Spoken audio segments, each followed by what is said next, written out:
Good evening, everybody. How the devil are you? How are you, Damien O'Byrne? Happy New Year to you too. I must admit, you sound very clear. I think the audio and video is a better quality this year. I think. Hmm. Well, you did get. This is the new thing that you're on this time? Is it? Oh right, yeah. It's always a good thing to get. Yeah, that's what I was going to say. And the image looks to me, it looks a little bit crisper. Oh God, I hate this thing.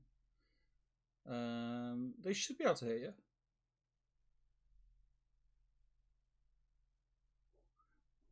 Hmm.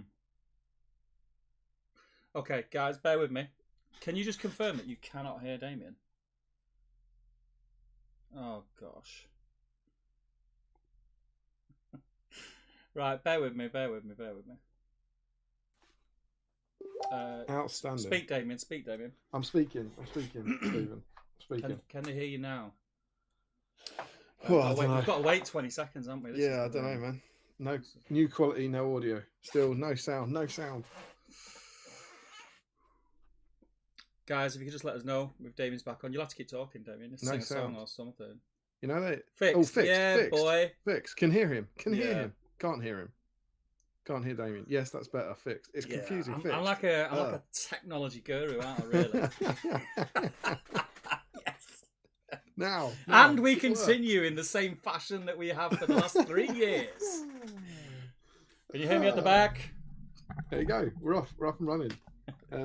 Yes. So it is a new laptop. But I thought I streamed on this. Maybe I didn't. You know, the last one last year. It looks clearer. Oh well, there you go. It looks nicer, yeah.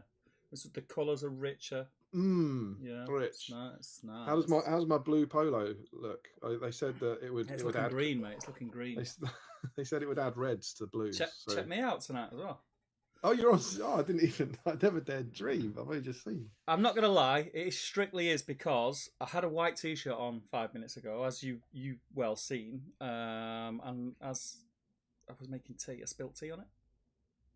So I thought, right, let's go BSIME. You didn't have to say that, did you?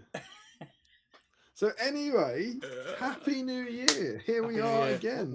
Let's go. This is, of course, Battle Streams in Middle Earth, which is our broadly fortnightly series in which we wander down memory lane by taking a look through this bad boy, the DXTini Parkwork Battle Games in Middle Earth.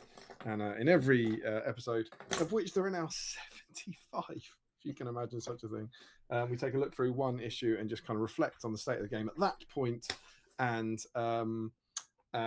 sort of see what was going on in the game and what was going on in the battle reports and the scenery and the painting and all that sort of stuff. And of course, and all that malarkey. And of course, here on Battle Streams in Middle Earth. Oh, hang on. Are you set up? Yeah, just the bat.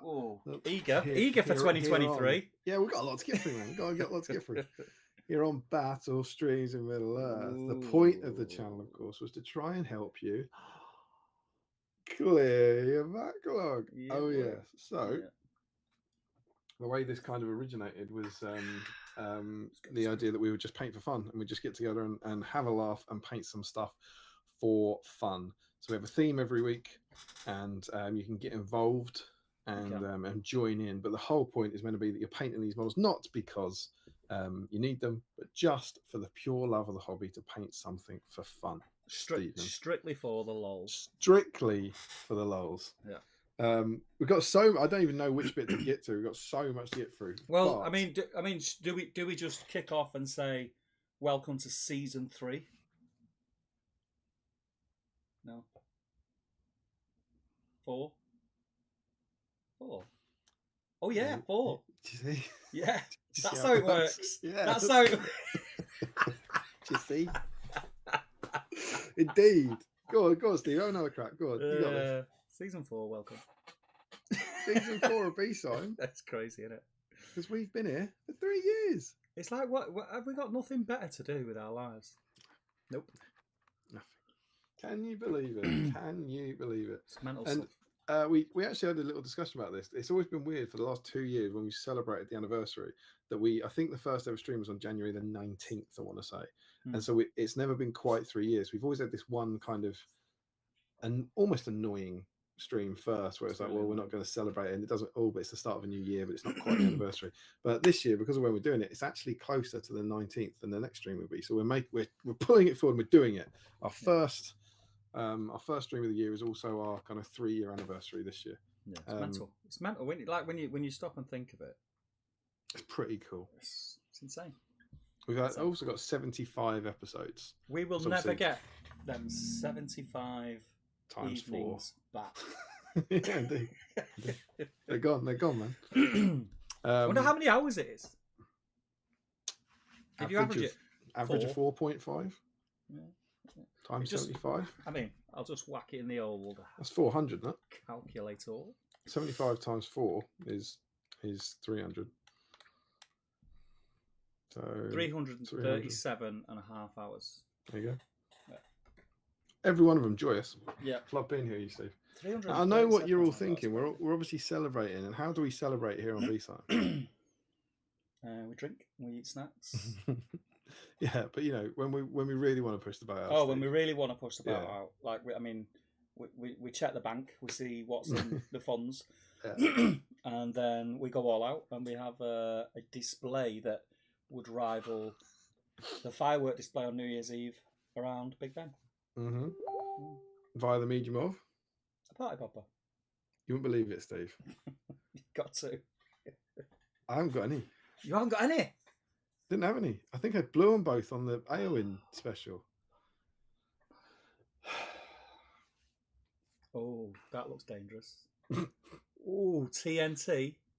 Yeah, when they had the what's that thing called in the States where is it the sweeps they used to do on the American TV show where halfway through the year they'd always have like the ratings one that mattered. So that was why you always got a massive explosive event in American TV halfway through the season. Mm-hmm. It's a bit like that. We're trying to get the big ratings in early on in the season. This is a confetti popper. Look at the size of that. What about the popper? I mean, look at that. It's a good size for a party popper. Yeah. I believe these were given to us by Mr. Nathan Talbot. I remember at the BSIME meetup. Yeah. So they're not going to be legal. Yeah, sensible. But I thought for you can't not have a party popper, and for an event such as this, I'd give it a go. So what do you reckon? Should we go nuts? I mean, yeah, let's start for me to go on. I say. So I really don't remember what these do. Are the kids in bed? Yes. Do you remember? Do they pop? Do they make a noise? I've got a feeling we used one of those. Did we not? When we streamed with Harry and Michael in the studio at Top Table Towers. Oh, maybe. I think we used one of those because I've got a packet of those.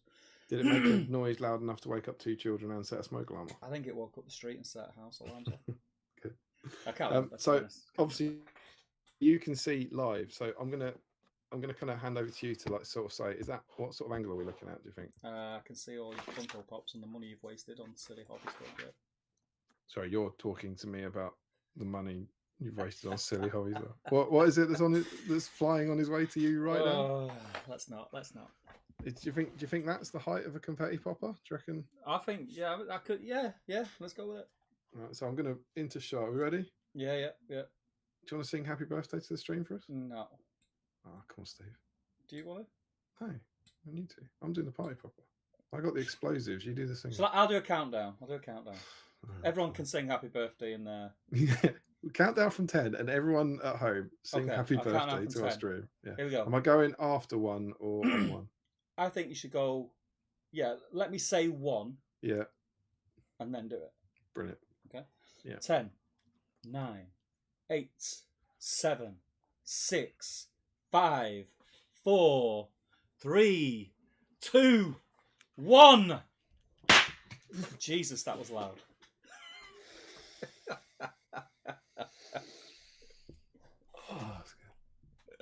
That was very loud. It was very loud. It was louder than previous poppers. That would be fun to clear up. Yeah. There we go. I mean, that's an exciting start. That has definitely just used some brownie points. That it's pretty cool. It's all gone. Look, it's empty now. Hello. Hang on. Hello. Yeah, it's full of confetti. Who knew? Yeah, it's very good. It's very There we cool. go. Very apt. It's very apt. People are like going, you wouldn't believe what they did in the first episode back. 2023, eh? Yeah. What are they going to do in the second one, they'll say, after that. So, yeah, happy birthday to us. 3 years of BSIME, kicking off season 4, and we're super, super excited to be back. Yeah, it's been super cool. Great been a busy. When was our last stream? I want to say the 21st of December. 21st, a whole year ago. Yeah, indeed. Yeah. December, it was last year. Absolutely. We've got tons good Christmas to do. Damien? Yeah, we've got to save that. We've got to save saving it. We've got to save it. We've got so much. A lot has happened. News. Yeah, a lot's happened. Lot of exciting news. While we're still celebrating 3 years, let us know in the comments as you're getting in the favorite memory, favorite bits of the last 3 years, whatever. That'd be cool. And also actually, it'll be good. We get you guys to talk about what was your Christmas like. Be doing that in the comments. What was your Christmas like? Did you get hobby stuff? Did you have a great time? Tell us about that. You don't have to go into paragraphs. Just bullet points. You got 200 characters, right? Don't write 2 comments. What I've got is I've got an email for us, and I wanted to make sure I read this out before I lose it. So we've got an email from Battle Streams emailing Maestro, Mr. Joe Achille. Yeah. Okay. So I'm going to read this. You ready? Yeah. Hey guys, I'm sending this message ahead. It's not live. No. Ahead of the next stream and BSIME's upcoming 3rd birthday, as I think it may well make for an interesting side topic. Please feel free to share if you'd like. Well, Joe, we'd like. As we near the end of the year, I checked my spreadsheet and my painted model numbers, and I noticed something that must be shared. So as you can see below, here are my yearly totals from 2014 around to 2022. So these are his painted models. 2014, 162. 2015, 110. 2016, 121. Pretty good. 2017, 69. 2018, 57. 2019, 14. There's a decline here. Exactly. Down to 14 in 2019. But look, Steve, 2020. Is that when we were born? 105. Yes. 105. 2021, 78. And 2022, 115. And Joe says, now, as you can see, I was cranking away from 14 to 16, averaging over 100 models painted per year. Not bad at all. Not bad at all. That's what I aim for. But then I hit a bit of a lull, and my totals dropped a good bit in both 17 and 18. And they really fell off the table in 19.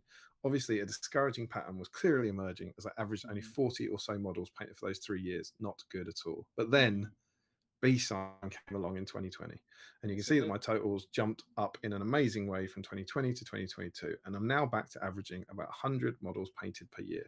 Not to mention that some of the models painted in these last 3 years included 26 plastic Warriors of Minas Tirith, 24 plastic Numenorians, and over 90 plastic Moria Goblins.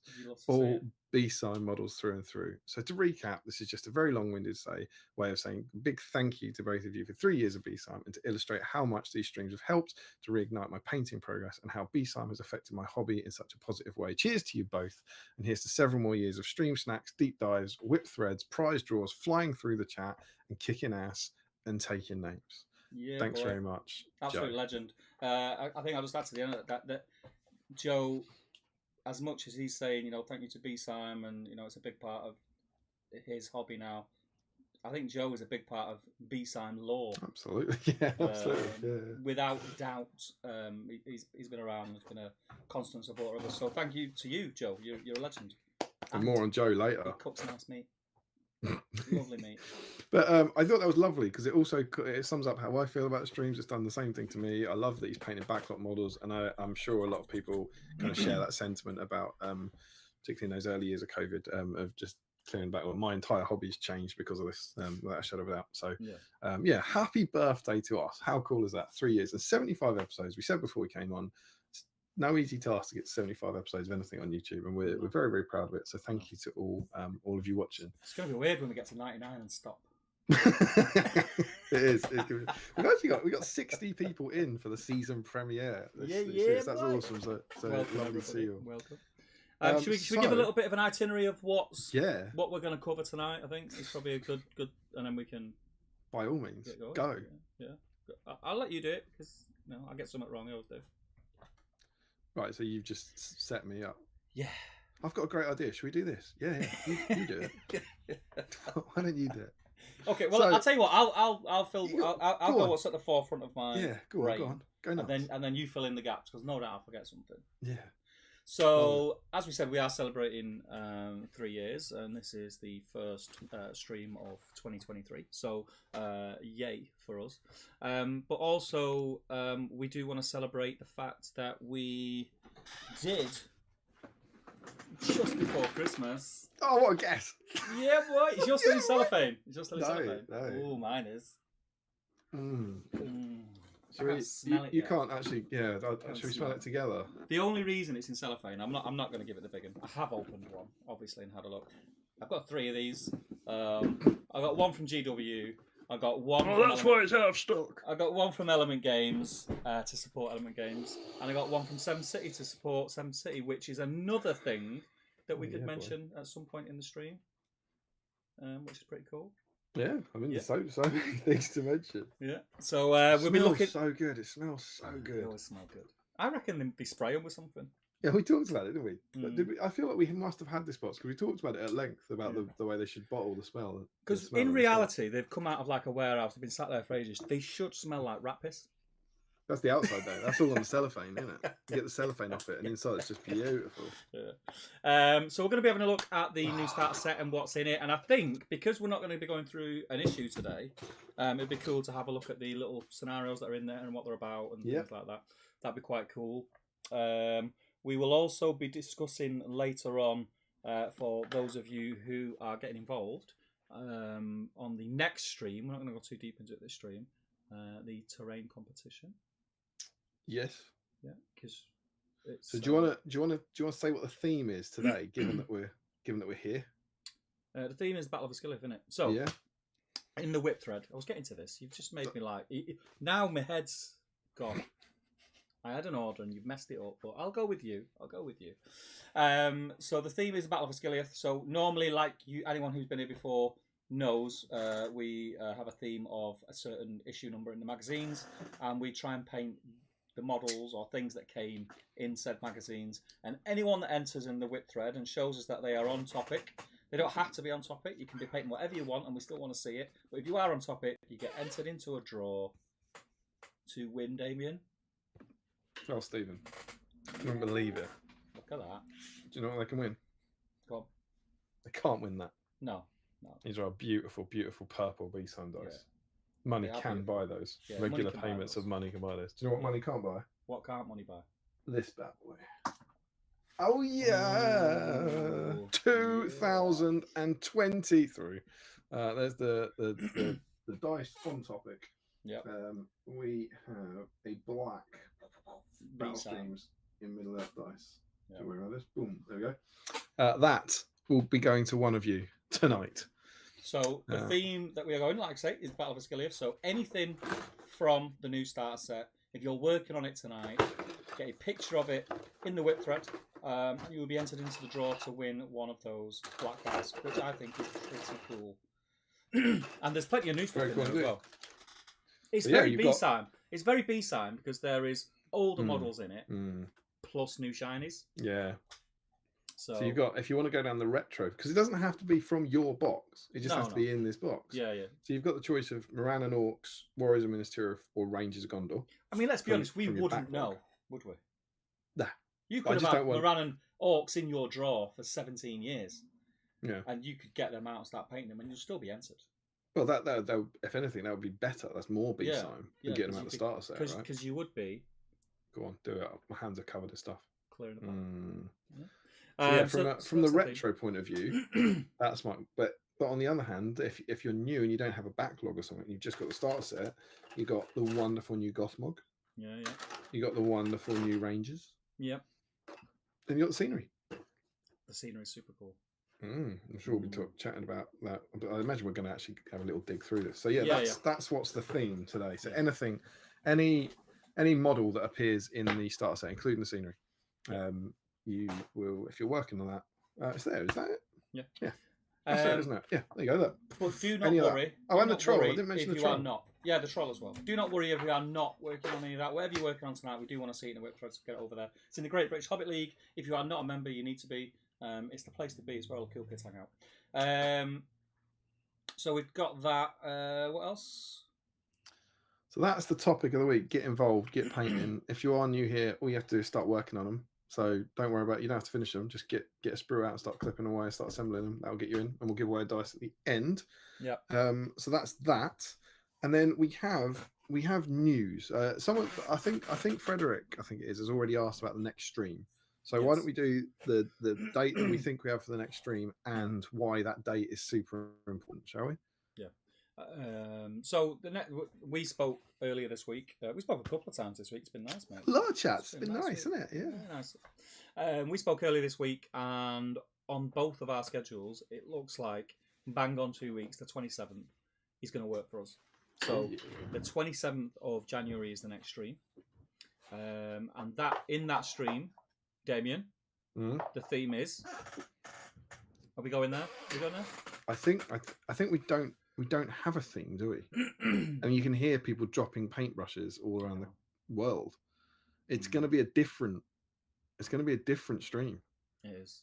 For a lot of reasons, because anything could happen. You could have another party pop. Yeah. The next issue is issue 54. And issue 54, as you can see on the preview from issue 53, came with some ruins. And I believe it was Joe Holzman who had the idea to. We've been running a terrain competition for a long time now. I don't know exactly when. We say running. We said it's up. And we've been giving people the chance to build terrain as part of a competition. And Joe Holzman had the idea of why don't you finish it on that one, because there's an issue about scenery. So the next stream is the end of our terrain competition. Yes. So if you're new here, or if you don't remember, let's recap. Joe Achille sent us a care package some months ago, which is I took some bits, or some great bits for me, or some great bits for Steve, and also some models that Joe said, would you like to give these away? Some very, very cool models, they're very BSIME models. It'll make sense when you see them. They're kind of like, they're all models that you would make good backloggy clearing models on a stream. And we said, yes, we'll give them away. And I can't remember how we came up with this as the idea, but the idea was to build a piece of scenery from the magazine. It has to be. Yeah, it has to be. That's just to be clear. It's not just like build any piece of terrain. It has to be from these magazines, and it generally has. We have to be able to look at it and go, "Oh yeah, that's issue whatever from issue blah blah blah." Don't just like make a ruin and say, "Oh, that's based." Now the cool thing about us bringing this up tonight, for anyone who's new or didn't want to get involved at the time and is here now, he's super psyched for all the cool stuff that's happening in the hobby. You've got 2 weeks. There are plenty of terrain tutorials in those magazines that Gondorian Outpost easily do in crack 2 out weeks. a Gondorian Outpost in 2 weeks. Easily do in 2 weeks. Draw the base. Make the rest of the outpost. Make the outpost. So it would be amazing if a few of you guys would get involved. And the way that we're going to do it on the next stream, we are going to. What did we say we're going to do? We're going to put a thread up on our page, didn't we? Steve, we're not gonna. We have. It's up. Oh God, we're so good. There is a post up on the Battle Streams in Middle Earth Facebook page now. Yes, now. Yeah. Shall I put a link in the chat for that? Do it. Go nuts. Do it, man. Let's do it. Do it. Yeah, who's going to stop us? Nobody. No one's got the power to stop us. Well, I'm in charge. I've got the screens. Indeed. So yeah, come at me. Kicking ass and digging names. Kicking ass and pressing buttons. So it's definitely up, isn't it? Yeah. And it's basically a similar thing to what Steve normally does, but it says this is the whip thread for the next stream or something. And in that, what we want you to do, the instructions are in there. If you've made scenery for this competition in the last, whatever it is, since we launched it, 3 months, or whatever it is, or in the next 2 weeks, you put up a single picture of your finished piece of scenery on that thread at any point over the next 10 days. And then as replies to your picture, put up as many other pictures as you want. And they could be work in progress pictures. You can put like comments of text of what you did and all that sort of stuff. Shall I pin? I may as well pin this post, don't I? Yeah, go on. Yeah, pinned it, mate. Yeah, pinned it, smashed it. Told you it was up. And then so if you've been taking work in progress pictures or you've got lots of different angles, put them all up, put them all on there, as many as you want, but please put them as replies to your one comment. So the idea should be that the amount of actual comments on it is the amount of entries we've got, and then everything else is kind of replies on it. And that's how you enter the competition. That's how you submit your pictures. In that way, we'll get to see everything. And we are going to go through that next week as a main item, not as, you know, at the end of the day, at the end of the thing. We're going to be going through it in detail. So we will go through all your stuff, talk about all your stuff, show it off to everyone on screen, and so on and so forth. That's how you enter it. And the deadline, and I've put it up there, is midnight on Wednesday the 25th. Yeah. Because after that, we're going to pick a winner. Oh, yeah. Or maybe winners. We haven't quite decided. So pages work slightly different than normal posts. You can't get a link direct. So what I've done is I've shared the page to the chat. So if you click on the page, it's the pin post. Cool. I can see that you have done that. Yeah. So I just do stuff like that. So yeah. So whatever it is, be it a tiny cardboard corner ruin or a massive bridge, you still got time to make it and put it in there. And then that will be our whip thread next time. So we're going a bit crazy. Yeah. But so that we don't kind of overwhelm the stream and run out of time to do things, that's going to be the whip thread. So there isn't a model to paint for next time. It's going to be scenery. But hopefully, obviously, like any any other stream, everyone will just kind of get involved and enjoy the stream anyway.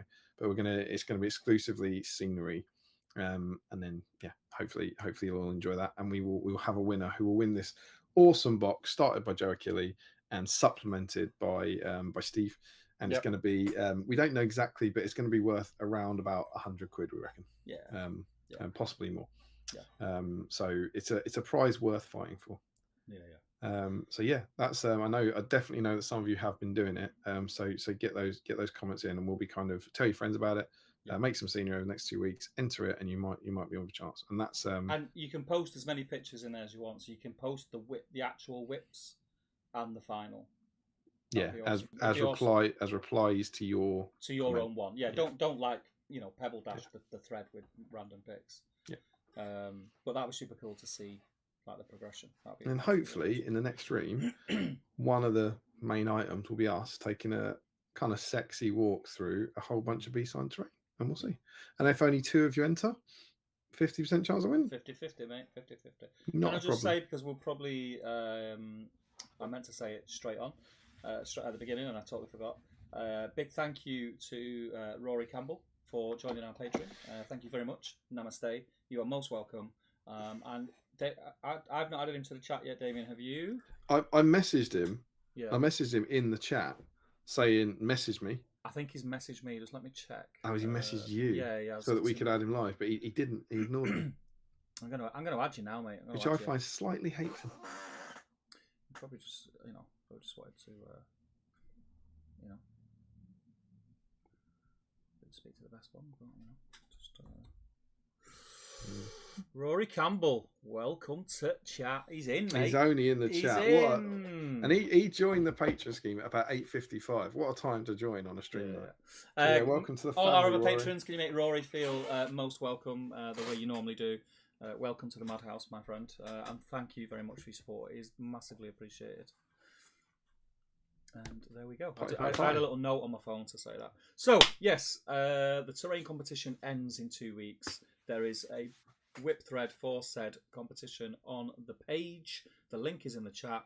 If you are not liking the page, get over there and like it. Lucky. Yeah, I like it a lot. Should we get on to snacks, or is there anything else we need to cover? We do have one more big piece of news. Do we? We do. You've already mentioned it once. Do I know that? Yeah. Because where did you get your start search from? Oh yes. Because we've made it's a big important moment here at BSIME.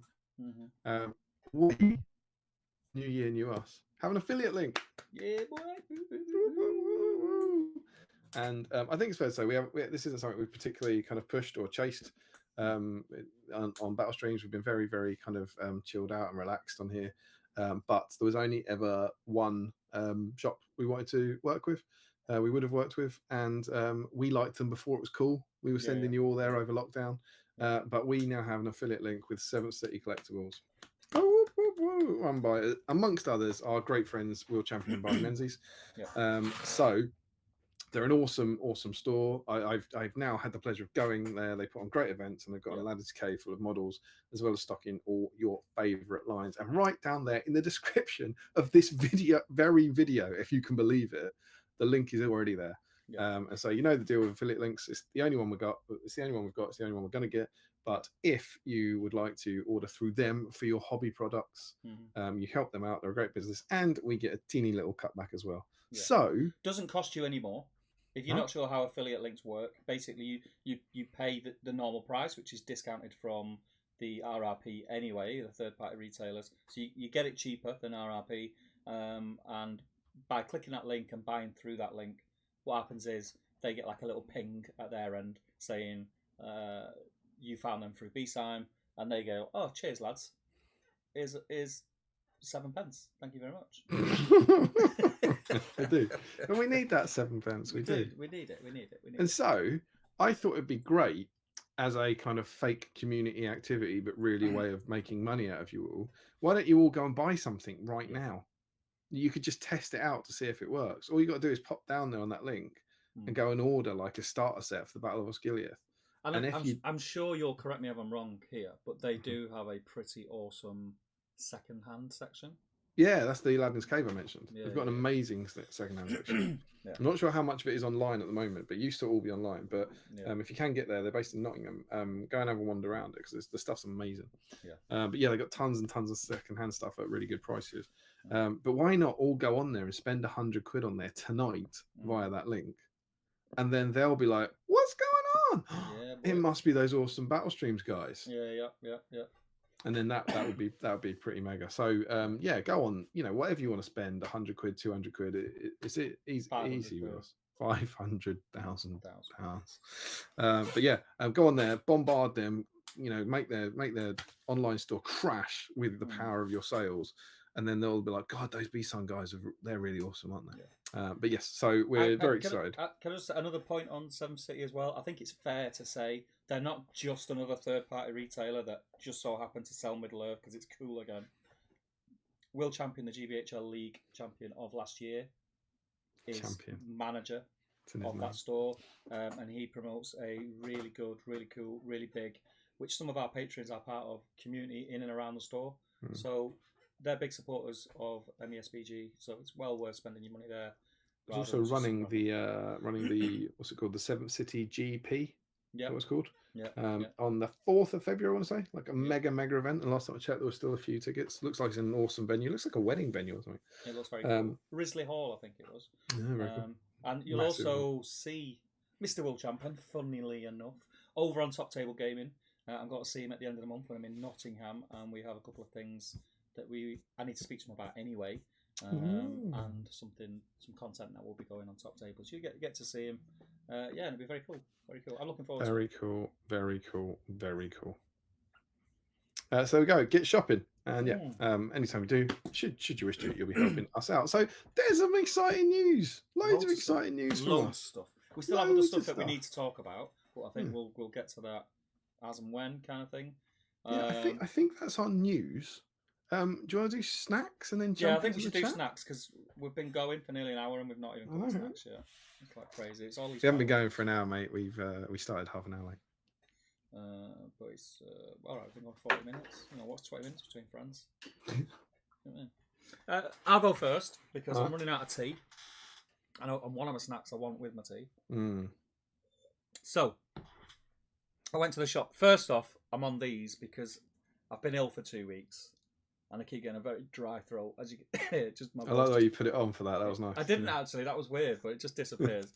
So I've got these just to ease my throat. But these old favourites have come back to play for 2023. Oh, we debate what Tafifi? Tafifi, mate. Tafifi. But I think I've mentioned these before, but I never actually had one.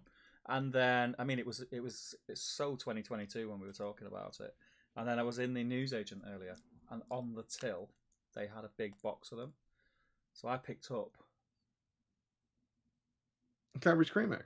white, my friend. Oh, Cadbury's cream egg white. Yeah, boy. Very cool. Yeah. So that's my stream snacks. Very nice, very nice, very nice. No charcuterie today.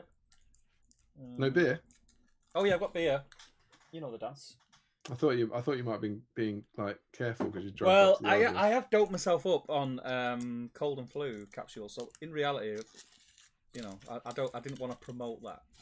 You just want to do it quietly on the side. I just went to sneak off shot. So yeah, so I've still got some tea left. So I'm getting that wonderful smell. Have you had one of these before? No, it's the first time. Oh, I'm excited. So the white chocolate, it smells like Milky Bar. You know, the Milky Bar white chocolate's got that distinctive smell.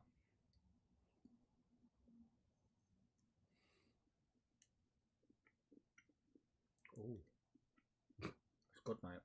Is it? I'm not going to lie, right? I bought it just because I've not had one. It's a cream egg and it's white. And I want it to be in the gang. I fully expected it to taste like crap. And it doesn't. It's very nice. Great. It's very sweet. I wouldn't expect it to taste like crap, but I don't think I'd enjoy that. I'm not a huge fan of Cadbury's cream eggs, if I'm honest. It's very good. Very good. Just a big white blur. Yeah. Yeah, the yellow's not very yellow in it. Oh, very good. What have you got? What are you on? So, I've got my tea as well. Service station party. So one of those. I think this was. Didn't I have one of these on the last stream? Aren't they in normal rotation now? Yeah, because I think you know that because I had one on the last stream and I said I bought two. Kept it, mate. I like it. Survived. I think that's a victory in itself. And it was quite a while ago now. It was sometime over the break. Emma brought in for me a bar as a stream snack. A bar of Quality Street favourites inspired by Orange Crunch. Okay. So you know the Orange Crunch Quality Street? I think it's like a hexagon. Memory says. It's a bar of that. All right. And similarly, I was very restrained with that, and managed to save. You look very restrained with that. Nearly 2 squares of it. So this is just got guzzled in this. So this stuff, I'd never seen it before. I didn't know Quality Street did like bars, but kind of like curved chocolate, but orange. Yeah. Really good. Very nice. I like a slight cream to it inside. A slight sense of maybe praline or something. Wow. Something soft inside, but with crunchy orange bits. Really good. Very good. Feels like Christmas as well, yeah? Quality Street. So I'm going to finish that off. I mean, everybody always has Quality Street at Christmas. I'm good. I mean, this might be a bit out there.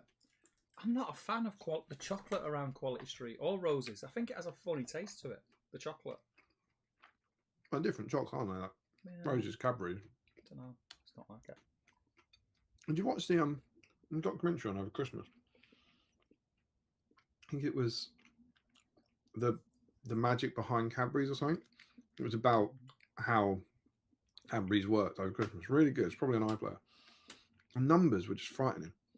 Like I can imagine. they were talking about Roses, and I can't remember now because this will either sound really impressive or really unimpressive because I've got one wrong. But it was like they would make 70,000 tubs of roses a day, and it would produce like 20 million sweets a day. Crazy numbers. And they had all the. I love engineering. Watching it, I love watching factories, and they have the things to make sure you get exactly the right number of each one in every box. And they had like these tubs that look like almost hatcheries, where 5 tubs would go up at the same time and put the lids on, and then 5 more would fly up and put the lids on. It's like if I even tried to do one, it just wouldn't line up. I just like how that works. It's the engineering behind it just fascinates me. Well worth watching. Yeah, be fun. Crazy stuff. So those are my snacks to get us through. Evening. So I'm going to finish off the last few bits of this, and I'll have my Yorkie throughout the evening. And then beer. I assume that's a I do. Budweiser bottle I can see in the corner. I'll pop that open. Good stuff. Good stuff. And dare I suggest, Steve, before we go and see how all the kiddies are you working on anything tonight? I will be. Yeah. What have you got? I'm going to start messing around with this cool stuff. That's a troll. Oh, the ruins. Yeah. You're going to be building some ruins? Yeah, I'm going to start having a look at them, yeah. Very cool, very cool. Because very excited for terrain at the moment, which I'm sure we'll touch on later, but the new Gondor-style buildings that were... Spoilers! ...previewed look stunning. So yeah, got some plans and some ideas for that when they drop, but we'll come to that later on. So should we dive in the chat? By all means. And do you know what I'm working on? Hashtag thanks for asking. Oh yeah. Warriors of Minas Tirith. Very nice. Got 6 of these bad boys. Edge highlights. You know what? Genuinely, I think I might. Do it, mate. Who was I talking to about this? I feel like maybe I was chatting to Tom last night, Mr. Harrison, and I think I said it to him that I didn't do it on the first 12 because I thought your wonderful painting guide. This all joking aside, I followed Steve's painting guide, how to paint a Minas Tirith warrior on Top Table Gaming, and I thought for kind of BSIME models they looked fine without the edge highlight, right? And then this kind of long, just a quick edge highlight around the entire model has become a bit of a running gag as the last step. And I painted my 6 Osgiliath vets, right? Really enjoyed them, was really happy with how they turned out, and I did the edge highlight. And now I'm only doing 6 of these. I feel like I could do it in a way that I couldn't when I was doing 12. And then what that's made me think is, and then what I'll have to do is do the 12. I'll have to pop back, but what I reckon I'll do is I'll get the 4 sword guys and do them one night, and then get the 4 spear guys the next night. So I'm not going to edge highlight 12. I'm going to edge highlight 4 3 times. But I think I'm going to go. I think that's the way to do it. There you go. I think that's the way to so yeah, I'm going to crack on with that. Good stuff. So I'm going to start to go through the chat now. What I will tell you is I put a soother in, but this amount of talking that I'm doing currently is making my throat very dry. Pop the soother. There is going to come a point when I can't do the chat anymore. So as long as it's about 11 o'clock, I think I'll go till I can go. Yeah. Okay. I better get paint in there, right? Frederick's in, Mr. Scott Newman's in, Hajinda's in. He says Merry Christmas and Happy New Year. I told you as soon as I start talking like that. Gaetan's in, Mr. Clark's in, Rory's in, obviously, Happy New Year. I was thinking the same. So Shawnee says Christmas is a distant memory. Dave McShirra's in, welcome Dave. Alcohol plus a stream about the Battle of Osgiliath. Is this the night I finally cave and buy the new starter set? Well, funnily enough, if you go to our affiliate link in the description of this video, you can pick that up tonight from 7th City. Blaze in. He took a break from songwriting. Christmas is over now. Yeah, Old School Chris is in. He says, evening all, Ruth and Chris are ready to join the festivities. Ruth, who won our last Black Dice. I'm going to be good for nothing tonight. I'll keep going. It's all right. Don't worry about me. No, you do the first half, I do the second half. It doesn't work if I do the first half as well. We've just started. Piano House is going. Pia, no, says Dave. New year, new theme tune. Did I change the theme tune? I can't remember if I did. No. Paige is in. How you doing, Sam? Bumped into Sam last weekend at FL Winter, which was the event I ran, the league opener at Element Games last week, which I'll talk about later. I had some business dealings with Sam this week. It's not looking good, this, is it, mate? I love how you were talking fine until you had to do any work. Do you know, the tea's gone now. I was sipping tea.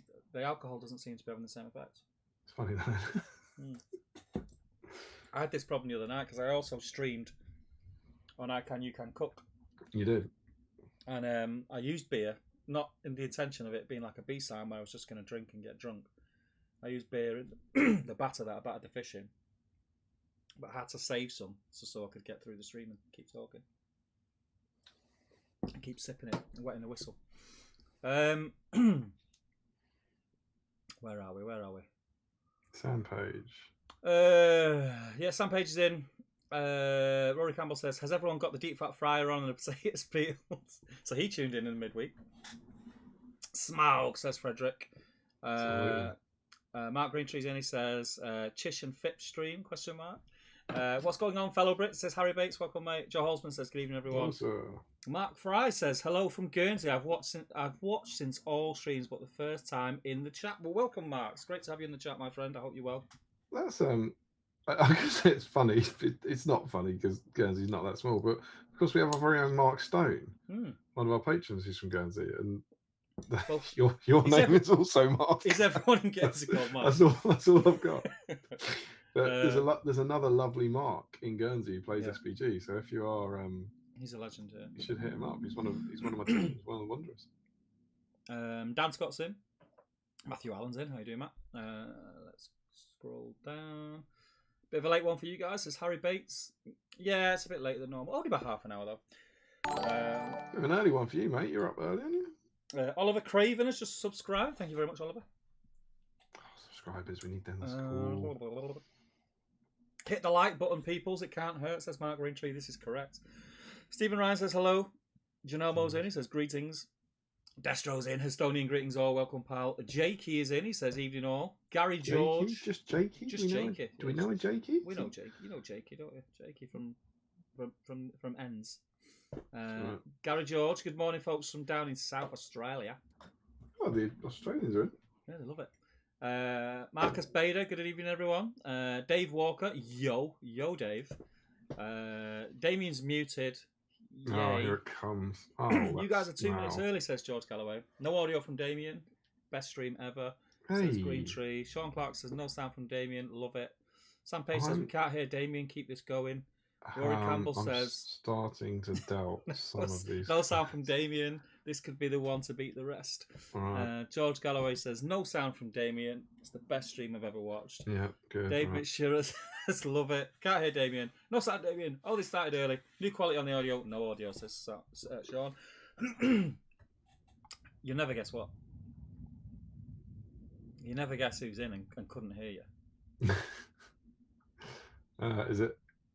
Dare I suggest? Is it Mr. Tom Harrison?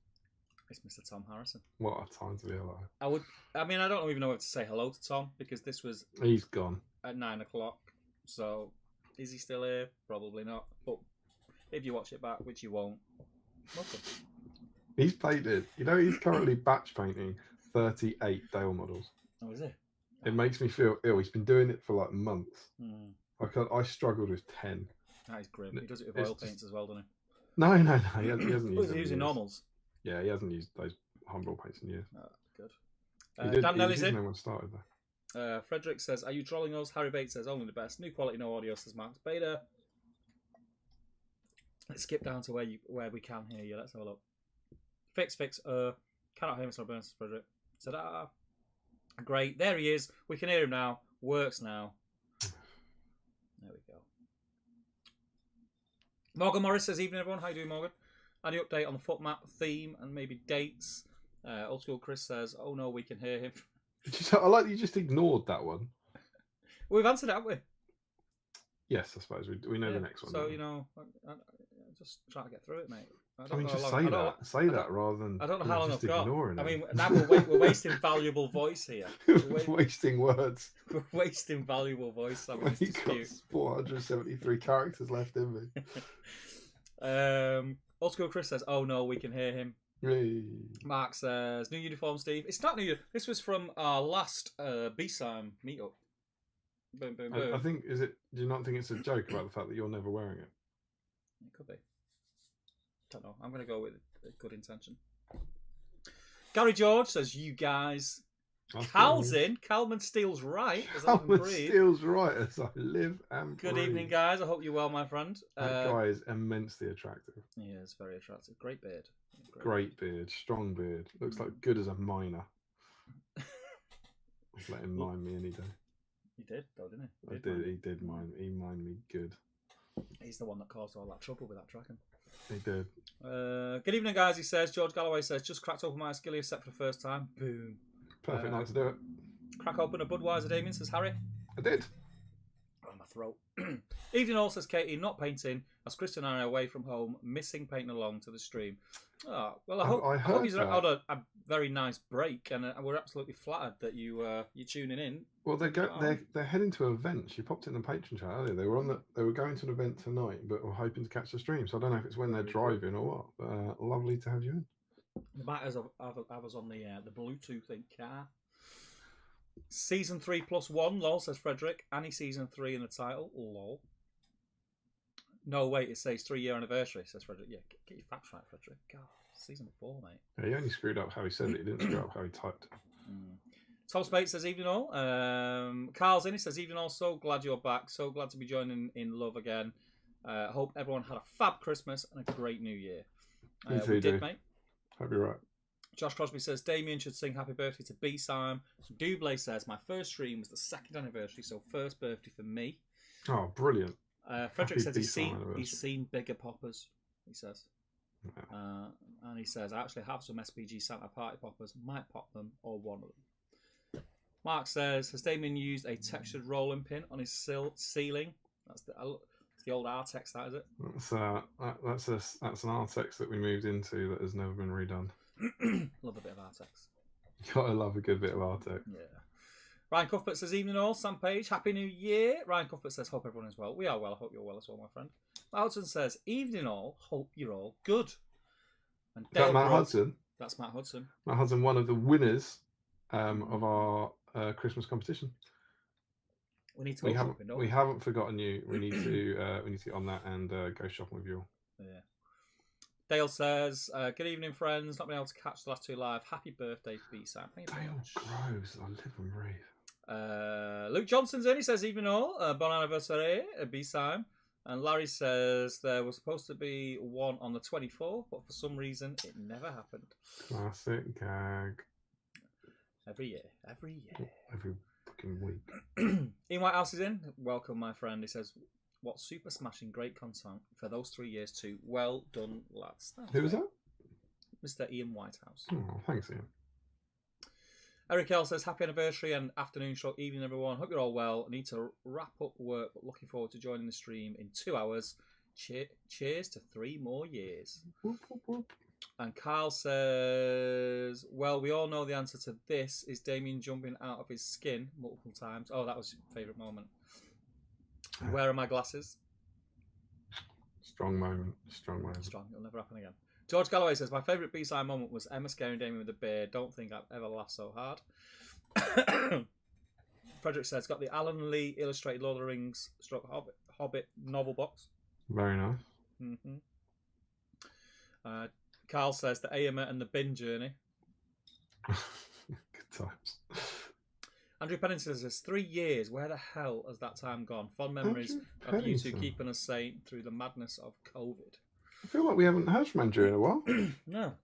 Well, good to hear from you, man. Rory Cabell says, Steve losing his glasses on his head was a highlight. Nick Gardner says, I still remember the great Claire Gummy Bear debacle of 2020. Yeah. That was very early, wasn't it? I think that was like episode 2, 3. Is that what got him in? Oh, this is good stuff. No, this is we've always wondered this. And Frederick asks again, any update on the foot map theme, maybe dates, need info before my family trip? So at the minute, we've only got a 27 foot, Frederick. It's kind of hard. It's kind of hard to plan any further than the next stream that we're aware of. Really, it's in for me in my diary. It's every time we do one, we have like a recurring thing of every 2 weeks. So that's the best we can do. We would hope it would be the next 2 weeks, but we obviously have to do it on a week by week basis. Yeah. maybe preempt and just take some stuff. Well, you can look at them online, and we will actually. Do you know what? I meant to do this as part of the kind of anniversary thing because I've got the binder here. We'll have a brief look through the binder and show you what's coming up. Scott Newman says, Battle Streams in Middle-earth memory has to be, whoa, halfway there. Christmas was brilliant, lots of food, models and painting. Here is to many more Battle Streams in Middle-earth. Steve, did you grab your Osgiliath box set out of your cellophane box? Steve made a better joke about that today, actually. Yeah. It's very He's got 3 box sets. Apparently, they're in his Battle for Osgiliath box set box. Yeah. Old School Chris says, Ruth says her favourite BSIME moments are last stream when she won the dice and the time Damien lost connection and Steve needed to call him midstream. It was good times. Good moments. Good times, yeah. I think they're the best. Frederick says, played the first start scenario with 2 friends. The Morannon smashed Minas Tirith. That's just like 12 Morannons against 12 Minas Tirith, right? I think that one. Might find out later. Oh, shoot. It's jumped, mate. It's jumped, hasn't it? That's the worst. The miniature experience, 2005 sounds about right for Morannons. The miniature experience, is that? Do we know who you are? The miniature experience, is this your first time in the chat? I don't recall that name in the chat before. They're definitely not. They're not Return of the King era. I thought they were 2006. I can't remember what release they would have come out for. Not sure. I think 2005 is a little bit early. Frederick says, I picked my first ever drummer troll this street. Never assembled the set that way. Wasn't the biggest fan in the past, but now I really like the model struck pose. Drum. I'm sure they were later than that, says Larry. I got a green cloth and put some books under it. Does that count? Says Old School Chris. That's making scenery, isn't it? I think that's issue 1, right? I mean, you can enter it, Chris. Put a picture up. It's very BSIME. Teenage Dirtbag Sam says, were they in the big blue book? 1 rule book to rule them all? If so, I think that was 2005. I think they were after that. I think they were just in the Mordor book, wasn't that Mordor book? The super secret middle army books? No, the blue one, I think. Because then we get a load of new releases with the faction books. The 5 faction books, like Free Peoples? No, they were long before that. That was 2012. Was it? Yeah. The faction books were 2012, early 2012. Might have been that Mordor, but then that supplement. Because there was. Well, I've got it here, so we'll check. So we do a live check. Yeah, there's 3 army books. I think they're Harad, Mordor, and the dwarf one, Khazad-dûm, that people forget about. They could have come out for them. So before even opening it, let me see that. Before I even open that, yeah, they could have. They're not on the cover and they're not on the back. The metal Morannon captain is on the back. Let's have a look. Yeah, there's a picture of them in this book. Yeah. So they're definitely out by weren't those books 2007, 2008, something like that? Come on. They're on the front cover, inside the front cover. Look. Yeah. What's the publication date? Where is it at the back? No, like in all the publication info on the inside, like about page 3 or something. First published in 2000. I reckon that one was 2007. So yeah, 2007. Look. Yep. Jackpot. See that was live. So they were out by then. You don't get that. You don't get that anywhere else. Let me tell you. You don't get that anywhere else. You're right. Nowhere else. Obviously, that doesn't mean that's when they came out. It just means they were out by then. Yeah. Larry says, I don't think you could have had them for 17 years, Steve. Yeah, exactly.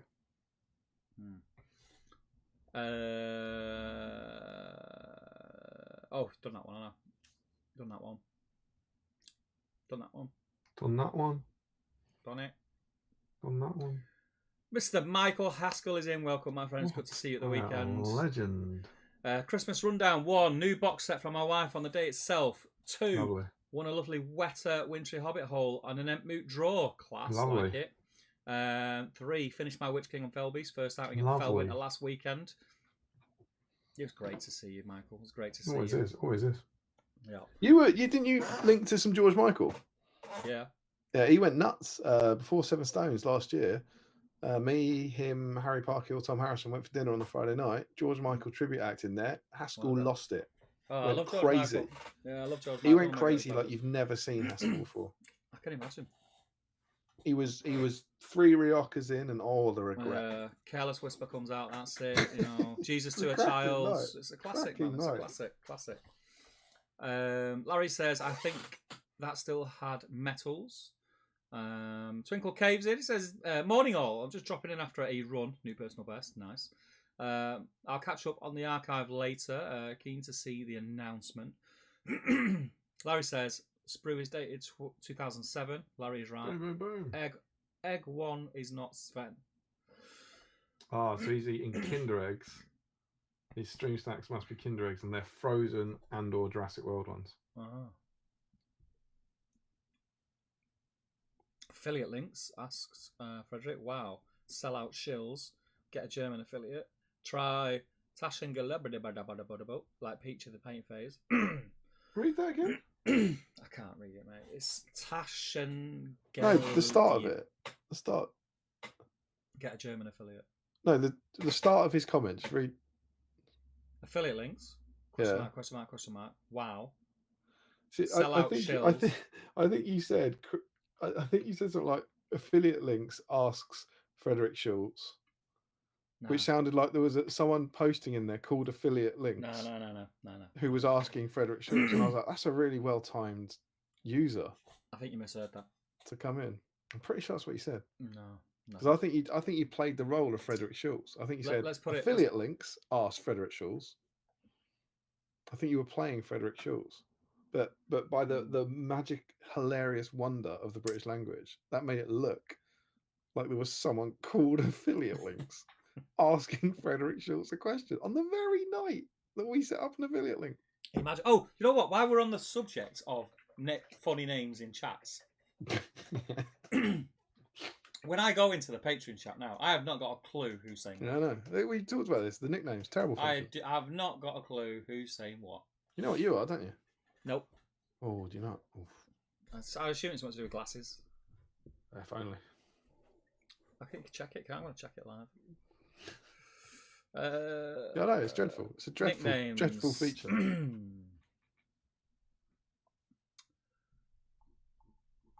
Let's have a look. It's crazy. It's crazy stuff, man. It's crazy. I've got to scroll through the whole list. Why can't it just put the person who's looking's name at the top?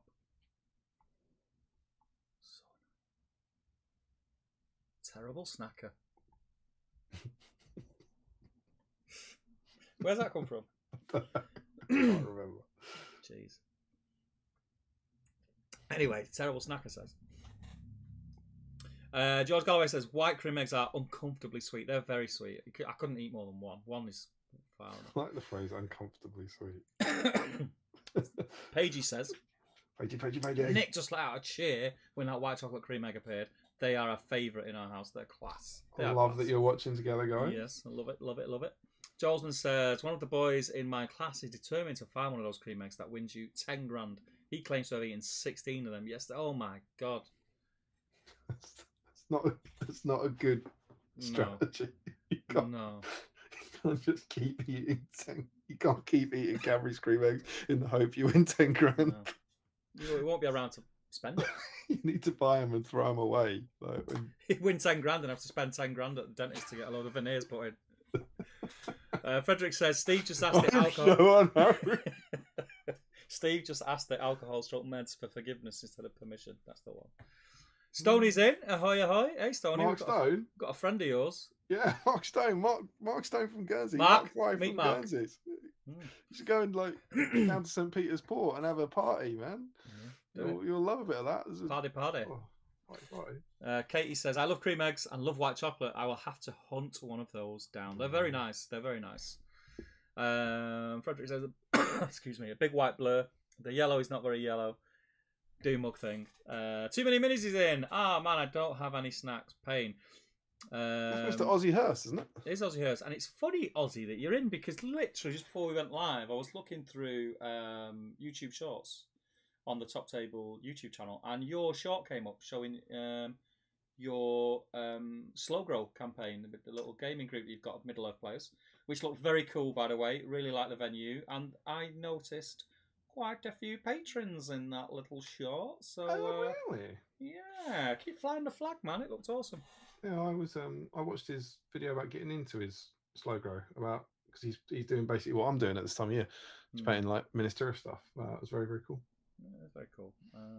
Just check them out. There's too many minis if you haven't already. No. Frederick says too many minis. RIP. I think that's because he's got no snacks.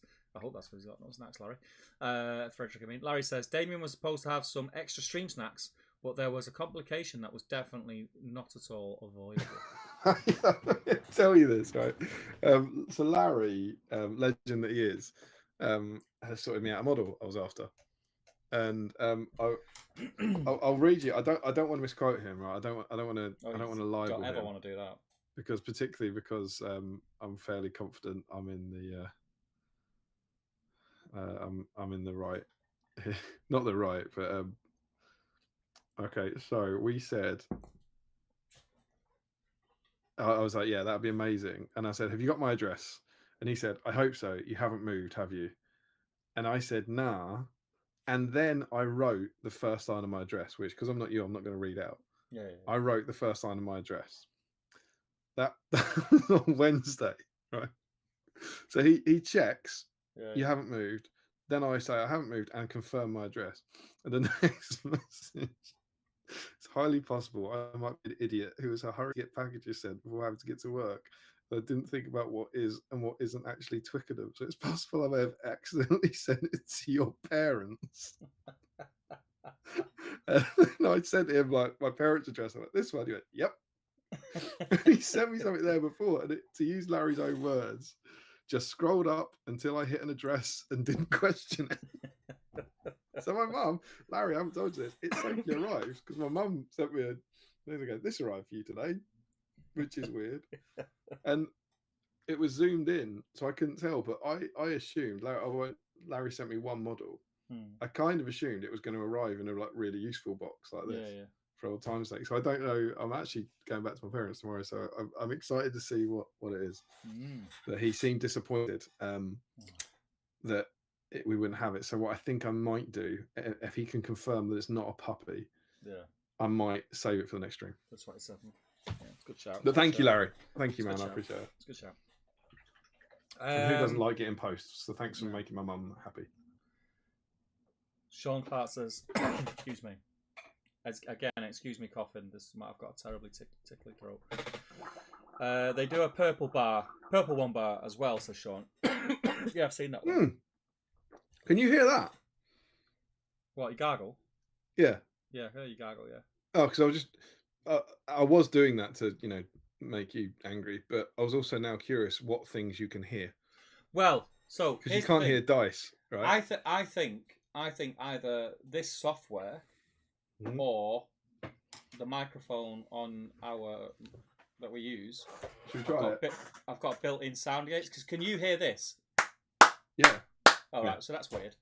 Because you couldn't hear it. You couldn't hear it last time, could you? Where's me?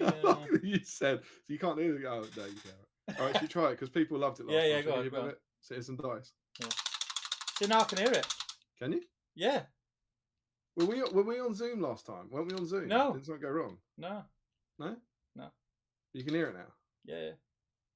Well, that's nuts then, isn't it? Yeah, that must be a setting on your... You must have like a... Listen. Noise counselling. Listen, before you start pointing the finger down, I nearly swore then, down that camera, telling me it must be a setting you've done on that. I've not touched this since we were last on. I've not been in here. That's mental. And I can hear you. Are you absolutely sure we weren't on Zoom? No. Did something not go wrong and we had to go on Zoom instead? Nah. No? No. All right, fair enough. Because that's even weirder then. Oh, it might. Do you know what? I don't know. I'm going to put it out there. I don't know. I was drinking. We were probably on Zoom. I've drank a lot. I just had a lot of cheese. We might have ended up on Zoom. I don't know. A lot's happened since then. But maybe it was the magic of Christmas that cancelled out the sound of dice. I'm really annoyed that I clapped and you could hear it, and you rattled dice and you could hear it. Strange thing to be annoyed about. Because I thought it was going to be dead cool. I thought we were going to be like, yeah, no one can hear it. Hey. That would be cool, wouldn't it? Yeah, it'd be super cool. Man. Clapping people and would be not like, being able to people hear would be it. like teenagers watching would have been like, those two fat old men are cool. You notice how they can't hear each other clapping. You notice how they've got a sound. But down the meth, this is cool. But my story, what I was going to go in for, was on Wednesday when I did the foodie cook along thing. I did install a sound gate so that, because obviously I'm in my kitchen, I have my fans on and stuff. And you don't want the sound to come. So I didn't want the background noise. So a sound gate will only come on when I start talking. So the mic will only come on automatically when I start talking. Mm-hmm. But like, so when I was putting lids on pots, they couldn't hear it, which is great. But then when I'd done my triple cooked chips and I wanted to show people how crispy they was in the metal bowl by shaking them, I was like, listen to that, sounds great. No one could hear anything. They couldn't hear it. They just see me like this. You should have told them, it's just like the dice. Exactly what happened. It's terrible. Anyway, Larry says, did they show the chocolate river? Chocolate factories all have rivers, right? That must be in the Cadbury's documentary. And no, sadly they didn't. I think they keep that as a secret just for the tour. Terrible. Mark says he's having all that new terrain. Frederick says, what do we think? How many terrain kits did Lackey get this time? God knows. Gaetan says, do you think they'll make a big box of terrain like they did with the Rohan and Goggle Door? I do. I do, but they'll do it afterwards now. Yeah. You notice that for Rohan, we'll all buy it because we can't wait, and then we'll buy the town set or whatever. I don't think it's necessarily unreasonable, but then I wouldn't, given I'm a rancid GW shill. But it does make more. I can get that people might be a bit irked about it. Like with the Rohan stuff, the Stronghold came out and all the kits came out individually, and you could buy it at the same time. But with Dol Guldur set, the kits came out and then they released the bundle. Which makes more sense for Games Workshop, and so I imagine they'll do that. So, but the only thing I'll say to that is, if anyone is really annoyed when that happens, which it probably will, all I'll say to that is, we all knew that's what was going to happen. We told you. We told you. To buy them individually first. Right here. You know. And if you are going to buy them first, why not use our affiliate link? Yeah, boy. But yeah, so that's exactly it though. It's like if you want to save money, you have to wait. Yeah. And I think they will do it. Yeah. And I'm going to buy a couple of singular kits because I don't want to wait. I want. Do you know what we're doing? What? Go and guess. But what we being me and Tom. Where's it going? Is that how it is? Sweet. What was it the other day when I rang you? And I said it was about Sam Smaug, wasn't it? And I said we bought Smaug, and you said, did we?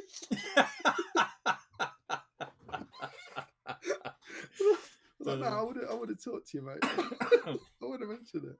Well, I assume you're going to do something similar to what you did with the Strongholds. So where's it going? Well, you say it. It's your thing. You say it. Rick. Mr. Rick Fryer. Rick Fryer has, I believe, he's going to be getting some good Gondor runes from us. Yeah.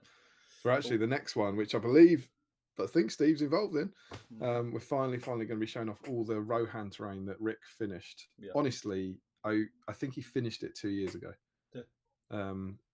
But because of COVID, we haven't been able to do anything. So we're doing that for issue 13, and then he will be working on the next one.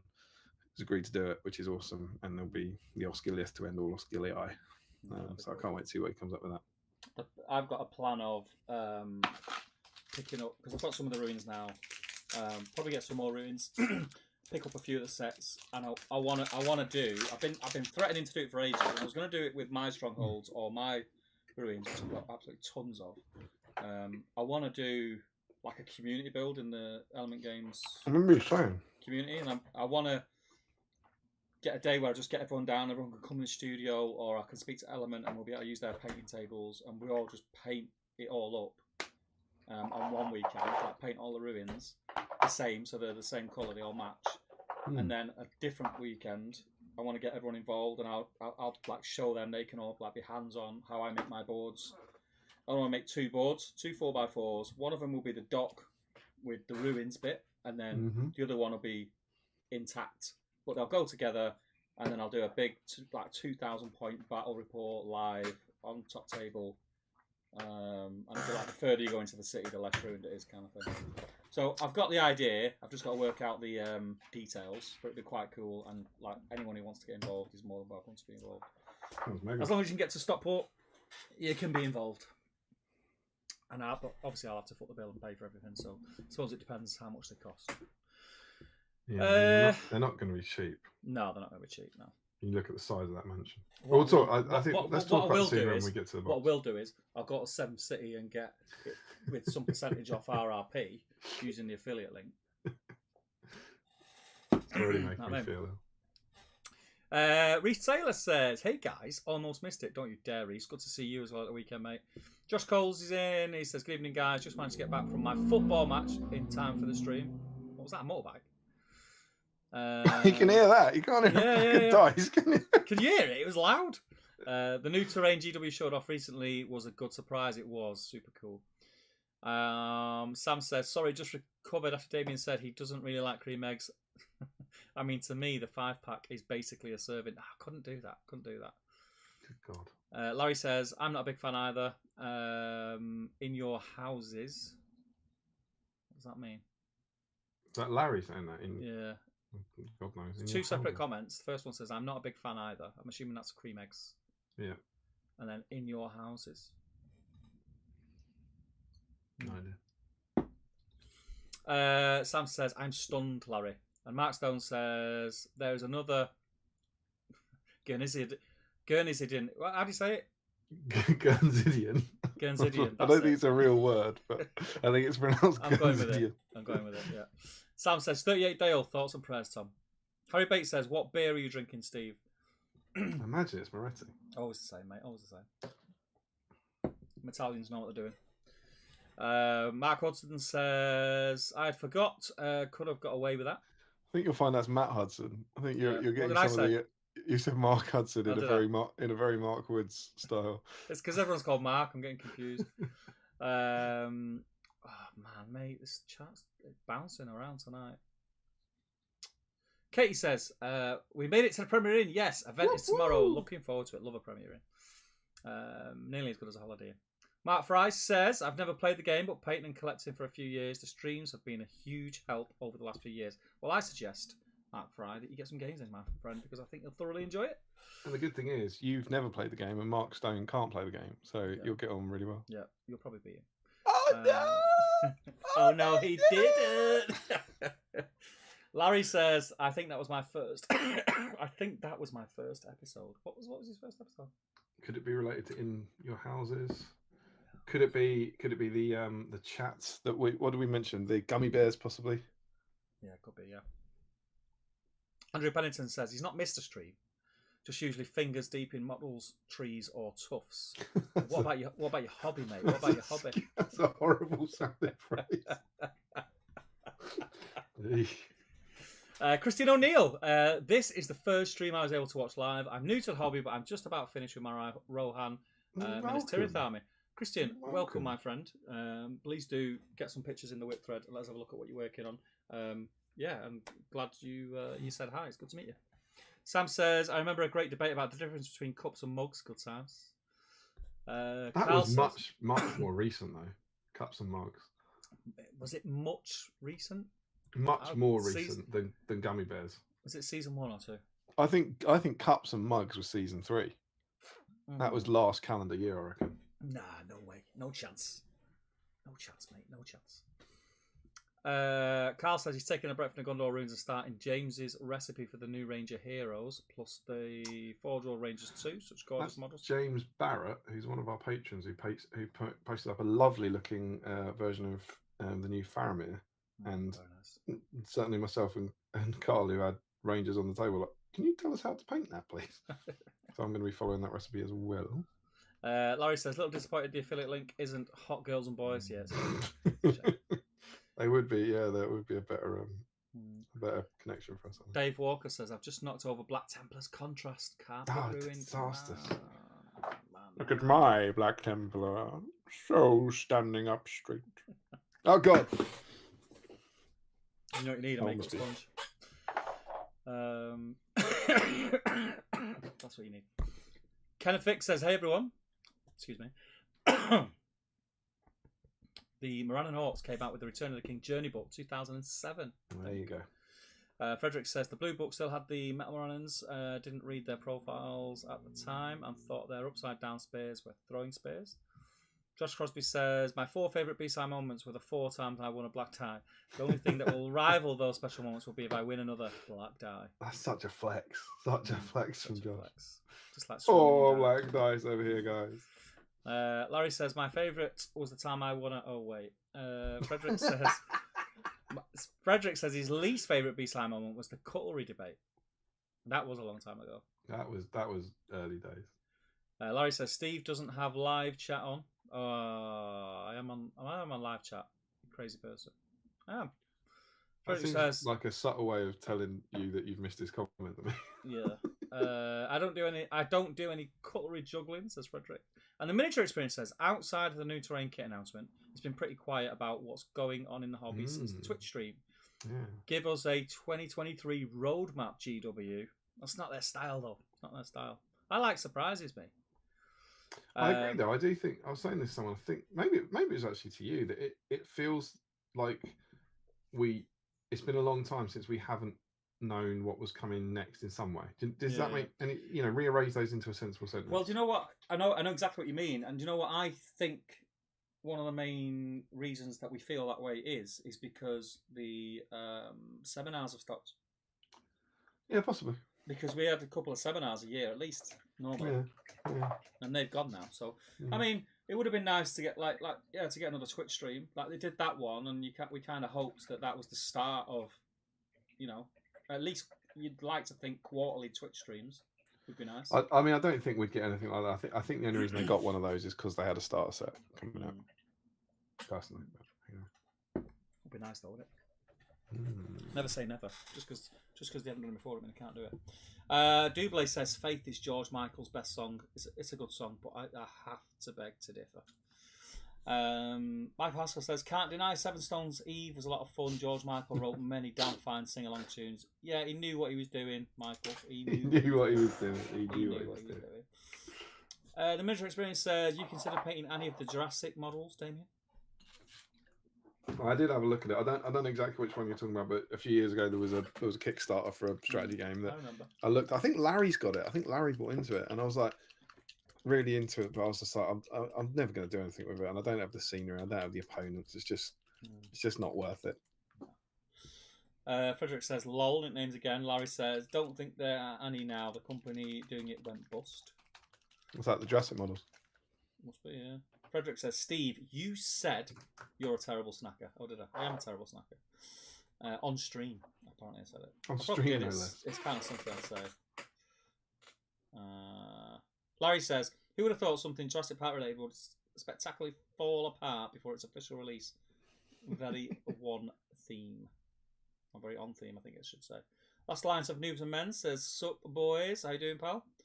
Too Many Minis says, yeah, Slow Grow is massive this year in London. It looked really cool, mate. It looked really cool. Post Tea Spirit says 16 cream eggs. That's insane. That is crazy. That's too much. That would ruin me. Was that a peep show quote there? Is that 16 cream eggs? That's insane. That's from Sam. That was Joe's pupil trying to win 10 grand on it. Larry says it is not a puppy, but good luck storing it until then. We heard the gargle. We did hear the gargle. I do. Mr. Mark Furness is in. Hey guys, it's been a while. Wow. Hope you're good. How you doing, Mark? Did I ever tell a story about Mark bumping into me at a Noel Gallagher gig? I think he did back in season 2 or something. Crazy times. Are you that guy? Nope. That was the first time you knew you'd really made it. Those were the days when I never admitted to anything, and I used to put my golf clubs in the car. No, I'm not. You sound like a nerd. Coughing stream in Middle Earth. Yeah, I know, Frederick. That's weird. Can hear the dice, says Agenda. We can hear the dice. Exactly. Wow, can hear the dice. Magic. This is huge news. Sam says last time Damien had an issue and swapped to a call on some other device. See, I told you. Yeah, but I didn't know. No, but we were calling each other via Zoom. I'm sure of it. But wasn't I on this camera with my normal mic? Wasn't it? Yeah, just but we were connected via Zoom. We weren't connected via Streamlabs. Yeah, but the other people couldn't hear mine either. Yeah, because Zoom was cancelling the dice sound. No, and then Zoom was going through to the. See, look, now you're going off on one now, aren't you? You're going off on a tangent. You're not letting me tell you. They don't hear me through Zoom. They hear me through this. Listen. You can't hear that. This will be driving them insane. I can hear that. All it's really loud. Yeah, exactly. So that they hear me through this mic. Right. They hear you through my speakers. Whether I'm on, which is coming through Zoom. No. Of course it is. No. If we're calling each other via Zoom, the audio is getting to your house via Zoom. Your audio is coming to me. Yeah. Yeah. So it comes from my speakers. So what this software does, it takes the sound that's going through my speakers and sends it out to the masses. I understand. Yeah, so on my mix, so I've got a mixer here, right? So if I do this, watch this. This is how crazy it is. So let me show you. I'm so excited. And this will work whether like they couldn't hear you before. Yes. But they could hear me. Yes. It's because it's 2 separate feeds. Yes. Yeah. Is that the crazy bit? Is that the? Has it blown your mind yet? That's because we're on different. What's it called? Different tracks. Yeah, okay. Channels, if you want. Different channels. We're on different channels. Whether we're using Zoom or whether we're using this Collab Cam.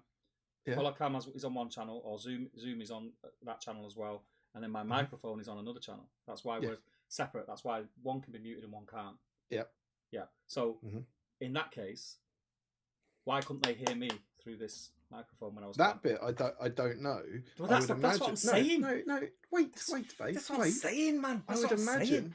Wait, driving me mad. Season 4 is going to be a nightmare. I can see it. There's probably it's still my noise, my audio.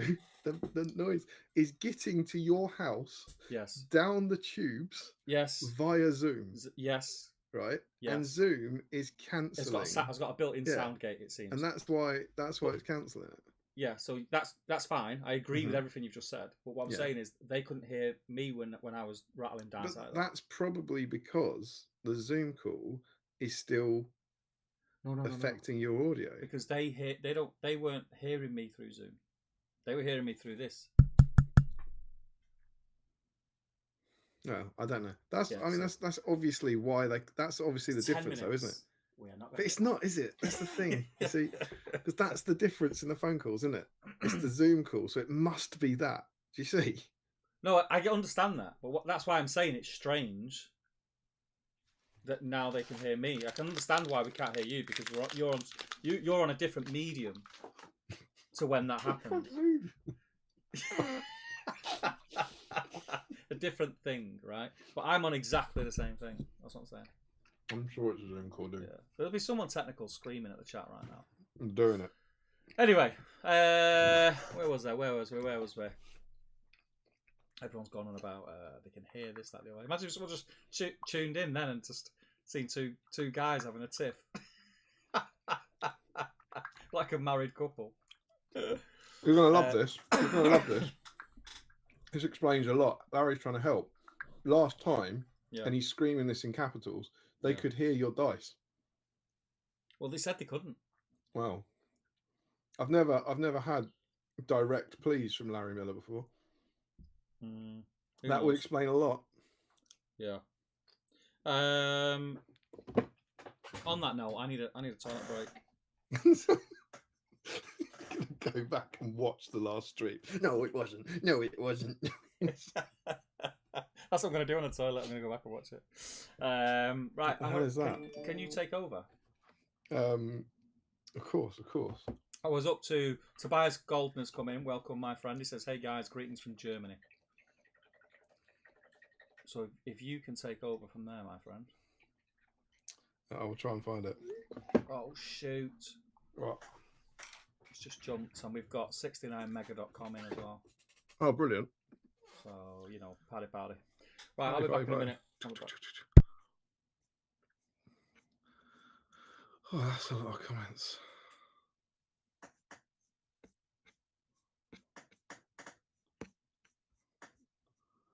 Right then, where the hell were we? Steve doesn't know. Oh, I've heard that. Away, here we go. Nicknames again.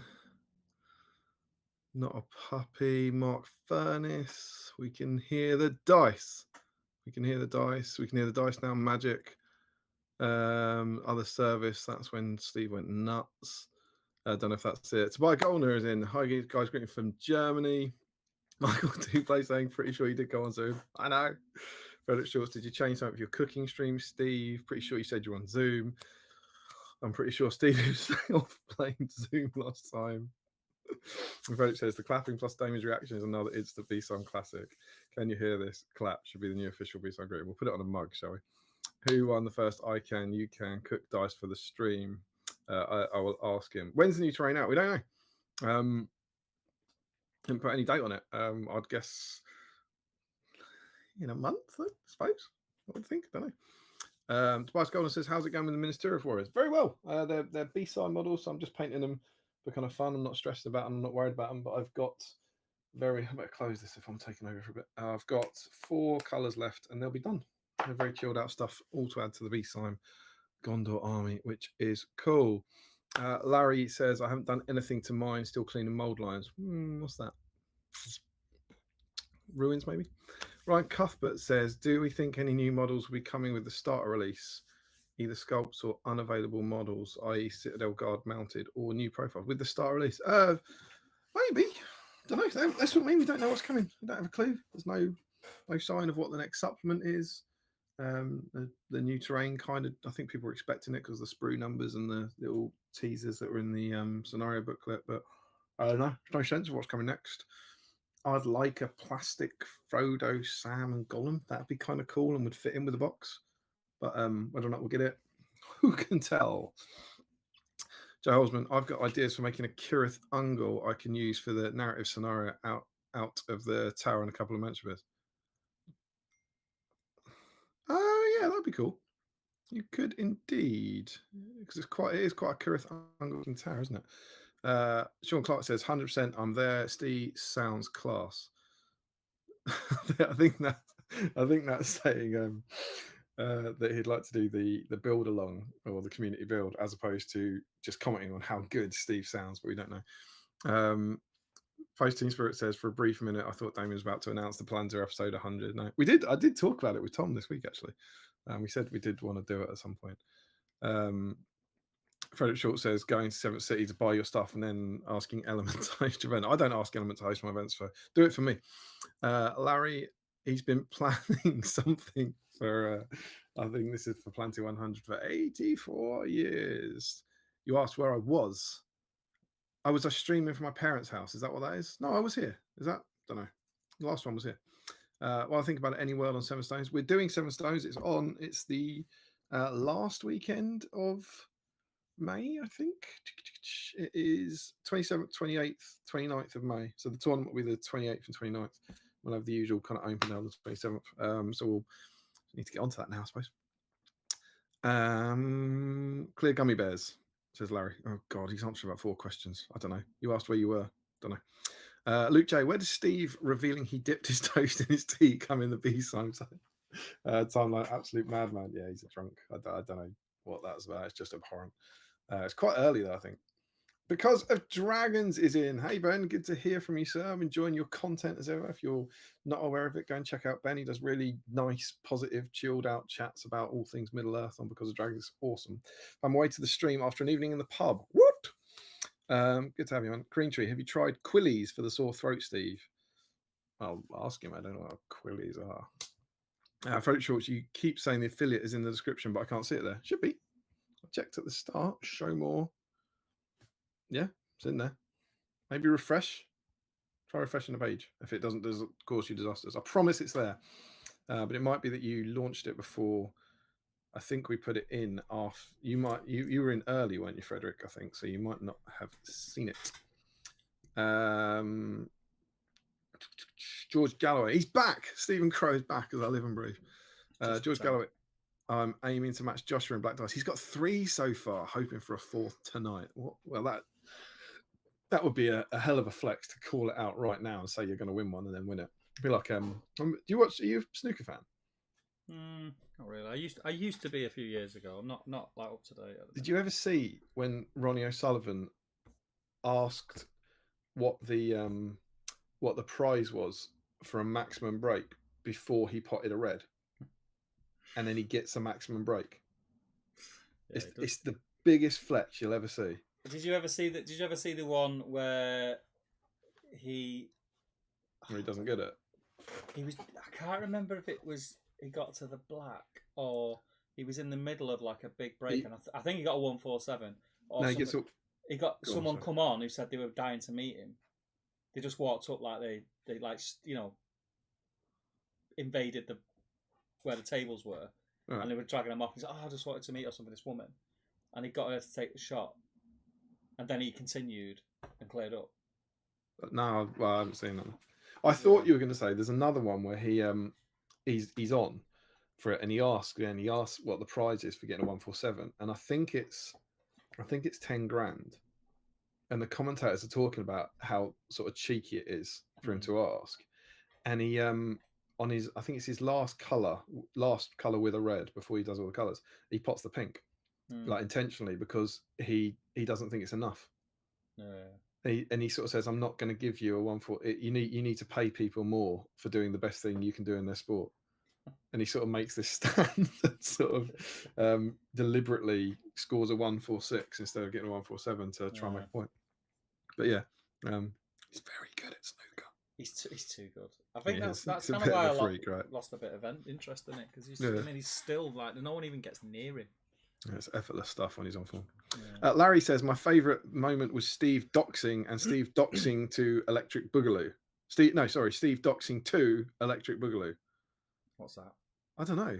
It's obviously twice that you've been doxing. Is that what you're doing now? Is that doxing? What's doxing? I don't know. Is it like taking loads of medicine? I don't know. God knows. Someone did ask a question for you. I don't know if you were watching when you were off in the loo. No. It was who won the. I think it's not a real question. Who won the first I Can You Can Cook for the dice stream? Did you give away a fish or something?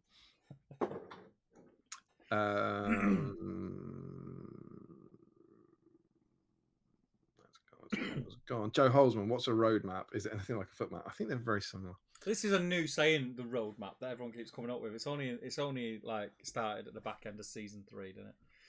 Well, roadmap's the real one, right? And we called it footprint. Are you back? Are you taking over? I kind of go on. I can tell you now, I haven't got much left.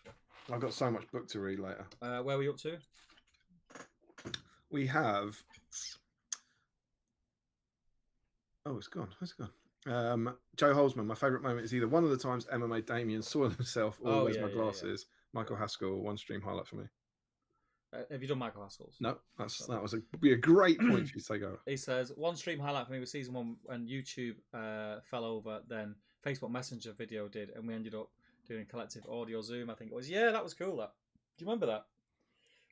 Yes, when we had to abandon one. 2, because we tried it on Facebook, and then that didn't work. And then we just went on a Zoom call, just I think it was patrons. I think. There's loads of people in. Yeah. Do you remember we got that picture, and I think Sophie had it as a profile picture for a while, where it was just all our faces. Yeah. Was that then, or was that? No, that was a Zoom call. That was a Zoom hangout.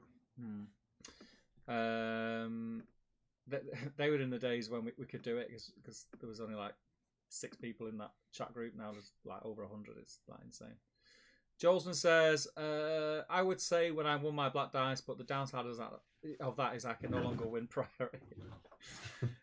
Joe Mountains is in. He says, hello, gents. I'm toying with running Felbeast of Mirkwood, so I'm working on Razgush. Lots of creatures have been a blast to paint. I've seen lots of Razgushes and Moria goblins and orcs and bats and all sorts of things like that at the event last weekend. Joe Holman says, and that's why we could hear your dice but not Damien's. We could hear Steve's dice and clapping but not Damien's. All right. Zoom cancelled Damien's dice, so we couldn't hear it. We were getting Steve's audio direct from him, but it wasn't cancelled. Doublé says, I feel like this is going to be a series full of highlights. Teenage Dirtbag says, this is like a court case in How to Get Away with Murder. Because the Dragon says, this sound malarkey is all magic. I refuse to believe it's actual technology. Joe says, Steve's so confident he was right as well. Listen, I was right that we were on 2 channels. That was my point. All right. Was it? Yeah. As the document on YouTube show, that was your point when you changed your point. Listen, I was taking 1 point at a time. The post-team spirit says, magic, you crafty beep. but we could hear you, says Larry. Sean Clark says, listen to two nerds having a domestic on a Friday night. Hashtag content. Because the Dragon says, I told you, magic. Jolsman says, is this the row that ends BSIME? The last lines of Newsman says, in a channel beef, make it happen. Jake Knox says, we hear Damien through your desktop audio capture.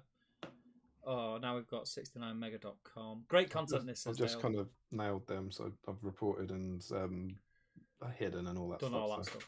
Should be all right. Hajinda says, oh God, here it is. Teenage Dirtbag says, right on time with the girls. Frederick says, you guys should do live stream sound engineer classes. At least 2 people would pay for it. What do you need? 69 mega now, that's what I'm here for. Joe says, Steve, you've already admitted you can't remember the last stream because you were drunk. How can you be so confident you know better than everyone else? Listen, it's all about being confident, Joe. Every now and again, you'll be correct and you'll come across as a... Strong, confident woman. As like you know what you're talking about. Remember Doggledore? Yeah, I'm a lank, man. I'm a lank. Cling to it. Cling to it. Wait, I'll take that to my grave with a smile on my face. That'll be on my headstone, that. That'll be on my headstone. You just say, I was right about I'm a lank, though, wasn't I? Last Lines News and Men, 69 Mega got a new customer right now. Great sponsor, lads. Really appreciate it. Well, you should stick around when you see the ones that we do get. What's the other ones called?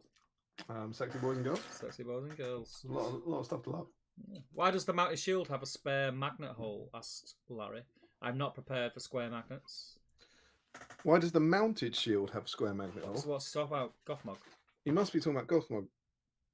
Yeah, it does have a square magnet hole. You're right. Has it got a square magnet hole, or is there a square peg for it to go on? Yeah, I mean, it could be a peg to go on his back, but I'd be surprised if the back had a peg. Has the Warg not got... I would have thought it's meant to... Where's that shield meant to hang? Does it go on the back? Or does I'm assuming that you shouldn't have a peg, because you'd have a peg showing if you decided not to pay for the shield. That must be his back. I can't see a square peg on his back. Does it maybe hang on his leg? I haven't done the mount. I assembled the foot one, but not the mounted one. Who knows? Larry says Plastic Frodo and Sam is seemingly increasingly unlikely given they seem to be bringing every metal version back into production. Yeah, this is true. And then he says, "No, I said in your houses." That was the first stream. I didn't stream from inside my house. Oh, is this like? I don't know. Is it? What is it? Where are we? And we were in our houses. Is that the? I don't know. It might be that. Who knows, man? I need to open another beer, not because I want one, obviously. God knows you don't want beer. My throat is very dry. You've famously always hated it. George Galloway says, love the snooker. Frederick says, did you just call green tree cream tree? His fastest 147 is outstanding. I'm calling it now. I'm not going to win one tonight, says Larry.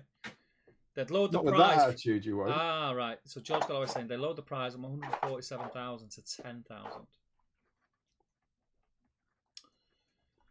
Did they? Am I remembering correctly that when they did that, because wasn't the 147,000 for the first person in the competition to get the 147? I don't know. That used to be at the World Championships, didn't it? And then they said everyone who gets it, every time you get it, you get 10 grand. I can't remember. I thought, I don't know much about snooker, if I'm honest, but I thought they'd almost lowered it in fear after Ronnie O'Sullivan. Well, he just gets some for fun, doesn't he? Yeah. He just gets some for fun. But yeah, it was definitely a protest. Yeah, he's an odd character, Ronnie O'Sullivan. Yeah, he just doesn't care, does he? It's great. No, he's very odd. So I've done it now. I've done my career. I'm just happy, and if I don't like snooker, I don't like it. Larry Miller says, doxing, the action or process of searching for and publishing private or identifying information about a particular individual on the internet, typically with malicious intent. So you did to poor Jill. A doxter.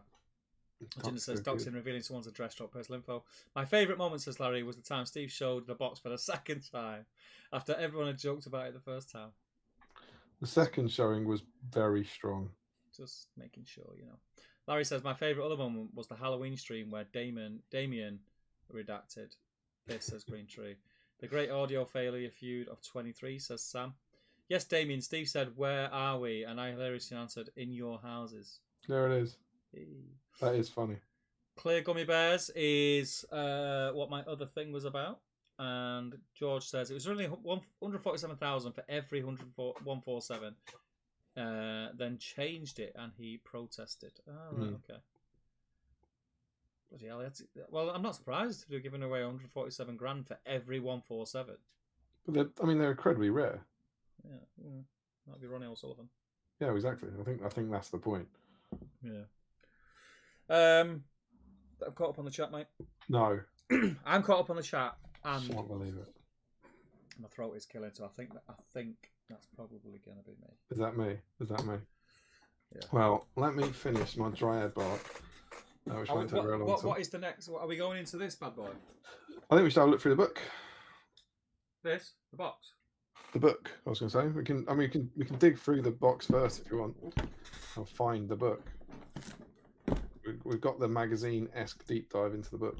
I better open it, don't I? Why don't you do that while I finish this dryad bark and sort of just talk through those first sexy feelings of opening up a new box. I love it. I love getting the cellophane off. Off boxes, off women. Anything that's got cellophane on it. Anything that's got cellophane. Anything that comes with cellophane, get that off. It's just the satisfaction of peeling that cellophane off, isn't it? It's good for them. I'm going to pop over to see you. To watch you in your moment of joy. They are nice, aren't they? You really like that work. Pardon you? A little bit of trapped air there. That's up the road. So obviously, as Steve's doing this now, if we stop talking about where we were or weren't in the thing, but start just telling us about your starter set. Do you like it? What do you think of the new starter set? What do you think of the models? What do you think of the terrain? What do you think of the changes to the game? All that sort of stuff. That's the main topic of the evening. So I've already opened one of these. I've got the open one over there, but I literally opened it just to get the rule book out. Oh yeah. As memory serves, isn't that right at the bottom? You got to fight your way through. Yeah. I've not actually really in detail looked at any of the models because obviously there's so many pictures of them online. Yeah. Nice, aren't they? The new ones. What are you on the hero? Details class. And do you know what? So someone who was playing the Assault and Lothlorien, one of many Assault and Lothlorien lists at the weekend. Oh, was it popular? Was it? Yeah, very. Gothmog Shield is beautiful. Don't glue it on. He's got a magnet inside him as well. So one of the people who was playing that, I think it was Assault and Lothlorien. Anyway, it was one of them. Basically, they just used Gothmog's Warg as a Warg Chieftain. Alright. And it's like so broad, isn't it? I really like it. Big Daddy Warg. I don't mind that it's gone sort of off on its own sort of design. I quite like it actually. It's the big main look, isn't it? Yeah. These kits are flipping awesome. What are you looking at? Terrain. Really nice. Oh, you're the terrain guy. How are you? Where are we rating this Gondor stuff? I love it. Alongside Dol Guldur and Rohan as well. I love it, mate. You're quite a Gondor fan as well. I think it's the best. I think it's better. I'm biased because I'm a fan of the Gondor building aesthetic in general. Yeah. I think the Dol Guldur stuff, as beautiful as it is, it's going to be very hard to recreate in a kit form what we've seen in the movies because it was just so random and sporadic. And the nature of making a multi-part kit, makes it not very random.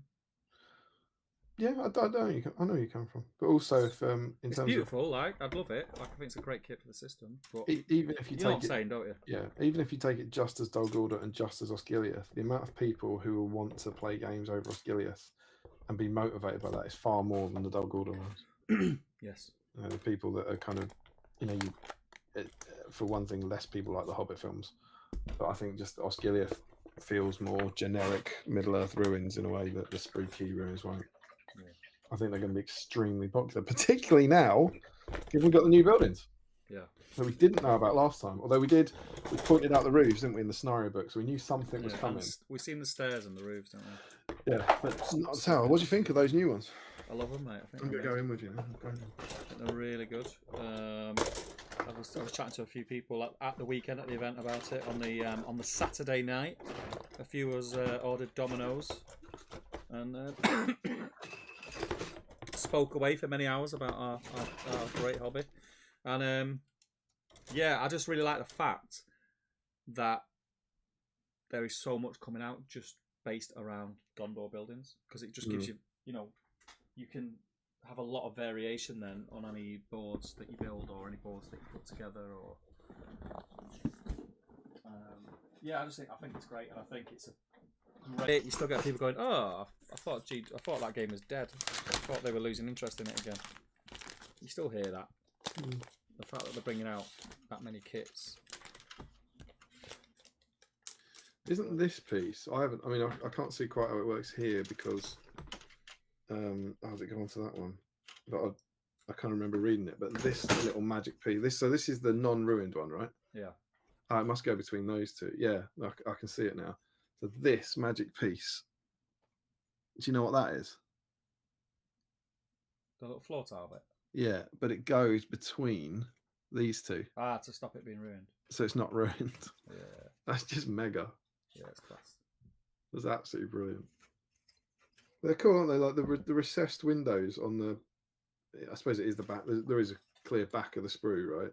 Yeah. But the other half where they've got these kind of, the windows on that side are flat. Yeah. But then on here they're properly kind of recessed into them. They're really nice. Yeah. I think it's a great kit. I think it's the best kit so far. It'd be really. I don't mean that ruined sprue. I mean, from what we've seen from the mansion, the tower, and that. I will say, I was a bit surprised. I know. Obviously, they've gone with the look of the film. I was surprised the tower was round. Like, I wonder how many people would have kicked off if the tower was made out of those with the round dome on top. Yeah. Because I don't think I'm not a huge Gondor fan, so maybe I'm not into it enough. But I don't think I could have told you the tower was round. I could have told you there's that big iconic Osgiliath dome. The dome, yeah. But I think I just assumed that if there was ever going to be anything like that, it would be these panels to make up a tower. Yeah, like a square tower with a round dome on top. But the tower's mega as well. Yeah, I love it. I think it's great. I think it's really good.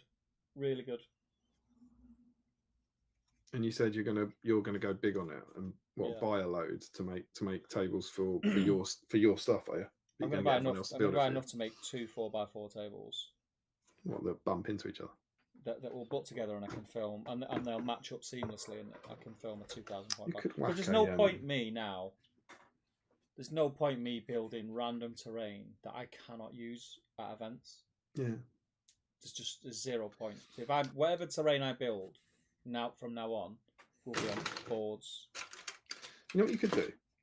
I don't know if you've got any interest in this, but you probably don't. If you're making a 4x4 of this, you probably don't want to put the river down the middle, right? But the river's a major part of it. If you had a 4x4 of this and a 4x4 of this, you could make 2 2x2s that sit in between them that are the river. So like at your tournament, you could have it as like the table divider or something. Yeah. But then also, if you wanted to, you'd have whatever that is, a like 10 by 4 foot Osgiliath board with the river in the middle. Yeah. That'd be kind of cool. Do that. Completed it for you. But they are cool. It's weird for me. I'm slightly. I feel slightly anticlimactic about this because I'm not going to do anything with them, and I never was. Is that I'll send mine off to Rick, and he'll work his magic on them. I don't do a lot of scenery, so it's like it looks cool. I think I can admire the artistry. I can't begin to understand how you go about making something like this to to engineer it to work the way all the pieces snap together. Even more so the dog order stuff. But it's just awesome that we're getting it, right? Yeah. That was kind of mega. Did you has the starter set made you look at any of these classic models and re-appreciate them? I mean, I have a vast Minister of Army and I have a vast Mordor army. I have stupid amounts of Moran Notes painted. They're lovely though, right? Because when I got the other starter set, I think you got 2 war buttons. Was it 24 you got? You got 36 or 36. So I painted up 36 in the traditional silver and red. but I also had 2 warbands of Moran and Orcs anyway that are painted up in silver and purple. So I have a lot of Moran and Orcs. So my Minister of Warriors and my Rangers and my Moran and Orcs could possibly find their way into a prize box. Oh, I see. Oh, I mean that's if you do all of them, that's 60 quid right there, right? These I fell in love with when Pelennor set came out. I'd never seen them before. You know, I'd seen them on the table, whatever, but I'd never used them. I never assembled any. And I did all 36 and Pelennor set for the Army of Gothmog and loved them then. So I'm not as, you know, now I'm not going to do anything with these. But you know, it was kind of. I do like getting old sprues that you haven't done before that feel like new sprues.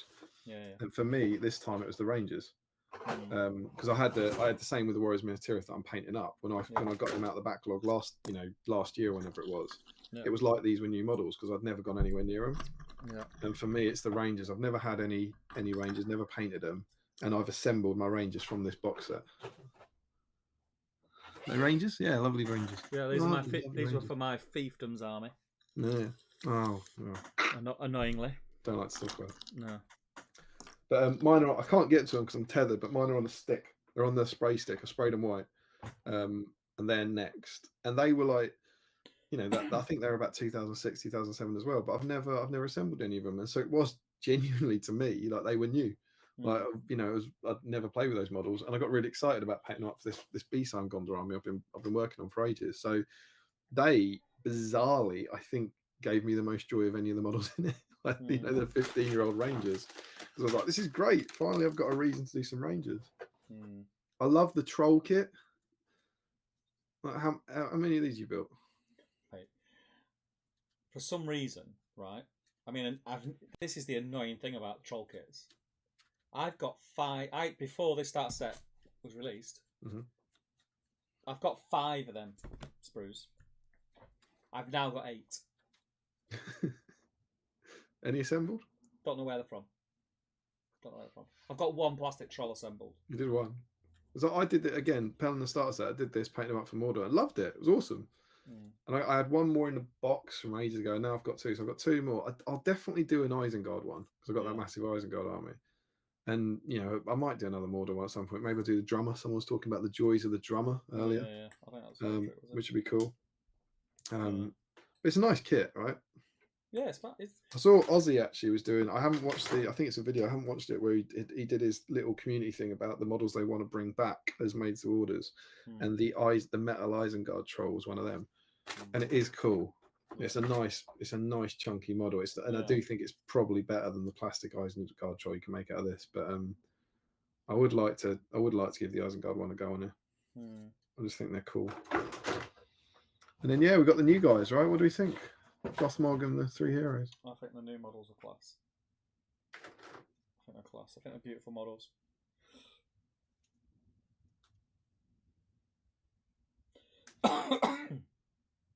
What do you It's the stuff like when you look in. Who is that? Is that I'm not sure which one that is, if that's Damrod or Madril, but there's a cloak. Have you got the Ranger sprue there? I've just put it all back in the box, mate. It's a dreadful unboxing. There's a cloak with. He's got like tassels for his cloak inside it where the body will go that you'll never see. And there's a whole scabbard inside that I imagine the body must cover up. It's crazy good. Yeah. So they're great kits. And the fingers are, you know, the little hands pointing the fingers are amazing. And the Faramir head actually, it looks really, really like David Wedham. Far more than the paint job does. He's class. I really like them. I think Damrod's my favourite of the Gondor ones. Yeah, it was great. Damrod is a good one. Probably Faramir. Out of the 3 of them, I like all of them, and I like the Faramir one. But out of the 3 of them, I think Faramir is probably my least favourite of the 3. Yeah, I think so. Poses. And he'll also, I think he might be lowest on my list because I've got, you know, for this now for my BSIME Gondor army, I've got my metal Faramir. He was the first model of 2023. Like converted him to have a lance and shield. but I am going to paint up Madrigal fairly soon, and I'm probably going to do Damrod before I do Ranger Faramir. And I think the Faramir is awesome, but he's not. He's like he feels more like a narrative scenario type piece or a diorama type piece than necessarily the one you'd want in your army. I've already got like quite a few Faramir's painted, so he won't be anywhere near getting on my desk for a long time. Gothmog's amazing. As you can see, I've done the foot one. There's bits missing. I haven't done the mounted one, but the foot one's beautiful. When you assemble that and the kind of dynamism in the sculpts, it's just amazing. I loved it. But I've got my hope for the GT is that I'm taking my BSIME Gondor army to it for the first time, so they're going to get a run out, and then I'm taking Army of Gothmog, so they're kind of thematically opposed, and I've got a lot of Gondor to paint, and I've got a vague idea about maybe painting the new Gothmog, but he's like, I've got a Gothmog painted, whereas I don't have a Minas Tirith army painted. Well, so Gothmog's got to be the last thing. Minas Tirith, it's the new cool. It won the first event of the year. It won your it won Fellwinter. Yep. Very cool. With what kind of Minas Tirith? I can tell you exactly what kind of Minas Tirith if you want. It was where are we? My events hosted Fellwinter. So Mr. Ben Haslam won the event with Minas Tirith, and Ben Haslam is the brother of Scott Haslam, who played the most amazing top table game against Mr. Tom Harrison at the last Scouring. On stream, yeah? On stream. Two legendary brothers in one family. It's good stuff. So his army was Boromir with the banner, horse and shield. In his warband, he had 15 Fountain Court Guard with shield. He also had Húrin on a horse, and in that warband he had 6 knights with shield and 3 Fountain Court Guard with shield. And then his third warband was Madril and 12 rangers with spear. 750 points, 13 archers, 39 models. You say it was Madril, Faramir, and who? Boromir? Madril, Húrin, and Boromir. Madril, Húrin, and Boromir. It's good, but just ground on the pound, Minas Tirith. Ground on the pound, pound on the ground, Minas Tirith. 6 out of 6 he won. It's pretty good, isn't it? And I think this was GBHL 100, right? GBHL 100, and he played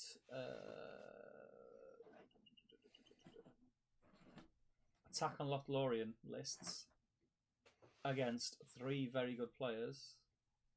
3 Assault on Lothlorien lists. Yeah. Wow, 3 times. He deserves to win, man. 3 of the 6 games was against Assault on Lothlorien. That's a grim draw. Yeah. Oh, fair play to him, man. Yeah. So he played Return of the King, Isengard list, Assault on Helm's Deep, and then Assault on Lothlorien, and he won it. Oh, fair play to him. Yeah, he done really well. Congratulations. I tell a lie. He drawn one. So 500 draw. Yeah. And he won it. He won it. Yeah. So second and third. So Ben Haslam won. Michael Bradford came second, and Aaron Pullen came third. Aaron. I'm mixing him up with Aaron Collier, I think. I thought Aaron Pullen might have done really well at a Warhammer World event. I know Michael Bradford. I played him. I might be getting confused. I think I played him at Ardacon years ago. Me and Tom, I think, played him. Is he Irish? Irish. Yeah, we played. He was really nice. We got on. I feel like we had a really good. I might be misremembering, but He's a lovely guy. I feel like ages ago like 2016, 2017. I think we played at Ardacon doubles. I think. Yeah. Oh, that's awesome. It was a really first event of the year. It was a 100-point league event. You know, sometimes they can be quite tense. It was a really well mannered, well played by the people there event. I enjoyed it a lot. Like, it was really good to see everyone after Christmas. Got to hang out with a few patrons. There was a lot of BSIME dice being rolled. You love to see it. You know when people were rolling to roll loss for evil, they could have been brought out the BSIME dice. But yeah, it was great. It was a great event. Really, They will get like a. I think people ever start saying you're cheating using them for bad rolls. It's not fair. Yeah. Hey, go then, Gondor in, man. Yeah, Gondor. Yeah. I'm doing it. I'm so like. I'm talking about this in my hobby vlogs this year. I'm so happy in hobbying at the moment. I had a cracking. We haven't actually done our Christmases. I doubt we'll even get to them now. But we had that cracking end to my hobby in 2022 when a certain Mr. Steve Crow made a guest appearance in one of my hobby vlogs, and we had a bit of fun with some Mario Goblins and doing the cave trolls. And then I've come back in doing this BSIME Gondor stuff, and it's just brilliant. This is the first time ever the things I'm painting on the stream are also the things I'm painting like for my next event. So it's not like, oh, this is a break from the Dale guys. It's like I'm painting these because they're on topic, and it's also what I'm going to be painting tomorrow. And so I think for the first 2 months of the year, I'm just painting kind of chilled out BSIME Gondor stuff that doesn't really matter how it turns out, you know. Yeah. It's just lovely. Just really, really loved it. Loved finished off Faramir and loved working on these Minister of guys. And like I said, I'm really excited about getting stuff into those ranges. What's just before, I know we do need to move on. Let's say we're going to struggle for time soon.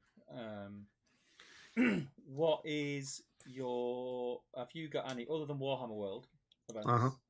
Do you have any events in mind for this year? Not until I'm running 7 Stones at the end of May, and I'm at the GT, and I think those are the only 2 I'm signed up for. We've also got a photo shoot for SBG issue 13 in the end of March. So it's in between those, and I haven't put any more. In. When's Scouring? March. That sold out. It's sold out. Yeah, but that 100% there will be dropouts. I feel like I might be able, maybe around the sort of April time. I feel like I might be able to sneak away for one more somewhere. Yeah. But yeah, the Warhammer World ones I tend to head to just because the most people tend to be there. I know or whatever. I was talking about this to like some of the lads on the Saturday night last weekend, and it's like I didn't get other than Warhammer World events. I didn't get to any events last year.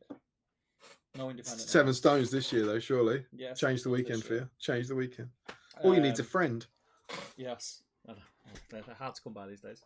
I didn't get to any events, and you kind of think, oh, why have I not gone to any events? But when you put together the fact that get to the Warhammer World events and the events that I run, it's because you run them all.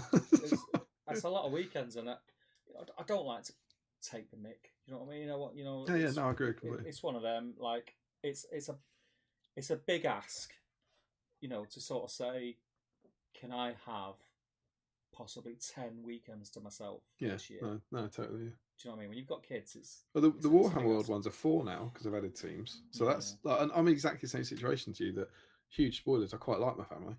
So as much as I like going away to these things, I don't want to be doing it like every 2 weeks or anything. You don't want to feel like you're away every other weekend. No. And when you take those 4... Generally, this is how it works for me. You take the 4 Warhammer World ones. I always go to Ardacon. I run 7 Stones.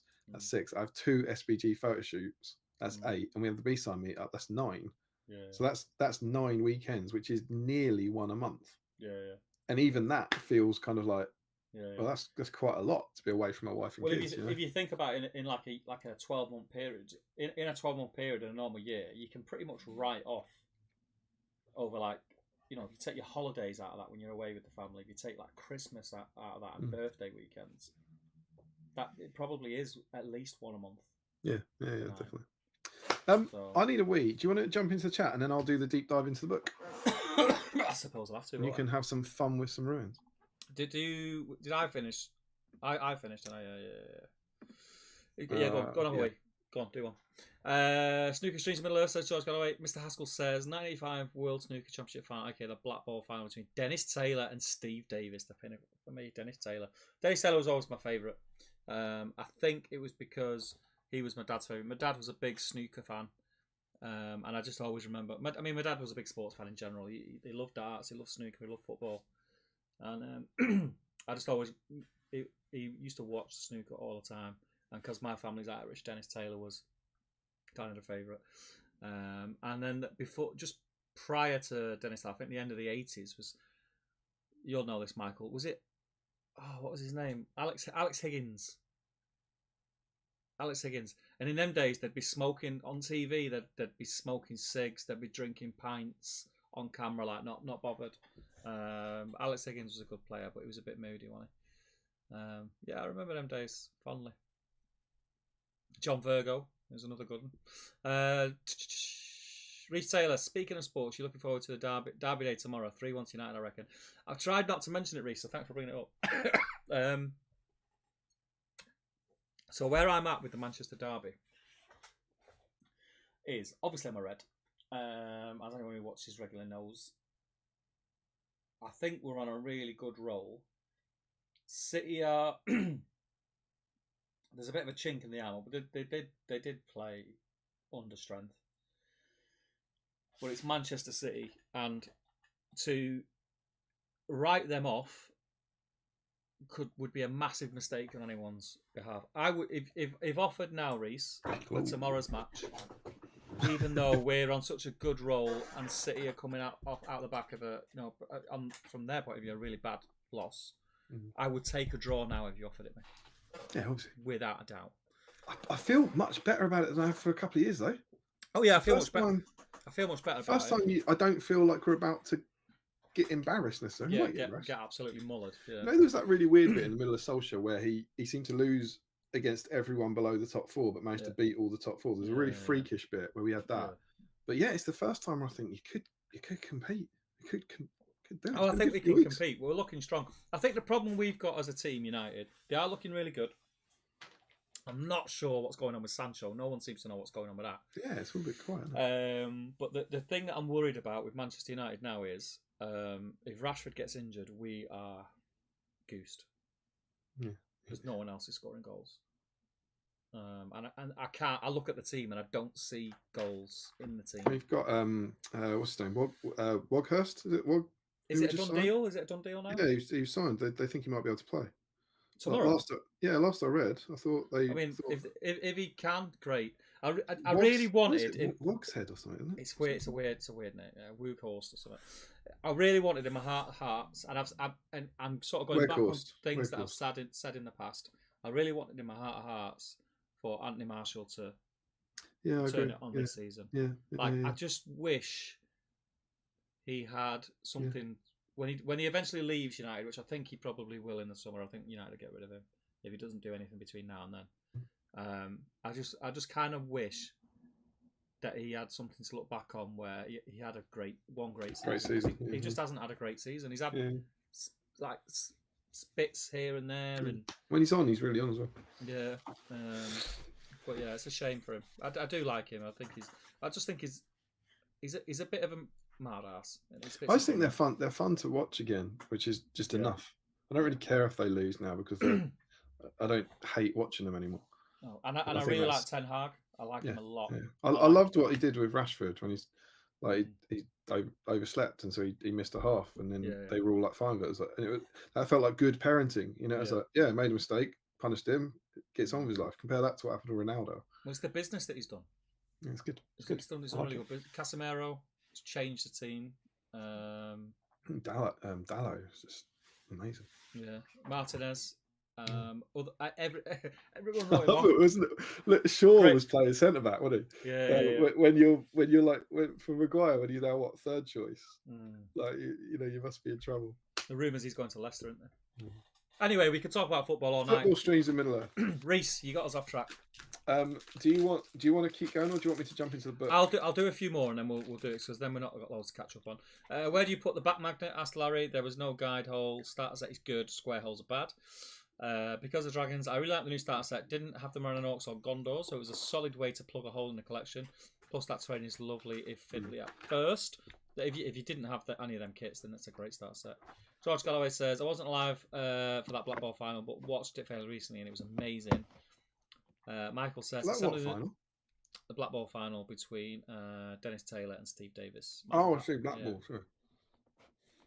Love the new set. Hang on. Assembling the new heroes needs a bit of thought, but are so cleverly designed. New ruins just look ace, says Michael.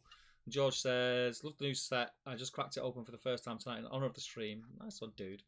It's been sat in a cupboard since before Christmas in anticipation. That's awesome." Larry says, "I like the walk, but can't help thinking they could have made it absurdly long. We've got like a long one and a broad one now. They could mate and have a normal size one. Yeah.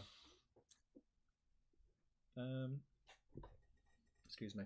Sam says, "Start set good, square holes bad. I believe that was Animal Farm, Larry." That's terrible. The Dolgledore terrain is amazing, says Joe. But I don't like bleeding all of my painters. Yeah, I had the same problem. I haven't built anything from the new start set yet, but I did look at the news proofs and they look insanely detailed. Michael Haskell says, "For those who have assembled Faramir, Madril and Damrod, have you gone with or without the ruins? As I've already got all of the 3-metal VRS versions painted. I'm going with the ruins option. If, like I say, I've got all of them already painted in my armies, but if I do get to paint them, I think I would probably try, in my head, this is how, whether I end up doing it that way or not is a different thing. I would probably magnetise the ruins. Okay. I think, but pose them in a way where they're not sort of stood on the ruins type of thing. I think I'll go Sans ruins. Because for one thing, my Ministerial guys are based like most models, so it's like sand and grass. So I think Faramir on his log will look better for that. Yeah. But I just don't like the fact that, bear in mind, a lot of my collection now, we often take photos for SBG, and I like them to be as flexible as possible. Yeah. And I don't, there might be a point where I want Damrod or Madril to not be in Osgiliath. Yeah. And so I think for me, I'll leave them behind. I think. Yeah. I mean, you could use them ruins just and make like little objective markers with them to use in Osgiliath. That'd be quite cool. Yeah. Larry says, "I'll probably end up doing 2 lots as sort of both." Because the Dragon says, "I appreciate they gave Gothmog's Warg little furry balls." Yeah, details, mate, says Sam. Frederick says, "A lot of attention for his little furry balls." You seem to get 2 domes, ruin plus intact. I don't think you get 2 domes, Frederick. I reckon it's going to be like an insert piece, like what Damien just shown us on the sprue. I reckon it'll be a piece that slots on the roof, so it's not got a hole in it. Because that's what it looks like on the I haven't looked at the roof of the dome too closely, to be honest. If you look at some of the pictures of the flat roof, you can sort of see the diagonal lines where the pieces have gone into. I know what you mean on the flat roof. Definitely can. Hajinder says, "Is there now more terrain for Gondor versus Legendary Legions?" Yeah, probably. And Sam says, "I do like the idea of checking for ITW and being able to say, well, I can in the way, and I can shoot him in the jam bags." Carl says, "I love playing around with a 2,000 point list for that. That live stream will be epic." Yes, Carl's talking about the when I discussed in the I think it was the it might have been both BSIME and the TTG patron chat about the like community build of a skill thing. Yeah. That'd be cool. Hope you'll be there, Carl. Michael says, "I've just noticed my set doesn't come with a 40mm base for the Warg. Looks like I've just got a 25mm base. Just need to nip down to the back of the garage, Graham's room to get one. I'm sure you've got plenty, Michael." I think if it helps, Michael, it might well be too late by the time I read the comment. I think it wasn't the 40mm one just loose. It might be at the bottom of your box. Yeah. Check in the little bits that fold under. Laurie says, "That's a good point because of dragons. I don't know where my nuts have gone." Ryan Cuthbert says, "I actually don't own any Moran and Orcs." That's crazy. You're probably the only SBG player on the planet. Larry says, "Update, they fell off the tray." And Eric L says, "I didn't pick up the starter sets, but the new ruins do look really great. Really do look great, should I say. Working on building the last third of that previous Osgiliath multi-pack that I picked up 4+ years ago. Because the Dragon says, can't have errant nuts rolling free. 2008, I think," says Larry. Not sure what that's about. Was that something else? Must be a release date for a sprue of some sort, right? I somehow ended up with 6 Mordor trolls, says Frederick. Rory says, "Put them in an unassembled troll sprue box." Frederick says, "Plus drummer, plus chief." Sam says, "Pair up with a troll chieftain and there's a fun and silly 750 point troll army."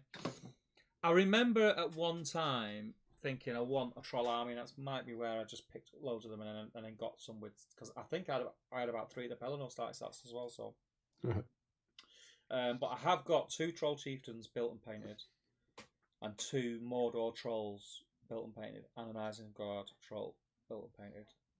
Plastic or metal? I've got metal. Most metal have got one plastic.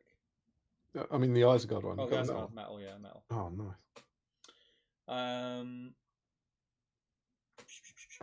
George says, I'm planning on painting my Rangers as Blackroot Vale Rangers. I painted up 24 Minister of Rangers just before the box was announced.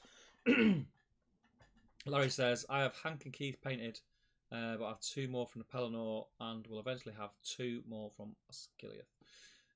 Also have a Metal Asgard one, says Frederick. Tom W, how's the smell of the new box? It smells great. So good. It smells great.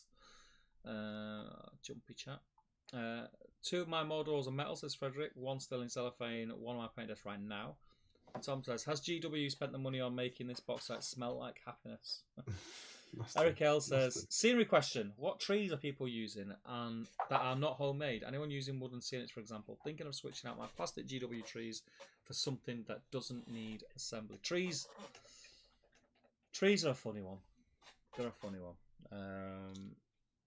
Depends what you want to go for, because gaming trees are so out of scale. It is untrue. But then when you find sort of the model railway trees that are better scale, they're like 25, 30 quid each for a tree. My take on it, and I know you said not homemade, but it wouldn't be making them yourself. But he was in the chat earlier, Andrew Pennington. Yeah. Andrew Pennington makes trees that are beautiful and they're really, really good value. He always posts in the trade group. He makes tufts trees. We've got tons of them now that we use in SBG, all different colours and stuff, and they're lovely. They don't solve the problem. Steve says that they're fundamentally too small for the models, but they're in terms of wargaming. That's just an issue with wargaming trees, really. Yeah. But they're brilliant, and so those are my go-to now. We've got just tons of. We've got me and Tom have ended up with boxes and boxes of those. Yeah, they're great. That's really good stuff. I'm in a fortunate position that because I've run events for a long time and just over the years, like made trees and bought trees and acquired trees. I've got loads of different trees, but trees are a funny one. They're really hard to find that look realistic and work well. I think your best bet is always making them, and there are some really cool tutorials out there. If you search on Luke's, it's not called Luke's APS anymore, is it? It's called Geek Gaming Scenics. Geek Gaming Scenics. He does some really good tutorials for gaming trees. Have a look on there. I know, like Damien said, you didn't want to go on about making them, but it'll save you a ton of money. Joe says, I've already got 2 metal Mordor trolls. My plastic for the Pelennor box has been put as a drummer and he's being painted tonight. My one from the new box will be an Isengard troll and go alongside the metal one I haven't built yet. But I'm gonna pause there before Frederick's comments, because I think we do need to because I'm not going to be able to talk for much longer, mate. Sure. So I think we should. So where did you? Yeah, I'm just trying to work out. Wait, can you mark it or pin it or whatever? What, the chat? It's where. So Frederick, the next comment is Frederick Schultz saying Damrod is the best model and actually looks like the film version. Oh yeah, I've got that. Okay, cool. So that's what we'll jump back to. Yeah. So before you go into this, I don't know what you're holding up. Before I go into what? That's not the one I'm going into. I'm going to the other one. Oh yeah. You can go into that one if you want. Well, I don't think we're gonna have time. So let's play it by ear. Do you want me to jump in then? If you jump in, because I'll go for a wee. So you're going to play some ruins. So there are some comments left. If I go for a quick was, do you want to deal with them? I'll see if I can catch up. Yeah, we're back in a minute then. So Damrod's the best model, and he actually looks like the film version. I agree. The old one was just a random metal, right? Yeah, they've got his clothes right as well. Cool to see GW finally painting Rangers brown. It is. Larry says, I don't like it as it means I can't feel smugly superior when I paint mine properly. Oh, I don't know what that means. Harjinder says, might pick up another Damrod and use that model as my Faramir. I prefer the standing up pose. It's the new Faramir pose from the films. Not that I remember. I don't remember him kind of running forward and jumping like that. But you could probably do a fairly easy head swap, I think. Because the Dragon says, Eric L, I quite like the trees from Monster Fight Club. If you do a bit of work to tone down the brightness. I don't know what they are. Worth a Google for Monster Fight Club. Larry says, I think this is a reference to, no, it's not from the film. He doesn't really do a lot of actiony stuff.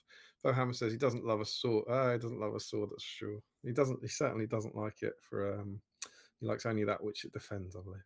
Larry says the only one I have booked in is some event in Stockport. And he wasn't here for it. George Galloway, not for its sharpness at least. Indeed. Solid Faramir quotes. Joe Holzman, all I currently have booked in is one in Chippenden next month and Ardacon in August. I'll see you at Ardacon, sir. Sam says, I have similar issues. Once the weekends I and Carrie work are excluded, we have about 2 weekends left together, a month at home together. So going away monthly seems a bit much. Yeah, I agree. It's just all part of growing up, isn't it? Thank Eric L. Thanks for the tip. Have not heard of those, but we'll check them out. TMAT Tiberius, good evening from the States. Larry Miller, I have the problem that it's hard getting whole weekends off work. Joe Holzman, it's definitely done as of this evening. The Wake Horse deal. I see. Oh, Harry Bates has retracted 2 messages. Exciting times in Middle Earth. Who knows what tier of message they were. Eric L says, still keeping my fingers crossed that the Swedes at Man United, as in Lindelof and Alanga, will make a performance comeback. Alanga has moments of excellence, but not often enough. Am I drunk to suggest that you're Swedish, Eric? Or are you going to say I'm absolutely not? I don't know. Is that the connection there, or do you just love the Swedes?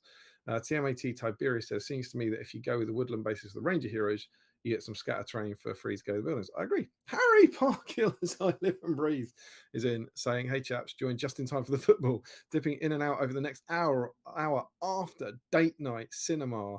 Film was Man Called Otto, 4-star, a bit sentimental but nice. I love it. Film reviews in Middle Earth. Good to have you in, Harry. Hope you're doing well, mate. I quite like the dipping in and out after date night. Is date night finished? Is it? Are we done? There's no potential for more date night. But lovely to have you in, mate. I hope all's well and happy new year. Daily Daily SBG says Damrod is the best Ranger for sure. Enjoying painting these, but need a break for some biscuits. Malted milk for the win. Eric L says, appreciate the input on trees, guys. Is there a way to get in touch with Mr. Andrew Pennington? If I'm not on Facebook, I'll send BSIME an email to inquire. Yeah, he just trades out of the trade group in Facebook. I don't know beyond that.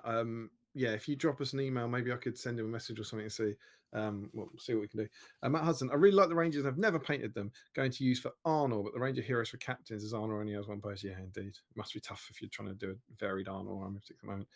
Daily SVG says, I'm hoping the stars align and I can get up to Stockport for scouring as I still have my hotel booking. Good luck. And Harry Bates says, predictions for the ME SBG Ashes, of course. Harry posted on the GUHL, I think it was a meme, wasn't it? About what would happen if Australia played the UK or England, I think it was, in the UK Ashes. We'd crush you, obviously. It wouldn't be me anymore. I would be cheering from the sidelines, I think, but I don't know. Is there an event? Is there a WTC now? Is the ETC a WTC now?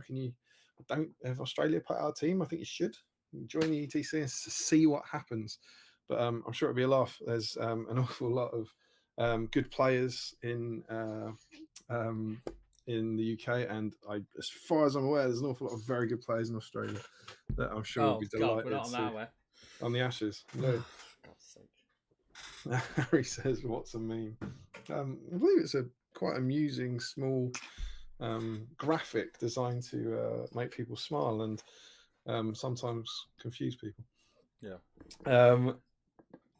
Daily SVG says, not yet. We'll see if one comes available a couple of weeks before. I also think we might. Do you reckon we might? I reckon we might win the real Ashes now. Like they're playing a bit of baseball. I'm having a bit of hope about all sorts of English sport. So I think there's hope for us in the real Ashes. Maybe there's hope for you. Let's see how Derby Day goes tomorrow. Yeah, indeed. Yeah, it's all everything's coming up. Everything's coming up well. So there we go. I flew through the chat, and you're back. I'm back, yeah. So my throat's really bad, mate. So I kind of. Lovely. Have you got some ruins? No, not gonna have time now. Anyway, man. Yeah. Go on. I'm listening to you anyway. Fair enough. I like the voice. Do some ASMR for you.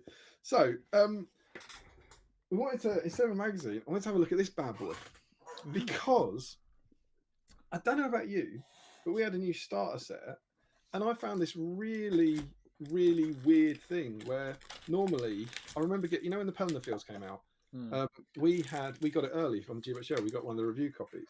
I remember flying to Nova in 2018, and I had the rule book. I remember reading it on the plane like early, and looking around, going, "I'm not allowed to have this yet," but probably the people on the plane don't care.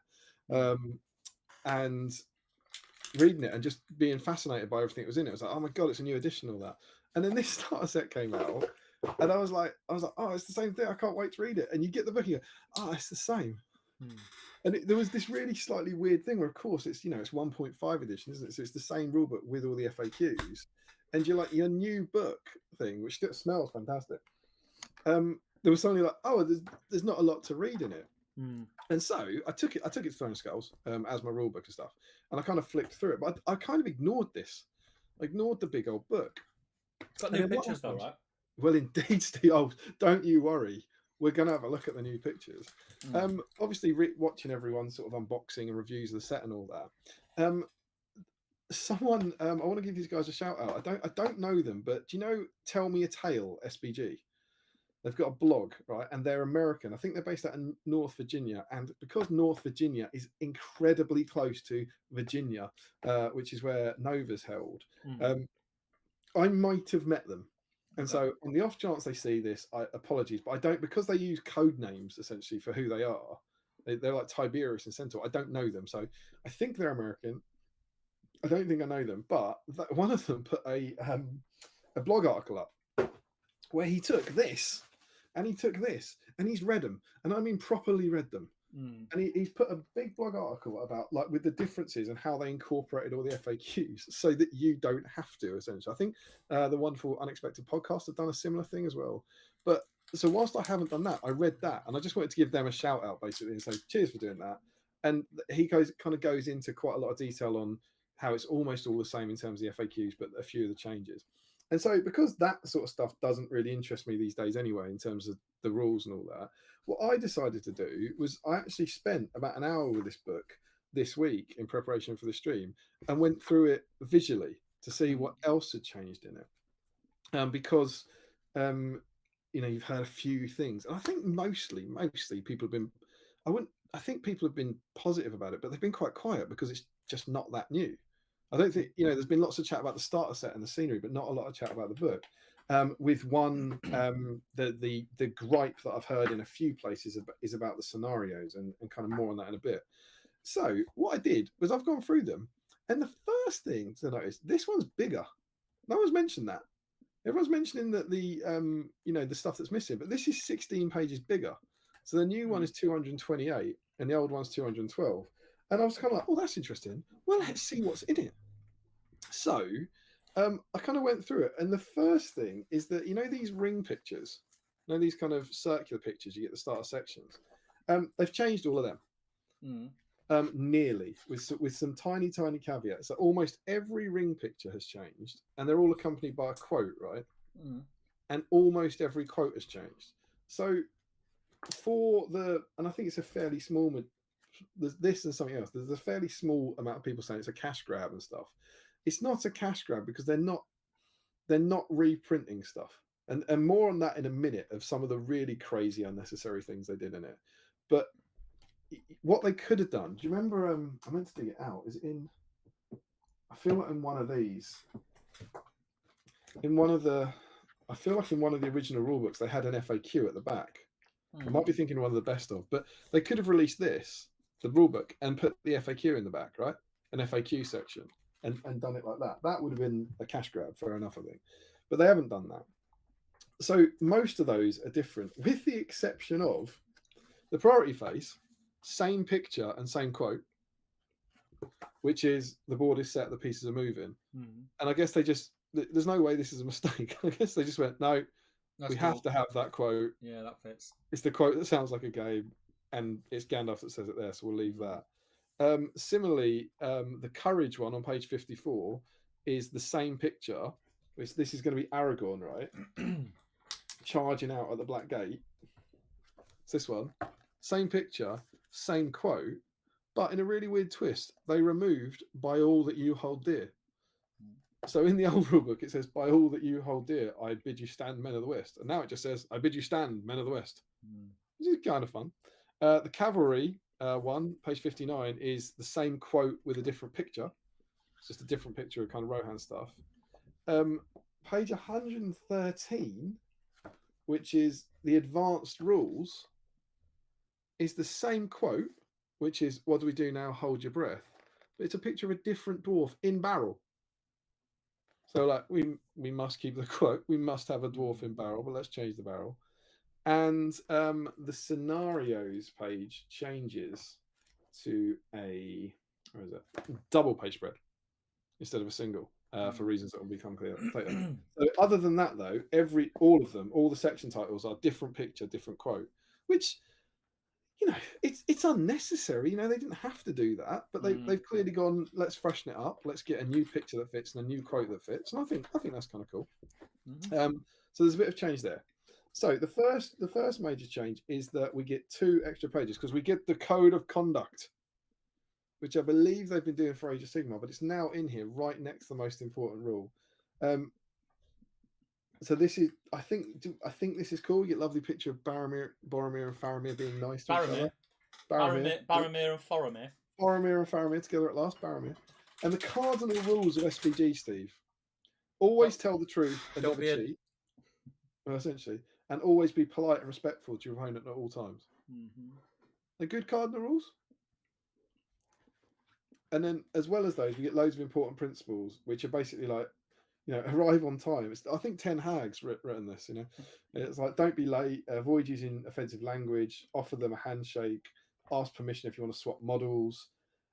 Always be humble in victory and graceful in defeat. Never fix the outcome of a game, which seems like always tell the truth and never cheat. I don't know, but so we get all these things in here, which is kind of, I don't know, how do you feel about this? Is this a good thing to have in a rulebook? I think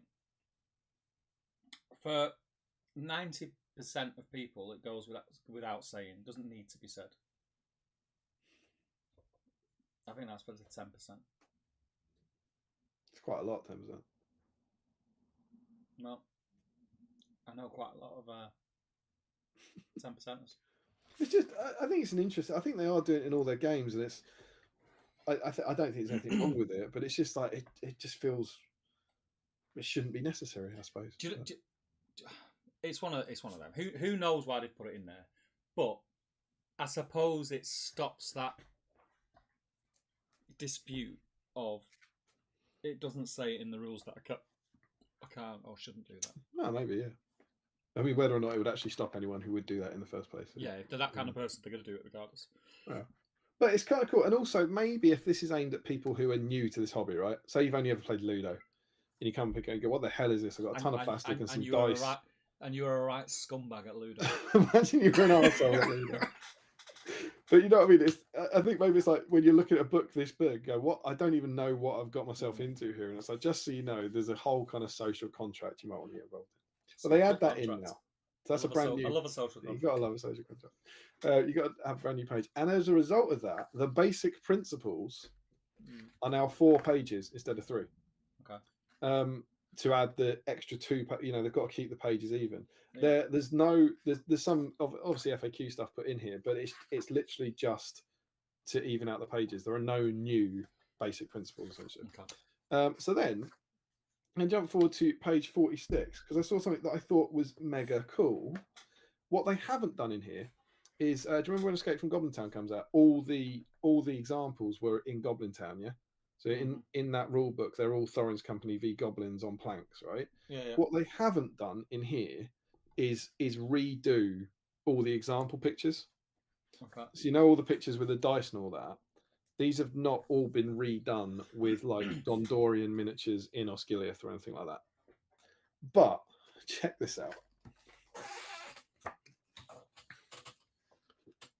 Oh yeah. Gothmog and Aragon, right? Yeah. And they are the new models. And if we go to 48, you get, where is it? That one? You see that?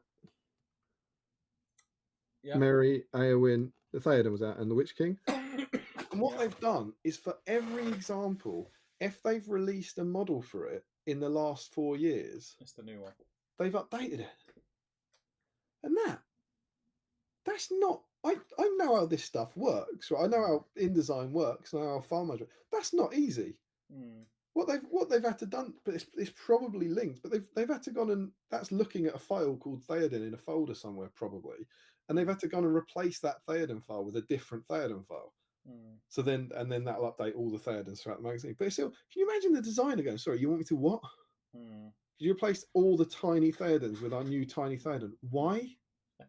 And I honestly think he's gone, "No one will care." Yeah. And I noticed no one said anything about this, and they should. Because well done. Yeah, exactly. That's a lot of effort to do, and it's exactly the sort of thing that is not a cash grab. That's a labour of love to say, let's make sure that every model that we've released, every character we released a new model for has an updated picture in the rulebook, just because maybe some cretin will notice it. Yeah, and there's that kind of thing that's gone into it that just makes me think there's something nice there. I can honestly say, I'll have to put it out there because I'll forget to say it. To me, this is not a cash grab. To me, that rule book being re-released, yes, it's the same rule book, same rules, it's the same game that you're going to play at the end by reading it. But the fact that it's updated and I don't have to A, go looking for rules that might have changed, or B, be corrected mid-game that the army that I think can do one thing can't actually do it, is worth the money to me. Yeah, okay. And this one, the natural extension to this, and I think this is the only example of it. But check this out, right? Old rulebook. We've got an example for defending elevated positions. Yeah. You see that picture? Yeah. You make out what it is? I can't see what the characters are. I can see that it's a character on an elevated position. All right. 3 guys. You've got 3 Uruk Hai. Yeah. Try and get some more light in. Sorry. And Legolas and Gimli. Okay. And a Helm's Deep staircase behind them, right? Yeah. New rulebook.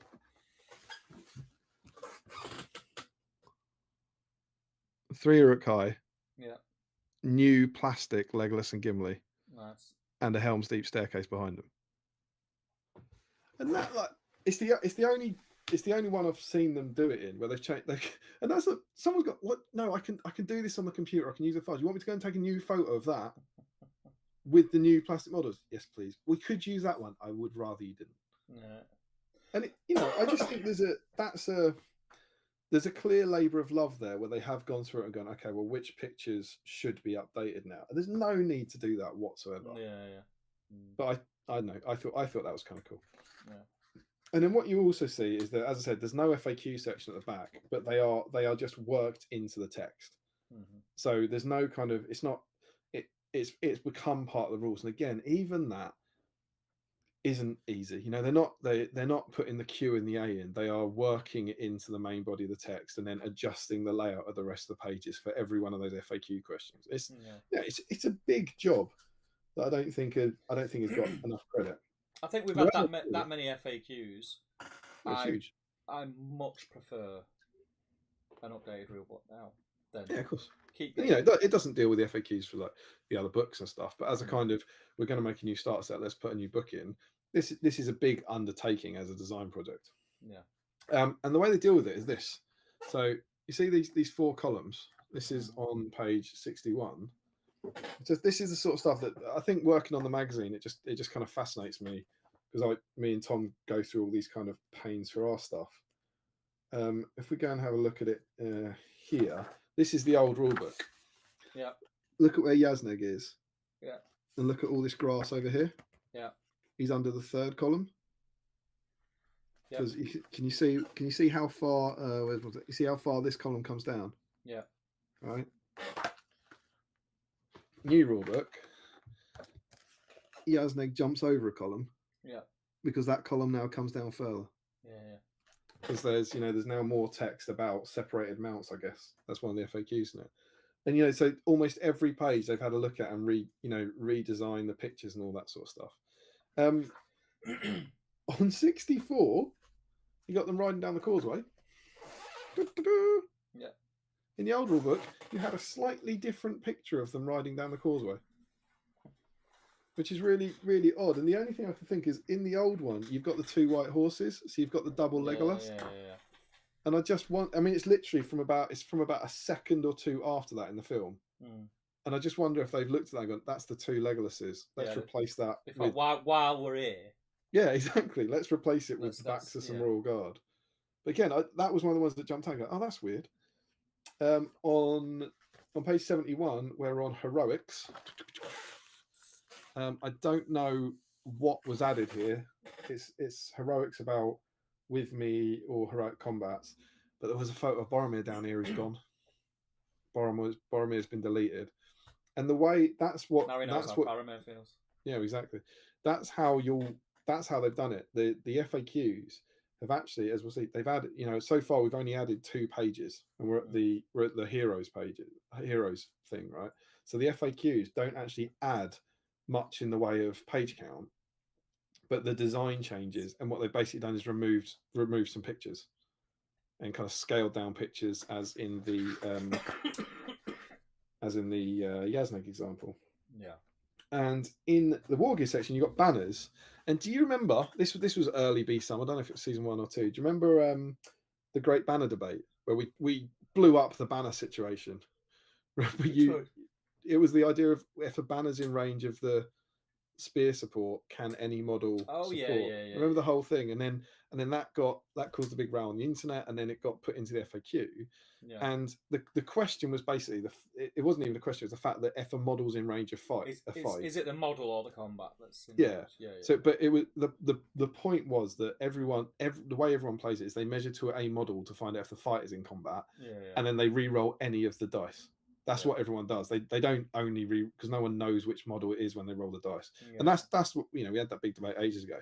And when it got put into the FAQ, this is the FAQ in the current FAQ that you can find online. If a supporting model is in range of a banner, but no other friendly models in the same fight are in range, does that fight benefit from the effects of the banner? And the answer is yes. And that's the FAQ, which means it's how everyone plays it. If the supporting model's in range, you get to rerun it. But despite them putting it in the FAQ, I've still seen people argue that only means it's the supporting model. Yeah. And I've heard it. I've heard people argue that what they're saying is, the fight. What it means is the fight can use the banner, but obviously it's only the model in range, right? So that's the current FAQ. Now listen to this in the new book. If a fight has one or more friendly models, including supporting models, within the area of effect of one or more friendly banners, then the fight will be affected by the banner. If a fight is affected by a banner, then a single friendly model in that fight may re-roll a single d6 in the duel roll. So they've clarified. Again, they haven't just put the FAQ in. They've literally reworded it to clarify the FAQ, and that for finally that now puts it to rest. And it's no one could argue against it now, because it's like, even if a supporting model's in range, the fight's in range of a banner, and if the fight is in range of a banner, then any single model can re-roll it. And again, it was a sort of yes. And you even now get a brand new banner diagram. This one's all new. So what have we got in here? Wouldn't you believe it? We've got Warriors of Minas Tirith fighting Moran and Orcs. So they go with the starter set, and this is brand new. So it's basically showing you which fights are in range, which is fun. On 98, the magical powers list, they add this picture because the FAQs have made them tick over a bit. Yeah. So they actually ended up with more space at the bottom because it's on some other pages. Extra pages. So yeah, indeed. And that adds 2 pages. So we now have, is it 6 or is it 8? We now have 8 pages of magical powers instead of 6. So you actually get, that's another 2 pages, so we're on to +4, I think. And you get a brand new kind of magical powers picture. Because things like, Will of Evil now has the whole thing about how they can't pop themselves. 137, most exciting change in the entire book. I couldn't believe this. Oh, brand new Tariel picture. I'm gonna go out on a limb, mate, and say that was put in there just for you. Well, you'd like to think. Mm. Wait till you hear this. I'd be amazed if you get this. Who did that replace? Couldn't tell you. Bard. Really? We're in a situation where a project that Jay Clare clearly had a large hand in has replaced a massive photo of Bard with a massive photo of Tariel. I can't help thinking he wants something. Is that your phone ringing? Yeah, exactly. I was like, this is strange. But yeah, brand new, lovely picture of Tariel. You love to see it. So that's great. Over here, we now get two extra pages for the Alliance Matrix mainly because of this, the Impossible Allies. It's out of shot, that. Oh, sorry. You see that? Yeah. Massive column about possible. The big FAQ to stop you doing Impossible Allies. Because that took up so much more space. Previously, those two diagrams were tiny boxes here. Yeah. So another 2 pages were put into that. So that's +6. And then as we get to scenarios, this is an extra glamour shot. Scenarios used to be a single page, and now we have a double page for reasons that will come clear. So that's +7 pages in the book. Okay. So by the time you actually get to the end of the rules, and hang on, wait for that. And then when we go over here into scenarios, we then have 1, 2, 3, 4, 5, 6, and we're into the next section. And there used to be 12.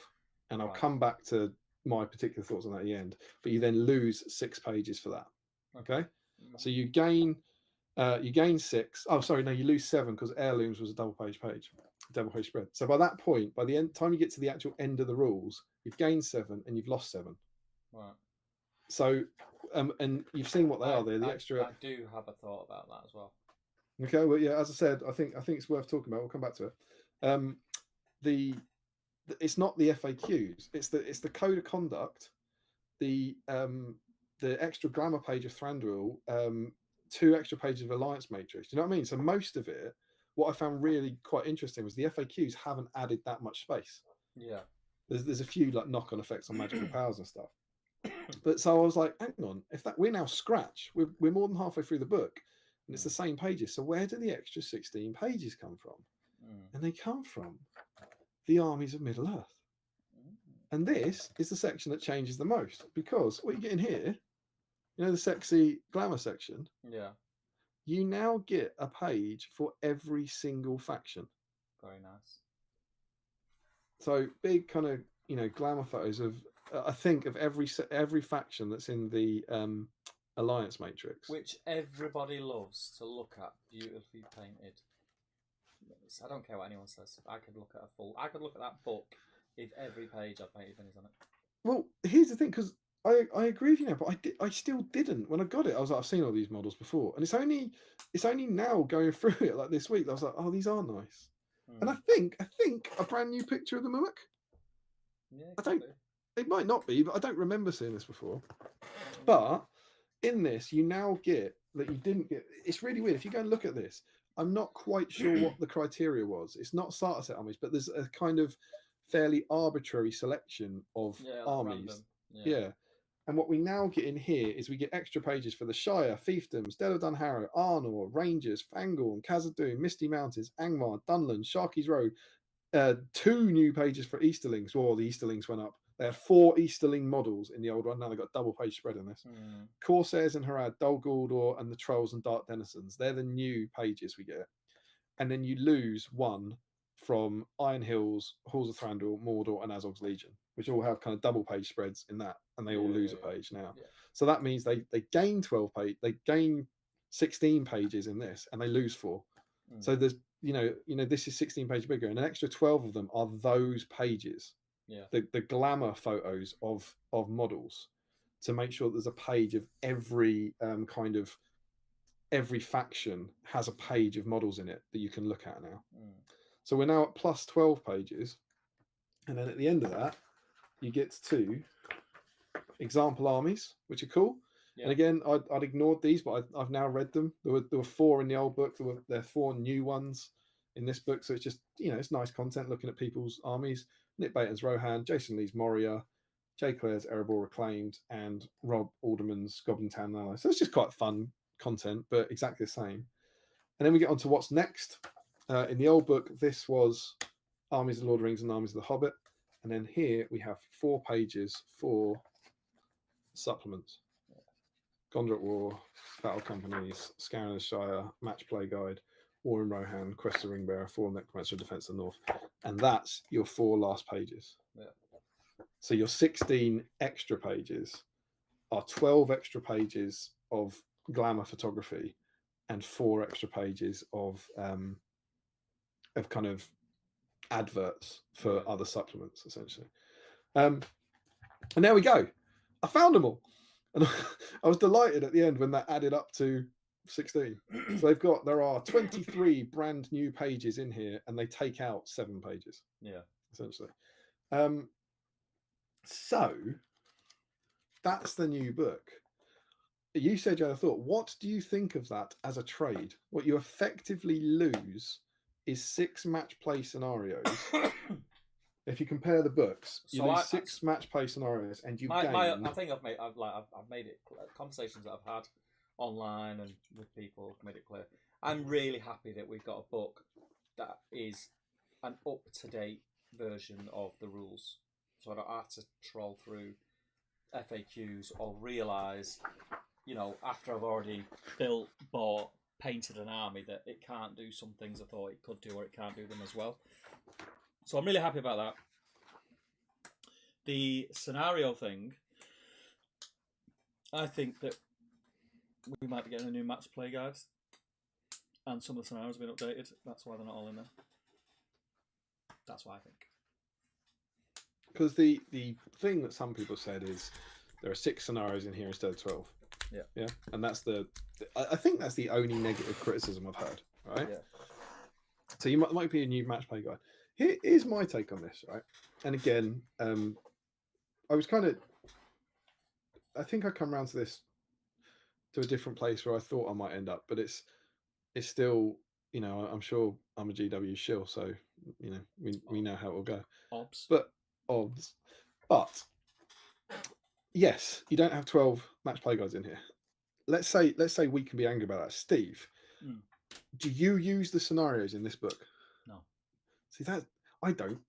Nope. I use the match play guide, right? So the 12 scenarios in this book I haven't looked at, and I don't look at them. I use the match play guide, right? So, and I don't particularly want people to type back and say I do though. It's like some people obviously will, but I think most people who are playing match play use the match play guide, and the reason is this doesn't have all the match play stuff in it.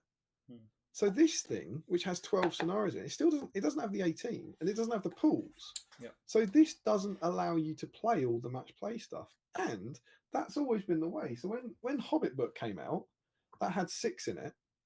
That's what the 6 big scenarios that were introduced in the source books, and then the General's Accessory Pack came out, I think, before and that had the 12 in. So suddenly the Hobbit rulebook didn't have the right number in. So then this book comes out with 12 in it, and then they released the match play guide, which had 18 in it. So suddenly this doesn't have all of them in it. And then this one's come out that has 6 in it, but you still need the match play guide, just like you did for the others. Yeah. And there's definitely I don't think I've ever looked at the scenarios in the original rulebook in my life. And also, and that's not me just saying that to prove a point, because I had the cards, the match play guide just never ever looked at them in that book.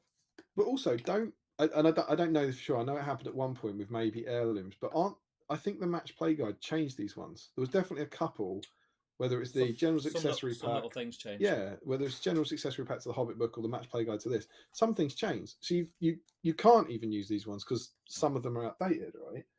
And so that, honestly, and I mean this honestly, it doesn't mean I'm right, but just how I believe, what I think is, I don't, for any existing players, I don't think losing 6 scenarios out of here does anything for you because you weren't using them anyway.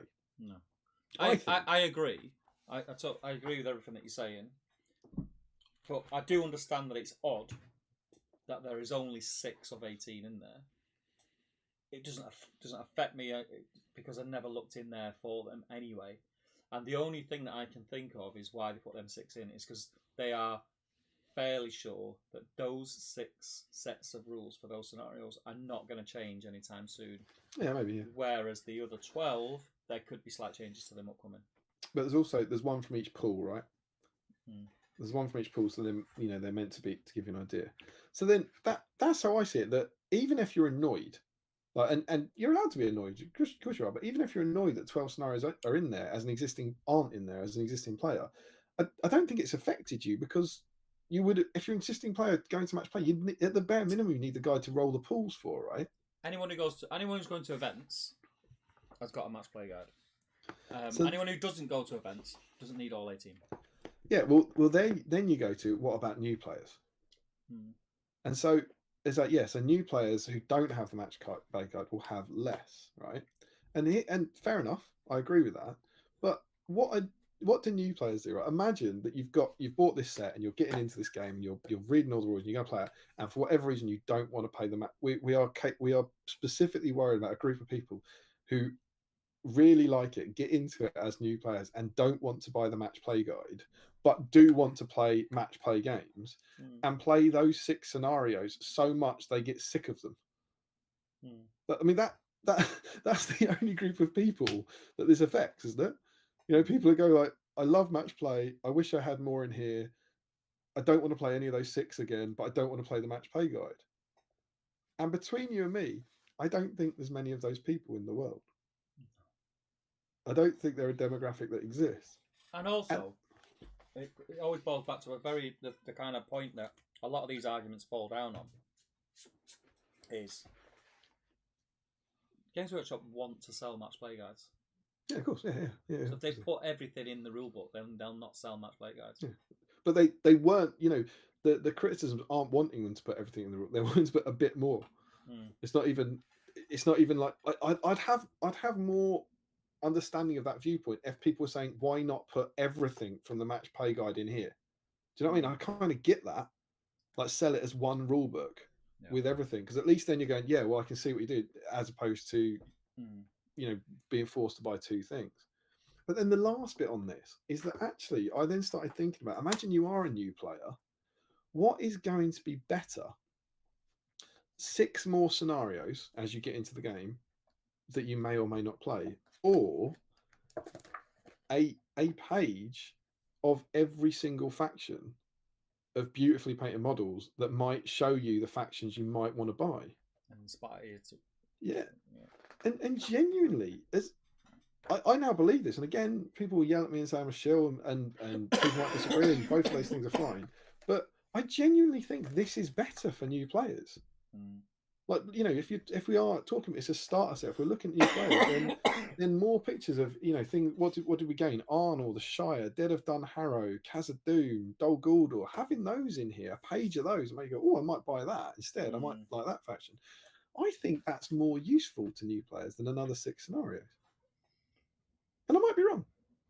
I think it's going to be one of them where like you say, you'll split the room, you'll get half the room and go, yeah, I agree with that, and the other half say, well, I think you're going to get the new players that are competitively minded would prefer the scenarios, and then the new players that are hobby minded would prefer that. But all I'm wondering, like new players, so if they're new players who are competitively minded, I'm guessing that means they've come from another system, right? Yeah. So they already play war games, because I don't think like Timmy, who's 10, who gets his first starter set, is competitively minded, right? In that case, if they're competitively minded, they're going to buy the match play guide. I don't think 6 more scenarios that doesn't allow you to go to tournaments helps being competitively minded. I don't know. Yeah. Now I guess the tougher sell is then where you got, well, what about these? They've got 4 pages, which cynics will say are adverts. They're adverts for their other products. Why couldn't they have put 4 scenarios instead of them? And I get that. I think that's less aspirational. But then equally, again, aimed at new players, I kind of think seeing what else is out there in the range, and Well, if someone picks that book up in a GW store, let's say, yeah, and that they are one of them people which, like I think I mentioned it earlier in the stream, you still come across. Oh, I thought this game was dead. They pick up a brand new rule book, they flick through it, they get to the back, and there is all these other supplements books. They're like, oh, that's cool. I honestly think, like, if you're new, having a thing that tells you about the Quest of the Ringbearer and might make you want to get that is actually going to interest you and excite you more than 6 different match play scenarios are. Yeah. So genuinely, and I know some people won't. I think we have a fairly friendly, supportive community in BSIME anyway, so I don't think it's necessarily that. But some people certainly in the wild west of the internet wouldn't agree with me and would just scream that I'm a shill and everything. But I honestly, truly believe in my little shilly heart of hearts that those supplement pages and the pictures of the models are better in here than 6 scenarios. Yeah. If it was a choice between the entire match guide being in here or the pretty pictures, I think that's a different conversation. And I'd go with match play guide, keep it cheaper. But given that you would still have to buy the match play guide anyway, I think this is a better rule book than this in terms of content, irrelevant to the FAQs. I think. And yeah, like I say, I think we're on a very similar page. It's a perspective thing, isn't it? Like I look at that. I like the fact that we have a rule book and we have a match play guide, and they're 2 different things. So if I want to know where I want to look at a specific. If I'm thinking, oh, what's the rule for that scenario? What domination? What's the rule again? What's the deployment? I'm not going to look in the rule book. I'm going to go to the match play guide. Yeah, I'd agree. That could just be me, and that's fine. There might be other people who don't. Well, yeah. It mirrors my experience, but yeah, obviously everyone's mileage varies, doesn't it? But I also I just think that of all the, as I said, I think the response to this box has almost been overwhelmingly positive. So I don't think this is a large thing, but I've definitely seen those niggles, and I do think they're ignoring the fact you get 16 more pages. Maybe that's even more reason they should have included scenarios. But I haven't heard. I was surprised it was bigger because I hadn't heard anyone. All I'd heard was they'd taken out 6 scenarios. Yeah. Not that they'd added 16 pages, and that kind of, it's not quite a hobby section in the old school nature of it, but the pretty picture section is substantially enlarged, and personally I think it's bigger. I just like we've got an updated version of the rulebook, and that's what I'll use it for, to check rules and double check rules. But what was really nice for me about this stream is I looked through the rulebook, like really for the first time. I looked through it, and I admired the pictures, and I admired the diagrams and the effort. And when I got to those pages, that when I got it in November or December, I didn't even look at those pages. Yeah. I didn't even glance at them, and this time, I really did, and I went through and I had a look at the range of, these models, that a lot of them that I don't have, and I remember those, looking at the Minas Tirith pages and seeing, all the new Ranger heroes and everything on there, and picking up on things like Ingold and Hurin and Ilas, who have been added to the range since the last edition, and genuinely going through, this is really nice, and thinking, if I was a new player, maybe I would want to do Fiefdoms, maybe I would want to do the Dead of Dan Harrow or these things, whatever, and. Yeah, so I don't know. Like I say, GW shill through and through, but I think it's a better use of the space personally. Yeah. So that's my take on it, and I think it's a fairly kick-ass rule book. Yeah, I think we're on the same page, mate. I'll be back in 2 seconds. Just had a text off Anna saying going to come in, so I don't know what that is. Right, give me a minute. Do you know where you got to in the chat? Yeah, you muted yourself before you told me. I will do my best.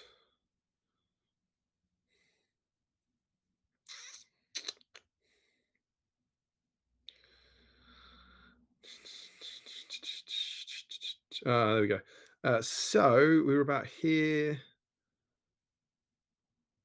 Harry says the actual next Ashes will be unreal. Yeah, I agree. Bazball at home versus the test number 1. Yeah, I agree. I think it's it's a bit like the Manchester Derby, to be honest. It's the first time in a long time I feel it could be a really equal contest. I think it'll be fun to watch. Sam says it's a medium used to share opinions on throwing weapons. Is that the meme? Yeah, always throwing weapons, ideally. Grey Wild, morning chaps. I don't often get to listen live, but I was up early enough to catch most of the stream. It's now 7:53 here in the Philippines. I'm having my breakfast. Great work, Jess. That's amazing. If it's 7:53, if that was half an hour ago, it's like 8:30 in the morning there. It is just gone 1:15 midnight here, and there are 44 people watching around the world. It's just awesome, guys. I love this community so much. Oh my God! TMA, Tell Me a Tale Tiberius from the Tell Me a Tale blog is on tonight. Smiley face. Hello, Tiberius. That's good. I'm glad I was nice about you guys and not horrible. But yeah, welcome. I haven't made that connection. I'll have to confirm that with Steve. Yes, thank you for writing it up. Did we ever meet at Nova? Do I know your real name? Apologies if I do, and I've forgotten. But I've just never connected Tiberius with a person or a face. But love the blog. And yes, cheers for doing that phenomenal piece of work, of comparative work. It's really great. Larry says, it's 11:37 here and I'm eating Kinder Eggs. What a time to be alive. Harry Bates says, what do you think happened with Goldfish Bluegate? Getting new miniatures before they're even announced. Yeah, that's good. So this is Goldfish Blue, famous, reasonably priced eBay seller. Seems to have a lot of pre-release products. I like the idea that some people are saying he's making fake packaging to sell his stuff. Of course, he's not making fake packaging. He's clearly got pre-release stuff. I don't know. There was talk of a while back of a drone finding a bunch of stock outside that had got damaged by water or something, and maybe people had nicked a load of that. Maybe it's come from a local gaming store. I don't know. It's clearly legit. You see the Gothmog packet being 25 quid. Who knows where it came from? But it's obviously real. I think we can expect to see all of those things coming back soon, which is exciting that the models are returning, but a shame, I think, for the people who've worked on them that they won't get to be released as intended. But yeah, don't buy from Goldfish Blue. Not only is he overpriced, but now he's stealing what are presumably stolen goods. He's not stealing stolen goods. You have to steal stolen goods, don't you? He is selling stolen goods. Steve Crow is back in the room. Handling stolen goods. Handling stolen goods. You all right? Yeah, she couldn't lock the gate. Did you sort it? Yeah, I done a man thing. You know what I mean? Such a husband. Like that. Smash that. Smashed it. You just break the gate down a bit, yeah. No problem now. Posting Spirit says he's been thrown to the Rancor, I assume. Is that Goldfish Blue? I know that the first batch of stuff did get taken down, so who knows? Michael Haskell, we talk about the letter and the spirit of the law. The rules are the letter and the code of conduct is the spirit. I like it's included. Oh, that's a nice take on it. I like that. Rob says, fair play to GW for updating the images. I agree. Adobe is probably the best tool for doing it with the system linking. Yes, I know, right? Whereas Photoshop can, you're geeking out in the same way I did, whereas Photoshop can feed into InDesign directly, but still a bit of a chore. Isn't almost every page on a new page? Yeah, so as soon as you get past the code of conduct and the extra basic principles, the page numbers must change as well. But for the most part, the double page spreads are the same, which using InDesign would be less of a panic. You can slot 2 pages in early without too much issue. I've only flipped through the new one, so I could be wrong. But maybe now you might spend a delicious hour on the sofa, as I did with a cup of tea. Joe Holzman, I emailed in about the banner query. I included several examples involving Tarrier that they were inexplicably not used in the answer. Because of Dragon says the stuff the Middle Earth team are doing really is quite the labour of love. Yeah, I agree. I think this is again about the graphics and stuff. Middle Earth, Carl says Middle Earth team are just ace, great at their job and bleeding nice people to boot. I played a friendly game at Warhammer on Wednesday and had Jay come over and chat as well as the lovely Ash. Both heroic men. Posting Spirit says, good to know on the banner thing. Yeah, I played it wrong the other night and rerolled just my spearman other than Shagrat against the Proned and the Proned and 1 wound 0 fate Tariel next time. Does that mean he did? I played it wrong, rerolled just my spearman. He was trying to kill Tariel. He could have rerolled Shagrats, but he didn't. So that's good news for Tariel. Ash and I chatted about the upcoming White Dwarf. Yes, we have Battle of Osgiliath battle reports in White Dwarf this month, I believe. Go and get it. Daily, Ash and I chatted about the upcoming White Dwarf and his gorgeous conversions. Are we picking that issue up? Sure, yeah, me too. Harry Parkill says, naughty Games Workshop, naughty. Well, indeed, Harry. Don't need it, mate. You don't need it. Your stuff's good. Stay alive. Don't need it. Posting Spirit says, regarding White Dwarf, one of our locals said it will have a hobby bingo for other systems, so maybe we will get the Middle Earth ones. Yeah, we just had another Thursday, haven't we? And we didn't get one. I feel like, I don't know, there isn't really, maybe we could send that to the FAQ. It's been here for the last 2 years by this time. I kind of want to say that, are we getting one? Hajinder says, got 18 Riders of Rohan, Guritz, Gothmog's Enforcer, Gorath and Zagdish. That sounds like a army of Gothmog in the making. Cleaned up and primed tonight. I'm off now. Have a good rest of the stream, everyone. Good to see you, Hajinder. J-Mac is in, saying morning. I bought the scenario cards, which are class, but only 12 of them too. Well, exactly. need the match play guide if you want to play match play competitively. Sean Clark says, he asks if you're feeling better. And he says much, a few comments down. Joe Holzman, I think there's no real need for them in the rulebook as long as the match play guide is a thing. I agree. And did you, I don't know if you noticed this, but TMAT Tiberius, you were away when we found this out. He's Tiberius from that blog. Wow. So it's, as I said, it's nice that we were nice about him. I think the 6 they chose were good scenarios, and newer players who want to learn the game can start with them and learn the game well with them, and later you can match the play guide. I couldn't agree more. Sean Clark says, well done on the subs, dude. Is that... He's talking to JMag. Has JMag just had an influx of subs? I think that'd be cool. Congrats, JMag. Joe Holzman says, the only reason they've still included some is so new players have rules for some of them to get started in some match play games before committing to buy another book. I agree. Tiberius agrees. Josh Crosby, the match play guide is the only book I've never bought for the game. At the Doubles GT, it was the first time I played the scenarios from the match play guide and had no idea how they worked. Yeah, I suppose that's the downside of not having all that stuff in the rule. Oh, Fohammer's in, I think, for the first time, and he's had his messages retracted. Not for the first time. That's Tim. No, I mean tonight, isn't it? Oh, right. I don't think he's been in tonight, has he? I don't think so. I know Fohammer's Tim. We go way back. But yeah, who knows what he spoke to the night, what he whispered to the night. Larry Miller says, Gothy assembled. Woo-hoo! Quite happy with the magnet stuff. Don't think I'll be painting that. And then he screams in capitals, "You're a shill," and everything. I know. I'm sorry. Sean Clark says, finish the stream model on to clean up my new favourite toy, Thranduil on Elk. Stephen Crow, any thoughts for Sean Clark? It's just the best. Enjoy it. It's just the best. 69 Megacom is going. I love that. You get a message now. That message is new. Have you seen that? Which one? Let me see if I can get it up again. It says, thanks. We've received your report. If we find this content to be in violation of our community guidelines, we will remove it. If we think 69 sexy, good time spin fuck is actually not meant to be here, we'll remove it. And the verdict says, no. Battlegat Harry says, he's put 1 out of 2, so I'll read them together. I'm not annoyed personally, but it does mean new players get less for free when they're starting up. I'd argue the lovely photos are all on the website for free, so new players gain less. And he says, why not both? Surely the extra 6 pages wouldn't break the bank unless there's a clear push to sell the match play guide. They can't add 6 pages.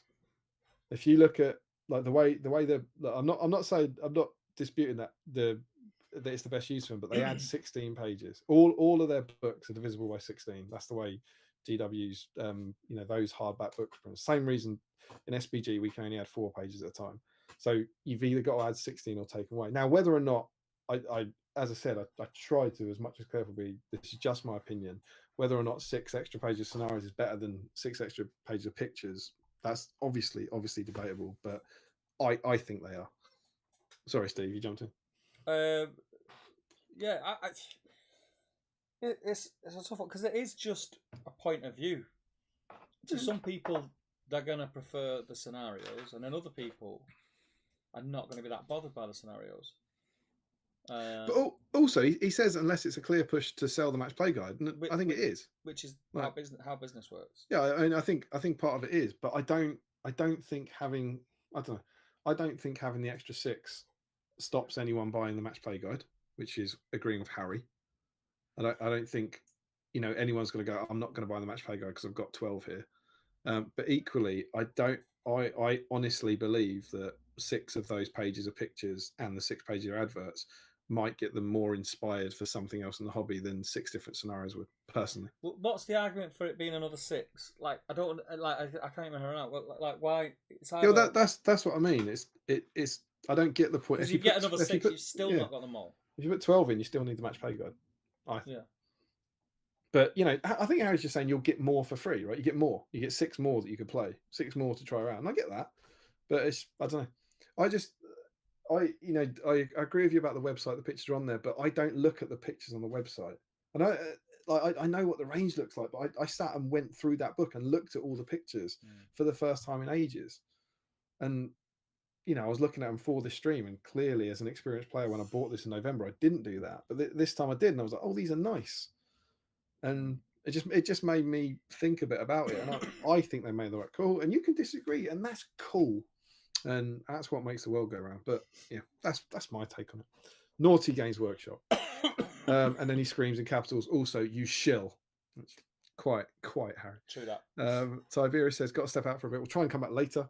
Larry Miller says, Goldfish Blue should have been your affiliate link. We missed a trick there, man. Joe Holzman, I think the only item he actually took down was the item we haven't officially had revealed yet. Oh, interesting. Was it some form of fallen head thing?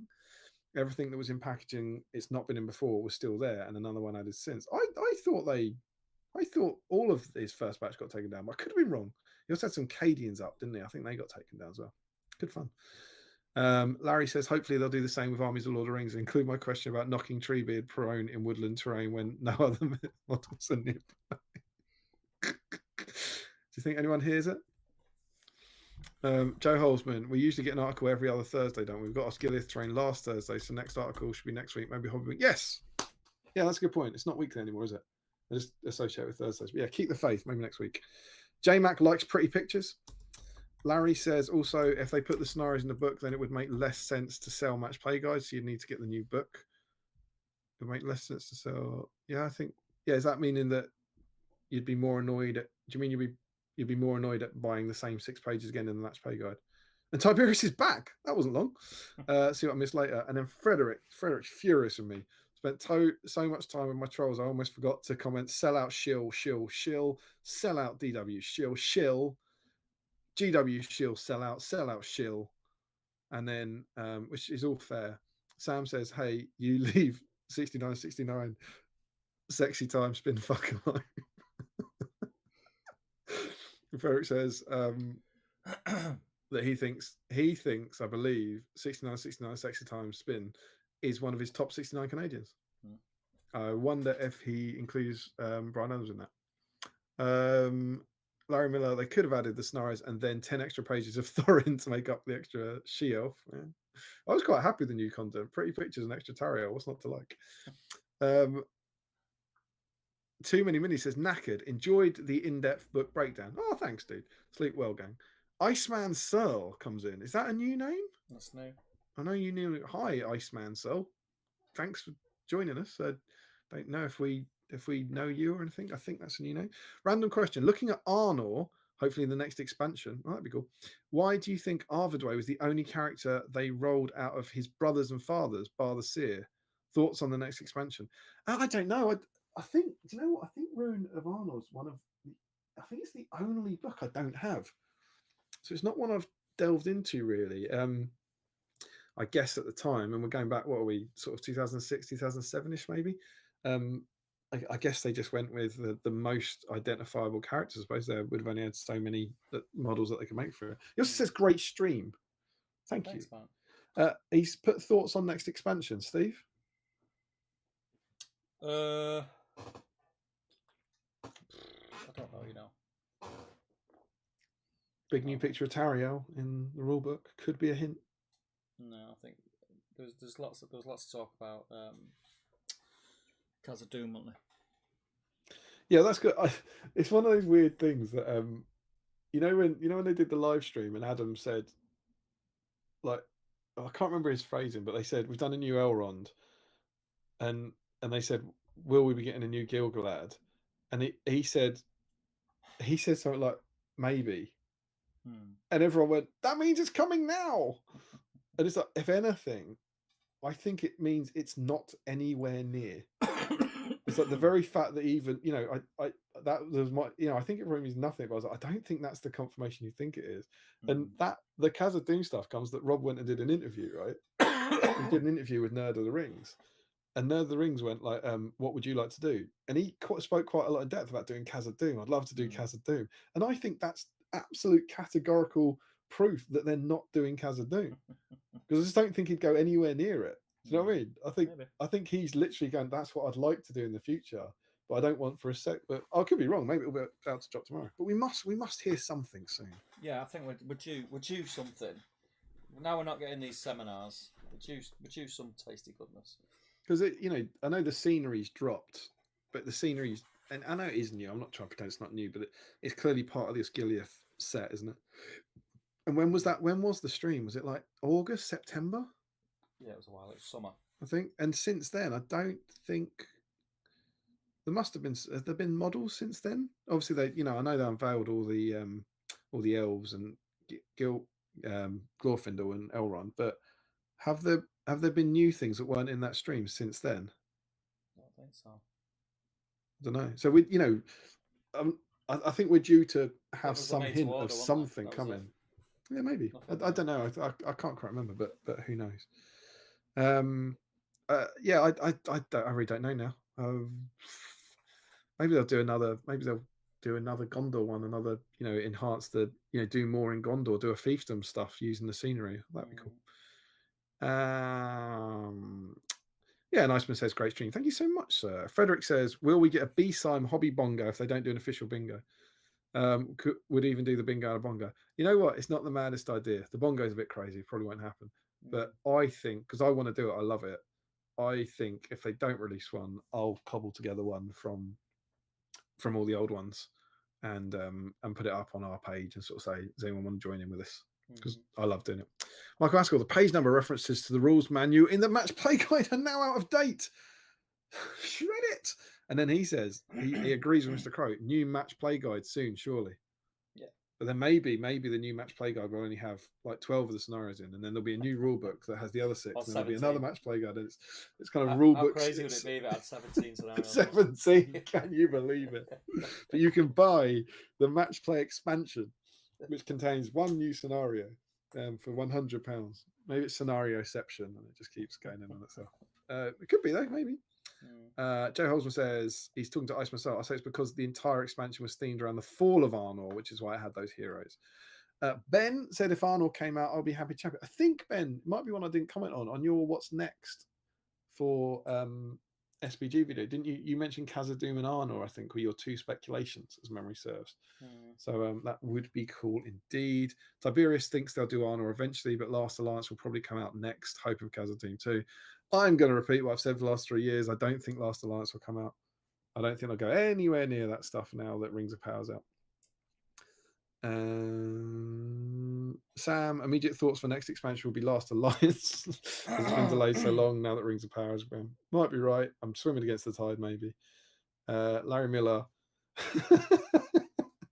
Next expansion will be more War in Gondor with 12 Rohan Legendary Legions.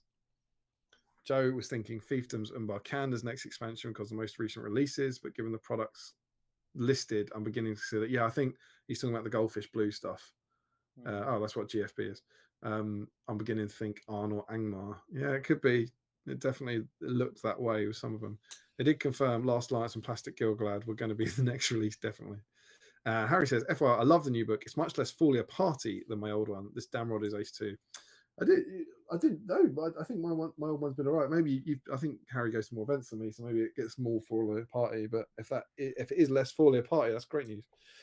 Sam thinks Khazad-dûm and War of the Orcs and Dwarves would be great. I agree. Matt Huds, we should watch Ben's video on it on Because of Dragons. He does a great talk into all the cool stuff they could do with that. Matt Hudson, he likes the charm of Folia Party books. Joe Holzman, it was the first weekend of August, the stream. We heard about the preview while it doubles, and most of the elves were released on Ardacon weekend. That's a long time ago. Tiberius has just reread Ministerius chapter from Zone King. They only have representatives from about half the fiefdoms. Yeah, it's oh god, what is it? The Hurluin the Fair and that sort of thing. I feel there's some untapped potential there for sure. Daly thinks fiefdoms and Harad for the next supplement. I kind of think that's a fair shout. Frederick, please call it a bongo and not a bingo just for the lols. Then we would have a binog and a bongo. Joe Holzman is talking to Tiberius saying, I think we've had some suggested rules for other fiefdoms in White Dwarf. Yeah, I think they're in the best of White Dwarf Return of the King, as memory says. Alongside some conversions a while back, they could easily be used as basis. Dave Walker has nearly finished 20 Moran and Orcs tonight, all in contrast.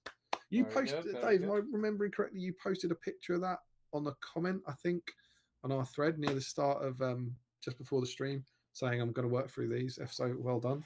He's very happy with the cheat method. And Larry Miller says, we'll probably see the new supplement on Goldfish Blue's page soon. Yeah. Keep your eye on Goldfish Blue, you'll be the first to know. I've caught up with the chat. Smashed it. Should we jump in the Facebook? Because I think we should, sir. I'm struggling now. I'm going to run for a wee. Okay. Do you want to get set up? Yeah, I'll set the Lovely. screen up. I think.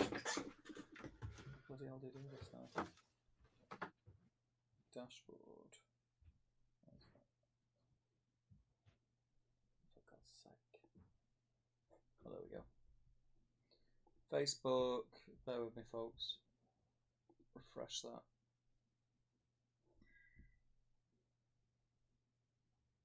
There we go.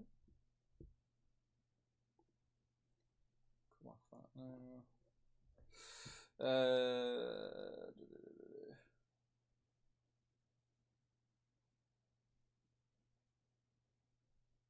Larry says, hypothetically speaking, where would one put the affiliate thing for 7C? You just click the link. It should be just click the link. Let me have a look where he's put it.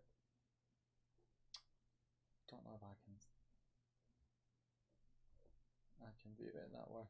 It should be in the description of the video. So underneath the video on YouTube, should like say this is episode whatever, blah blah blah, and there should be some text, and there should be a clickable link. When you click that link, it takes you to the 7C website, and you just do your shopping as normal, and that's it.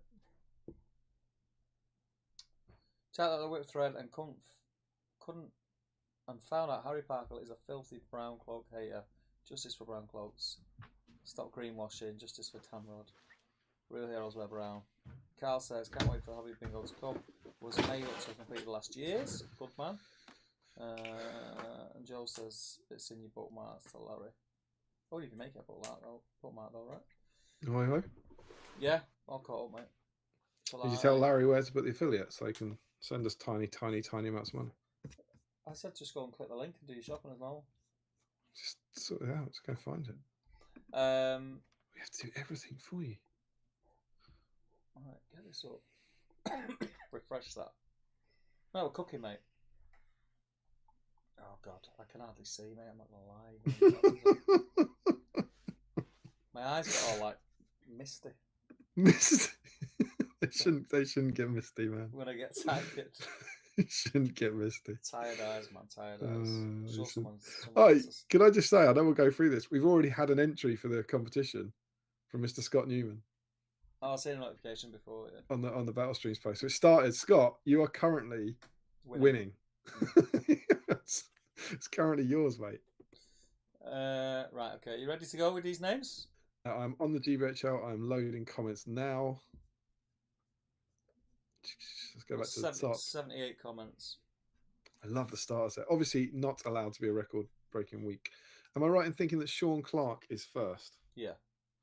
Wonderful. So, episode 75. Well, let's go. Okay, so Sean Clark is in. With a converted troll, is that? Yeah. Lovely stuff. Lovely stuff. That was a bit cheeky. I've already looked at the end and seen the end results. Very good. Oh, have you got? Are they coming up? It's right at the end. The pictures. It's right at the end of the thing. He's got it on like comments on it. That looks amazing. Yeah, it's class. Like a Angmar Hill troll or something. And he's got a midstream delivery from Catherine's Baking. Have you got that? Homemade curry pie. I'll eat that now. That's a cracking night from Sean, isn't it? Yeah. He's BSIMEd all over that. Joe Holzman, a drummer troll, some Dutch shortbread and some lint eggs for tonight. Loving shortbread. I love a bit of shortbread. Oh God, I've got some Yorkie left. I thought I was done. Let's work on drummer troll. Very nice. Sam Page, Rangers of Gondor and some Galaxy digestives with a hint of orange. Is Nick painting? Not seen them before. What? Larry says, are those Galaxy digestives?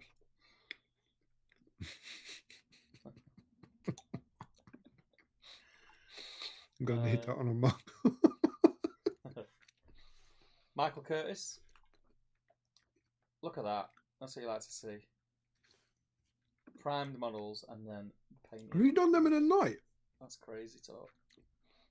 Classic B-sign. Look good as well, man. I do. Very cool, man. Very cool. Frederick got some B-sign supplies, including an IPA from my Santa, painting Burned and Karl Heinz. And he's got 2 trolls on the go. Lovely, lovely. He tried popping a party popper, but it didn't pop. Oh, That is true. And look at the sad comment on it in sad label. Do not dismantle. Has to be such a psychopath to dismantle a party popper, don't you? Oh, did you post that? I hope so. Yeah. So we had an email this week from Ethan Kessing. He said he won't be able to make the stream, but these are the whip he worked on during my last hobby vlog, and check them out. Oh, they're cool. I get the impression he might have done this over Christmas. Yeah, the gingerbread look like gingerbread. So thanks, Ethan, if you're watching this on catch up or whatever.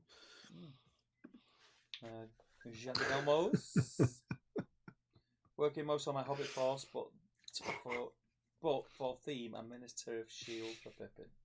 He gets in, right? Yeah, he's in. Yeah, it's clipped off the Minister of Sprue. Michael Haskell assembling the new hero sculpts for me this evening. The chocolate came from a Christmas present box, which amazingly is still half full. What's the chocolate, Mike? I want to know more about that. Looks great. Yeah, it looks very posh, doesn't it? Sculpts are amazing. Should help average painters like me. I don't do yourself a disservice. Looks like a rather nice glass of red he's got there, do you reckon? Or is he just nailing port? Just smashing it. Smashing port. He's got the George Michael on. No regrets. Pair of aviator shades and a slip back. Mirrored aviators. Sam Huddy, not on theme, but very BSIME painting the beginning of my Moria army, starting awesome. with Goblin Spears. The first one I got back in 2003, repaired and completed 20 years later. I feel sad to not be putting you in for the dice, but as you say, it's not. It's very, very B-side, but doesn't quite get you over the line tonight. Ian Whitehouse started drinking his Prosecco backlog, and he's working on it. That is a cracking backlog. Yeah. Is that a? Do you reckon that's a battle host thingy? Yeah, it could be. Yeah. That's the right models for that, isn't it? Yeah. Looking lovely. Gets you in there. Yeah. Prosecco. What's the lid? Prosecco and Swiss, a luxury lid. What a night. Party. Julian Hammond's in. Like starting golf mug. He's got some snack. Why is Matt Davis sending you snacks? Oh. What, that guy's so nice, isn't he? Not Julian, Matt. Julian's quite nice as well. Yeah, Julian's alright. We'll keep him. Scott Newman, a Gondor warrior for me with some delicious snacks. I just like that. I think that's pretty beat on as well. Just painting a single plastic model. I like looks beautiful. Turn the sword as well. That's quite cool. Lovely job. Quite cool. Presumably a kind of evening's job from the undercoat to that. Yeah. What's sports mix? It's like little cricket bats and tennis balls, isn't it? Dave Shearer says perfect for the athlete. Yeah. My first painted models of the year, just finished off the bases. Lovely. Honestly, it's Minister. I couldn't even tell what they was till I zoomed in. That's how bad my eyes are. They're great though, man. Very, very similar to the sort of thing I'm going for. Daily. Live, he says. Oh, nice mug. Good to have you back, man. It's a great mug. That is a lovely mug, isn't it?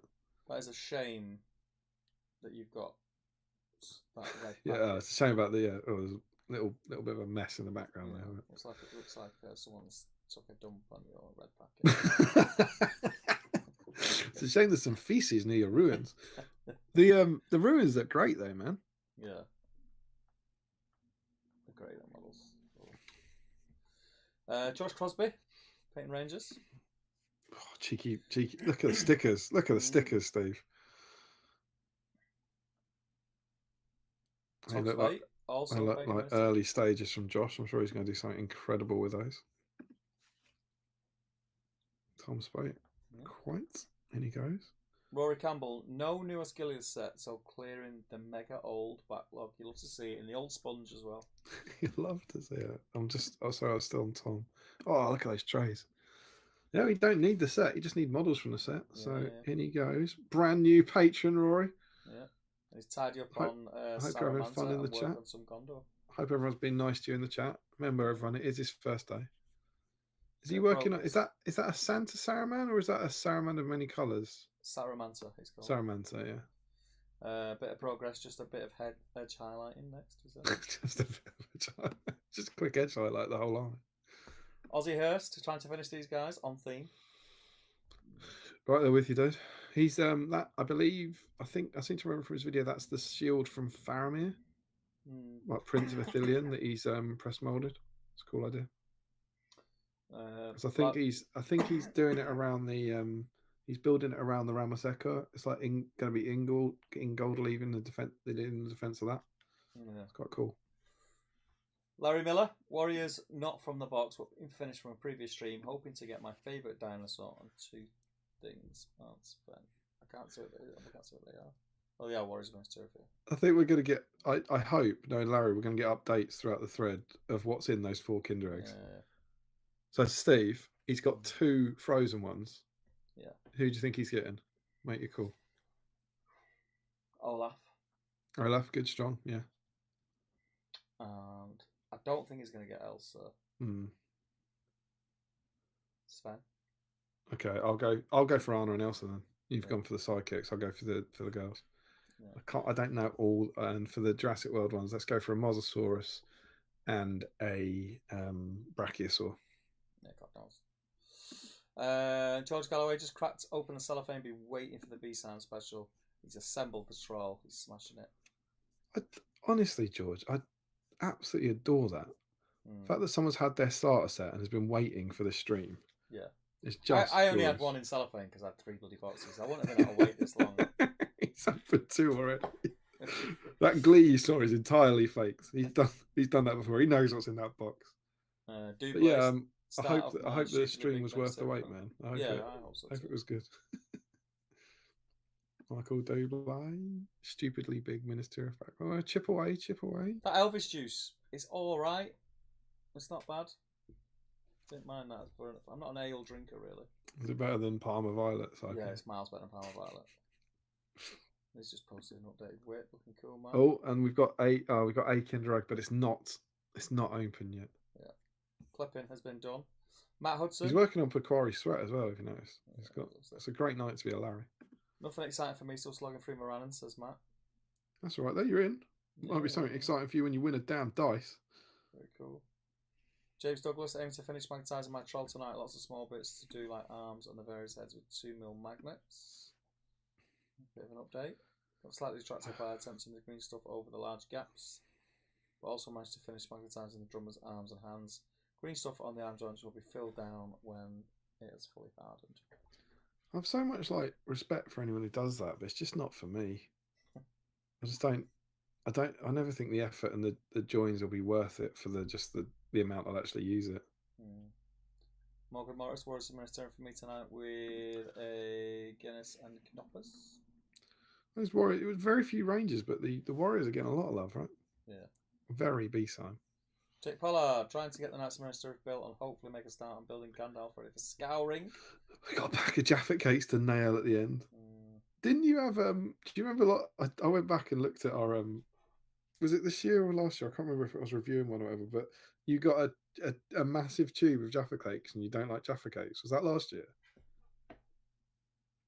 Was it me? Yeah. You said that you got a huge tube of them, but you don't like them. I don't like Jaffa cakes. The kids might have it. The kids like them. I know we've had a massive tube of Jaffa cakes in my house. You got it for Christmas, man. Not this Christmas. No, last one. I think because what I did to see what we did for the anniversary last year, I rewatched the first 2. I think about the first 2 hours of the stream I was painting the other night from last year, and you were basically moaning about getting a massive thing of Jaffa cakes. Well, this year I got a massive Toblerone, and I've gone a bit off Toblerone. It feels like it's going to be a chore to eat it. Do you know what I mean? Yeah, well, any of those things that are that big are, right? No, you want that much. Not even normally you'd think, oh, I'll just have one piece. I don't even want 1 piece. I don't know. Just gone off Toblerone a bit. Eric Schmidt finishing up these Morannons. Very nice.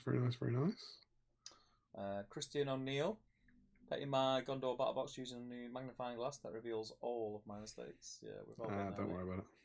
Rob Thompson, my latest whip, not taken any of the riders yet. It's very cool. You won't go in the draw, my friend, but it looks very cool. I like it. It looks good. Ryan Cuthbert, Rangers and snacks. I eat Pringles now. Yeah, I could do something savoury. I've still got some pie left from the pie I made last night. I might You sound like Catherine's homemade curry pie. Ryan Cuthbert, get in there. Galaxy's gone. I like the progress. The progress is that he's eating the chocolate. Models are exactly the same. The Galaxy's gone. Tim Garlick, he's working on the ruins. Good man. That looks lovely, Tim. Yeah, colouring on that is beautiful. What's your recipe? Do you remember earlier on he had some like messages retracted? Yeah. I wonder if what he wrote was, "You should see my ruins. They're amazing." Yeah. Like I bet he was like properly like bragging about his ruins. Really, really, flexing about. It's a bit like that, isn't it? So like that. Chris Cooper, Ruth and I painted some Rangers. I've gone this evening. Here's Ruth's chat before she goes to bed. That's awesome, Ruth. Congrats, Ruth, if you watch this. Well done. On catch up. I love that you two kind of hobby together. That's cool. And then there's Chris's. That's awesome as well, Chris. Solid work, mate. I'm going to put Ruth ahead of Chris because last time Ruth won it. So if Chris was in the same position as Ruth last time, he would have won it. So I think it's only fair. Bright Metalhead, some Rangers for Faramir. They are plastic, aren't they? Yeah.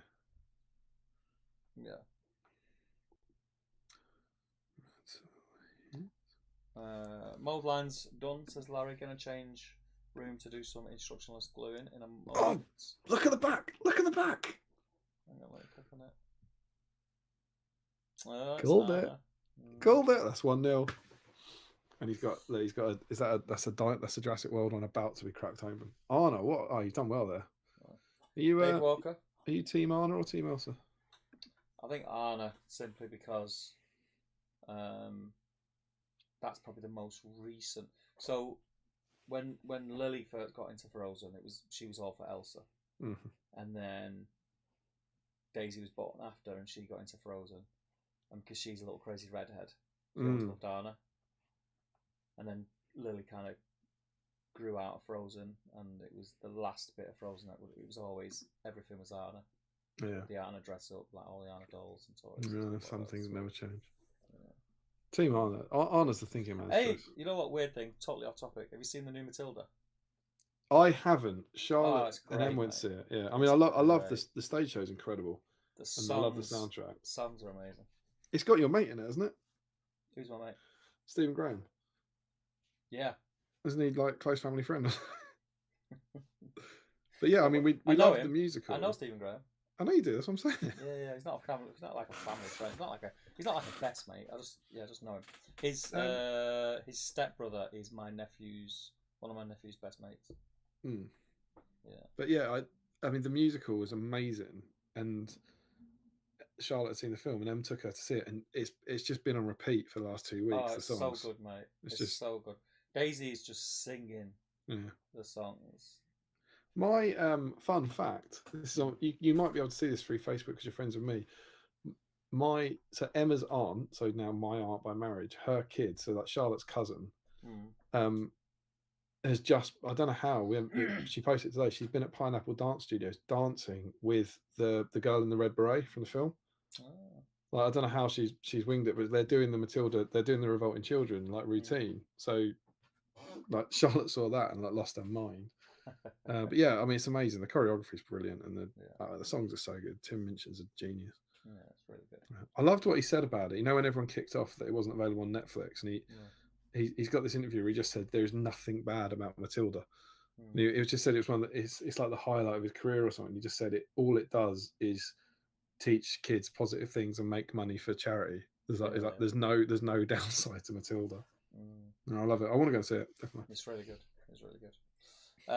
Morannons and normal oats for me, says Dave Walker. Contrast bashing them out really quickly. Lovely, lovely, lovely. Stephen Ryan, a few Morannons to add to the evil crew. I don't think we've had Stephen Ryan yet. No, not yet. So let's pop you in, sir. Sam Earnshaw is also a Morannons. They're looking cool, mate. I like the Browns. Very cool. Did you do Stephen Ryan's like progress? He's got like a whip picture. Yeah. Oh, okay, sorry. I'm obviously not watching what's on the screen, if that makes sense. And then we're down to Sam Earnshaw is on Moranans, yeah, so he gets in. Ben Shaw, set aside the Space Marines tonight to work on my Rangers.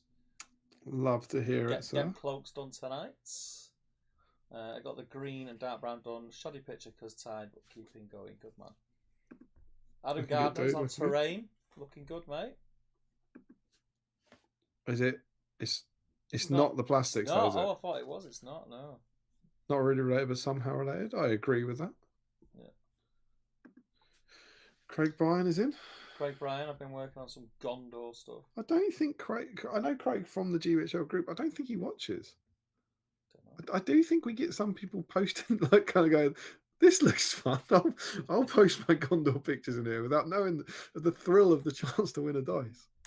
Rob Lanetree, build all my orcs from the new box set, a Mordor Bottle box, and a load of orc heroes. That's a lot of minis. That is a lot of minis, dude. It looks like you're in a building paradise.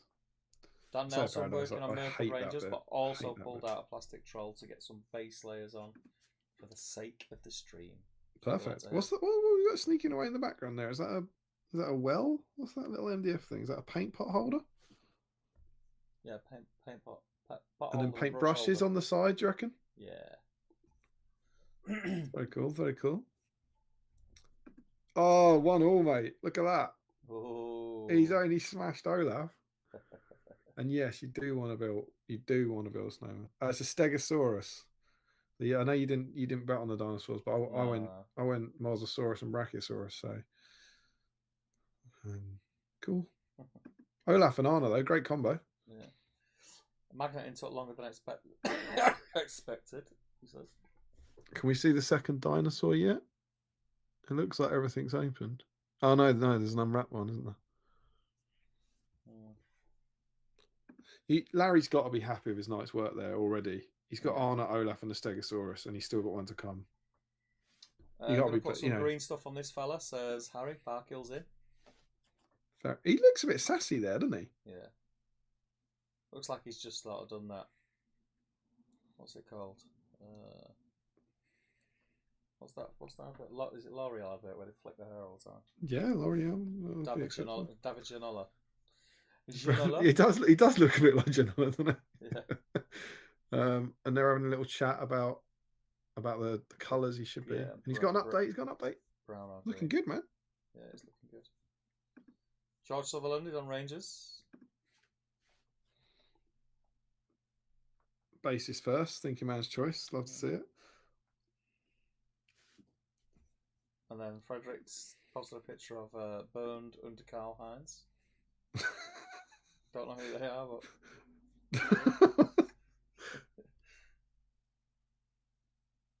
I mean, they couldn't look any more German if they tried, could they? They look German. I don't know what that is. I don't know what that is. Larry Miller, onto some milk now. Copy assembled and magnetised. Any more updates? What about the dinosaur? Ah, Mosasaurus! Called it! Pretty pleased with that. I got 2 out of 4. Crocodile. Oh, mate. I think I got a Mosasaurus when I got mine. I'm not going to be able to talk in a minute, mate. I think you're doing well, mate. Most people don't know that you're nearly dying. And I've got someone typing. Still. Yeah, that's the last one I've got. Yeah. I mean, I know this can't be a record breaker, mate, but I think this might be close. Yeah, there's been a lot. I think that is a massive vote, a massive kind of vote of confidence in the old GW liking the new starter set. I think they like it. How many we got?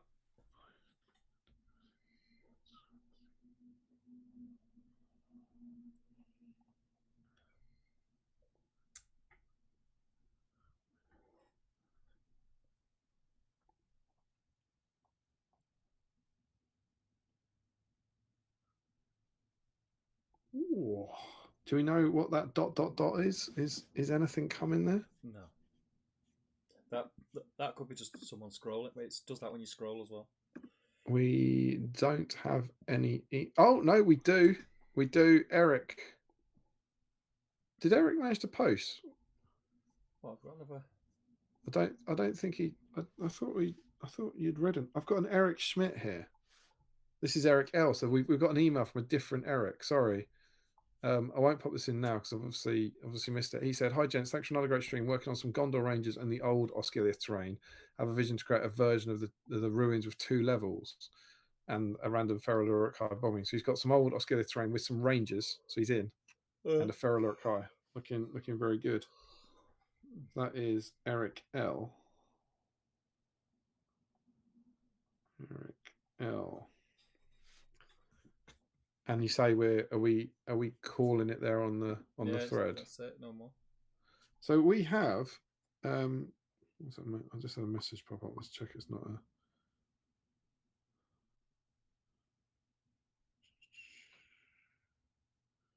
yeah, I think we're right. We've got 40. That's not, it wouldn't have been a record breaker anyway because it's a special. But 40, mate, that's really good. That is good. 40 people. Heroic effort from everyone. So well done to everyone. So what do we do for 40? That's a D13, isn't it? D40. That'd be a D4. That'd be 39. So we need a D14, I suppose. There's a D14. Smashed it. Oh. So should we have a 14, a 13, and a 13? Yeah. Lovely. So, it's all on you now, mate. I'm done. Okay, and then we Eyes go are down. gone. Throat is in bits. Throat in bits. That's new. That's a new one. Eyes gone, throat in bits. You know the end of Hot Shots when Topper's plane just falls apart in the sky gradually? He's like going, there goes an engine. There's another one. Wings are gone.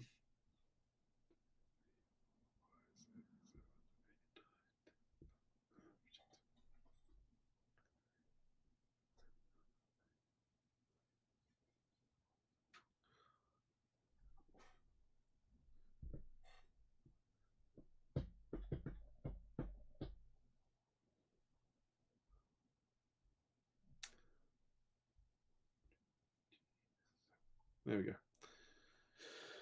Cool. So, obviously, slim chance of winning tonight because we've got so many in. But let's jump over.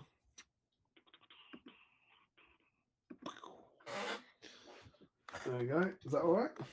Yep. Remember, this is the delightful prize you're paying for. The black Battle Streams in Middle-earth dice that only rolls 4s. The dice of dice. 40 entries tonight. And the dice rolls 4. And what did we drink earlier? It's that fate. Tea. Mm-hmm. People say this stuff's coincidence. All right. So, for our finalists, we have 3 groups. The first group is Sean Clark, Joe Holzman, Sam Page, Michael Curtis, Frederick Schultz, Jens Elmos, Michael Haskell, Ian Whitehouse, Julian Hammer, Scott Newman, Dave Shearer, Carl Daly, Joshua Crosby, and Tom Spate. Are we ready? Uh-huh. It's a 6. It's a 6. It's Jens Elmos. Jens, well done. Well done, Jens. Next up, we have our first group of 13, which is Rory Campbell, Ozzie Hurst, Larry Miller. Larry Miller's on a 3, everyone. George Galloway, Michael Dublé, Matt Hudson, James Douglas, Morgan Morris, Jake Pollard, Eric Schmidt, Christian O'Neill, Ryan Cuthbert, and Tim Garlick. And we're re-rolling 14s. Okay.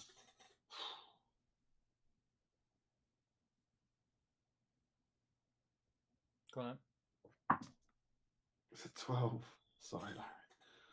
It's Ryan Cuthbert. Oh. You sound like you don't like him. Oh, he's trouble. He's trouble, that one. He'll be all out in that final. Coffers. He'll be causing all Coffers. coffers. Old coffers. Then in our final group, we have Ruth Cooper, Christopher Cooper, Brian Metalhead, Dave Walker, Stephen Ryan, Sam Ershaw, Ben Shaw, Craig Bryan, Rob Lynchbury, Dan Nelson, Harry Parker, George Sutherland, and Eric L. And we are re-rolling 14s. Okay. Oh, Let's go for it. it's a 2. It's Chris Cooper. Chris, yeah. It's Chris Cooper because I swapped him. I'm not joking. Let's have a little look. Let's check that comes in. Why's that sideways? Oh, it's because my phone's rotated. Can we see Chris Cooper down here? Yeah. See Ruth. I know it's not focusing. We can see Ruth Cooper just above him. Yeah. And I swapped them round. I mean, I legit did that. Chris, if you win this, mate, you owe me one. I mean, technically, I owe you a dice. You owes you a dice. Well, Steve, technically, I haven't actually sent roofs out. So, between you and me, save on postage here. We're cheering for Chris. Don't tell him. We need to sound impartial. So it's first to 3. First to 3. One. Stephen. Yeah. 1. Jens Elmos. Jens. 2. Ryan. Cuthers. Cuffers. Cuthers. Forever Cuthers. 3. Chris Cooper. Are we ready? I'm ready. Dare to dream the father and daughter combo could win. Could it be? Could it be? Back to back. Stranger things have happened. Well, it's never happened before. No. That's because we've never ever had a father-daughter painting combo before. I've rolled 20 on a D20. Was it 3 times on the back? 3 times in a row. On camera at astronomical odds. You know, you say stranger things have happened. That you're absolutely right. That is stranger. Tom didn't believe me about that. He was like, no, he couldn't have done that. I was like, watch it. It's on video. I was like, no, he couldn't have done it. I did. I watched it. It's trippy, man. All right, are we ready? Let's do it. Oh, yeah. I mean, well, that's 1 for Chris. That's Chris, who's 1 up. People have snuck out in front before, though. I do. I'm not gonna lie. It's genuinely not the postage. I do like the fairy tale aspect of this, though. Father and daughter winning back to back. I think everyone's cheering for Chris. Sure. Yeah. Oh, but Ryan Cuthers, I told you, Cuthers is ruining it. Cuthers is Cuthers takes no prisoners. He's not cheering for Chris. Cuthers is only in. He's got a mysterious past. Cuthers. No one knows. He's just turned up in the village. What village are they in? He walks in a pub one night with an army rucksack that went quiet. Is this what is the village of? What do we call you, stranger? What do we call you, stranger? Cuffers. Meanwhile, Jens Elmos. You can call me Cuffers. Jens Elmos he's just nowhere at the moment. No, it's not. Oh, Cuthers. Told you. He gives no shits for the father-daughter fairy tale ending. No. He's done 2 tours. Classic Cuthers. Yeah. Cuthers is at match point. Jens is still scratching his head going, I don't even know what I'm going to be doing. What's this game? He's like, what's this game? What's this game? 0 for Jens. Match point on 2 for Cuthers. Yeah. And 1 for Chris Cooper. Come on. Oh, Jens! What's this game? He says, I'll show you what this game is. That's how you play it. Oh, right, okay. What's this game? So it's 1-2-1. Oh, he's done it. That's it. The fairy tale is over. Classic Cuthers. We said he was going to be trouble. Yeah. We said it right from the start. Well done. Trouble follows him. Trouble follows him, they say. Well done, Ryan. You've won this. Well done, mate. Dice, which only rolls 2s. So if you need 2s, you're laughing. Heroic effort. Let's pop this over.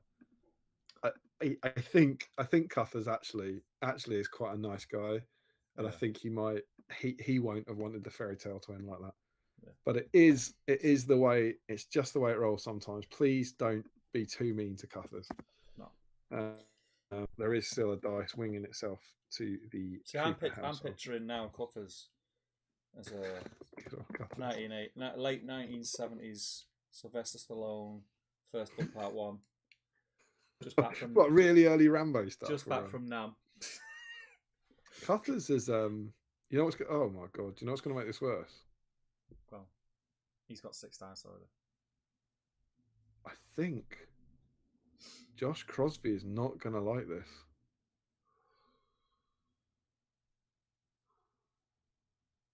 I'm just scrolling. I think he's tied Josh. This is his 4th. That's his 4th dice. Congratulations. That is now tied with Josh Crosby for the most. Typical Cuthers, right? Classic Cuthers. While you're doing that on your spreadsheet, I'll jump back in the chat then. Josman says to Larry, in your bookmarks. Sean Clark says, get well soon, Steve. Well done on Soldier on. Cheers, man. As long as I click the link, it works. Question mark says Larry. Pretty much, yeah. Yep. It's all to do with cookies. Matt Hudson says, eyes are foggy. They are. Competition, asks Happy Parkill. Yeah, it's terrain competition. If you go onto the Battle Streams in Middle Earth Facebook page, you'll see everything that you need to know there, buddy. It'd be great to have you in. Martin says, Terrain 1 Harry, and Harry says, I love seeing other people entering them. I rarely do them myself. You got 2 weeks. 2 weeks. You did some cool Easterling terrain, and I think that was based in the from one of the guides. So if you can, sure it was, it's got to be new stuff. Got to play the game. Yeah, you can't send pictures of that. Another Osgiliath. Just do another one. Another little Easterling house. Yeah, jackpot. Carl says, basically build a bit of terrain for one of the battle games in the middle of issues. Pop it in a pick thread and post. Michael says, no need for wham with you two in full flow this evening. Oh, babe. I know. Martin says, is sports mixture a regional thing? I'm not sure. We've got it. Sports mixture has always been a thing, isn't it? I'm not saying it doesn't exist, but I haven't seen it before. I might have just been running past it straight to the stomach. Iceman Searle says no to Matt Hudson. It's an age thing. Oh, that's me old then, says Matt. It's Ingold's Ramas shield, says Frederick. Sorry, yeah. One right each for Frozen and one right for Jurassic World for Damien. No Sven with duplicate. What was that? Mosasaur. Mosasaurus. It's great. It's great. Well, it's not obviously not a dinosaur. It's a marine reptile alive at the time of the dinosaurs, as we all know. No favourite dinosaur, and kind of want Elsa now, says Larry. I may be going back too little for more. And you'd be right too. Yeah. Soulclass says can't beat good sportsmanship. Just don't mistake the black ones as black currant flavour. I'm assuming they're licorice. They keep changing them. I'm not sure if they're edible or not. Fruit salads are superior grandad sweets. I do like a fruit salad. Fruit salads are nice, yeah. I haven't had one in years, but yeah. I remember as a kid, I wasn't keen, but then as you get older, it's one of those tastes that you think, oh, I think it's because it reminds you of your childhood, probably. Team Elsa for me, says Larry. It reminds you of not liking your childhood. Oh, I remember I used to hate them. Like blackjacks and fruit salads. Like, they're always like the boring ones. Tim says, sorry for the redacted message earlier. I was typing one-handed on my phone and kept hitting the post button too soon. Did it twice and just sacked it off. Yeah, of course you were. Of course you were. Yeah, Look at my ruins. Look at my ruins. They're the best ruins. Everyone else's ruins are rubbish. Carl says, we saw Matilda in New York on our very first trip out there and we loved the show. Up there with any musical we've seen. I completely agree. I've never actually seen or read Matilda. Watch the new one, it's good, mate. I mean, the old one's good as well. Rob Lynchbury says, fun fact, I met Tim Minchin in a British Composer Awards about 10 years ago as my wife was nominated in another category. He's a very humble man. That's very cool. He seems very nice. Whenever I interviewed him, I'm really glad he got Matilda because that kind of adult sense of humour he had in his music. It's not an obvious choice, but someone obviously put them together. It's just such a cracking combo. Such a good soundtrack. Nor me, Larry, says Michael Haskell. Because the Dragon says... Oh, God, what is that? Iguanodon. Iguanodon. Big thumbs. Larry says, Stegosaurus was my original favourite when I was a kid before I got older and went into that carnivores are cooler phase. Always been a Brachiosaurus for me. What's yours? Favourite dinosaur? God knows. I like all sauropods, but it's all Brachiosaurus. Always been my favourite. I love them. What's going on here? Why is that not moving? I don't know what's going on there, mate. Oh, because I'm doing it in the wrong one. Frederick says, what are you working on? Ryan Cuthbert says, I'm creasing. It's Cuthers, mate. It's Cuthers. Sean Clark, Cuthbert, you're ruthless. You're ruthless. I can't believe what he did to Cooper. Grats Cuffers, says Larry. Sam says, I'm going to have to shoot, guys. Work in the AM. See you later. Take it easy, mate. Harry says, congratulations. Sean Clark says, congratulations. Can't believe it. Jolesman says, so what I've learned this evening is Jens believes in fairy tales and Cuffers gives no shits. Well done, Ryan, says Carl. Congrats, says Eric. Cheers all, says Cuffers. Frederick says, congrats. Larry says, how am I on? I must be close to them by now. Damien, you're catching up, man. Damien posted a useful link on the Patreon chat, says Frederick. Carl says, oh my, the cult of Crow is coming for you, Ryan. Tim says 4 attacks Cuffers. Larry says, my terrain was from Shadow in the East, but I'm sure it was in BSIME too. I could be persuaded. Time dependent. I love the sound Deadlines makes. You got till next Wednesday. Deadlines makes as they whoosh by. Yeah. Carl says, my daughter has all the Frozen toys from those except the Water Spirit. She got so many of all the others. Oh, you can do swapsies, mate. Josh says, I hate the sound of this guy. I presume that's Cuthers. Cuthers, Carl says, "Oh goodness, the kickoff at the BSIME meetup if Ryan gets 5 before Josh." And I've got to say, Ryan's in form. Ryan's won his 4 far more recently than Josh has. Yeah, he's on a roll. That's not a very nice thing to say about Damien Josh, says Larry. I was talking about Larry Miller, says Josh. You see the sort of like vicious banter that Cuthers starts? I know, yeah. He walks in a room and the whole ambiance. Everyone starts fighting. People weren't doing it when people were posting porn links in the chat. Yeah, it gets thicker. It goes quieter. Spinosaurus is my favourite, says Sean Clark. JP3, I'd be terrified as a kid. I moved to Allosaurus, says Larry. Good then dinosaur. eventually on to Raptors Dinosaur. just because of Jurassic Park. But recently I've realised that Ankylosaurus, is it? Ankylosaurus, yeah. Joshua says, the only Millers in Middle Earth I know are awful. And that is it, mate. That is it. We have caught up. We have give dice away. We've spoke about the new box set. We've ticked every box. And I have to say, at 11:30, I didn't think I had 20 minutes left in me, and it's 1 now. So I'm pretty proud of myself. Can I, before we wrap up, I just want to say one thing, because we really should, and I didn't do it. I'm not suggesting we go through it. We went through the other book. You know this book here? Yes. This is the first published work, I believe, of our very own Mr. Daniel Entwistle. Is it? So I believe this is his first published work, and we didn't go through this book. Maybe we'll get a chance next week, but I just want to say congratulations. There is a strong case that we'll have time to go through it next week. Oh, there we go. So, but yeah, so Danny, congratulations, mate. Saw some stuff in here, really cool scenarios. The legend, the man. He's one of our own, and he's all grown. The legend, the man, the myth. Only slowly beat to that the Mummock. Mysterious champion by Cutters. Right, let's wrap this up, mate. Yeah, so much. Battle of Osgiliath, wonderful starter set. We love it. 3 years of BSIME. Thank you all so much. We love you. New affiliate link, 7th City. Buy your toys. Help us out. Do the thing. Terrain competition. I mean, that looks like I'm pointing at. Do the thing. Do the thing. Get on the thing.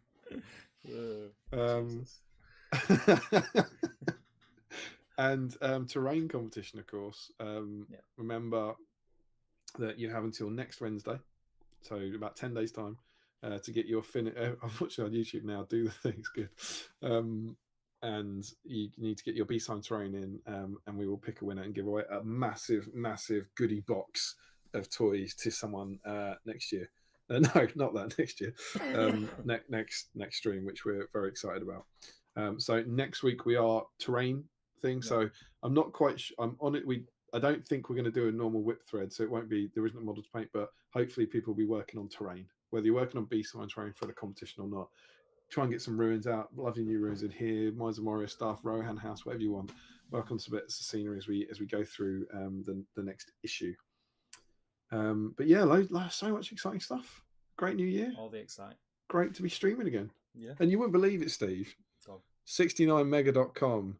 New AI 84% will find a girl for us. Cheers. Right at the death. Yeah. Harry is hitting the hay and said he's made good progress on Damrod, Carl, Warspear, Filth, I think. Larry actually asked, are we going to do the scenario book now? Cuthers says, thanks for a brilliant stream. Absolutely hilarious tonight. Oh, babe. Maybe we've misjudged Cuthers. Yeah. Larry says, what a way to end. I think that's because of 69mega.com. Frederick is excited that Mega's back again. Carl says, cheers. It was a wonderful hour. It's cheered me right up. I hope you're doing well, Carl. Take care of yourself, bud. Yeah, man. Josh Crosby says, I need to repair that. The horns will still hurt, though. Some evil watcher of Khan stole it and wrecked it. I think they played when he was at Throne Skulls. And Larry says, any terrain kit for the draw? No. I don't think so. I don't think we're doing that, are we? No. We might change our minds, but at the moment, I think the entry into the draw is making BSIME terrain. Yeah, that's what we said from the beginning. We can't change it now. So we're still going to give away a dice, but it'll be everyone who enters has a chance of winning the dice, and then we'll pick a winner. I think is what we're going with. Yeah. It's a bit of a wacky one-off stream. Yeah. And we're caught up in the chat. That's it. Steve, I don't think people know quite how stick you've been, so congratulations to you for soldiering through. Thank you everyone for joining us. It's been great, as it always is. And we will see you. We're penciled in for the 27th. I can't see anything changing now. I've checked my end. Damien's checked his end. We've checked our calendars.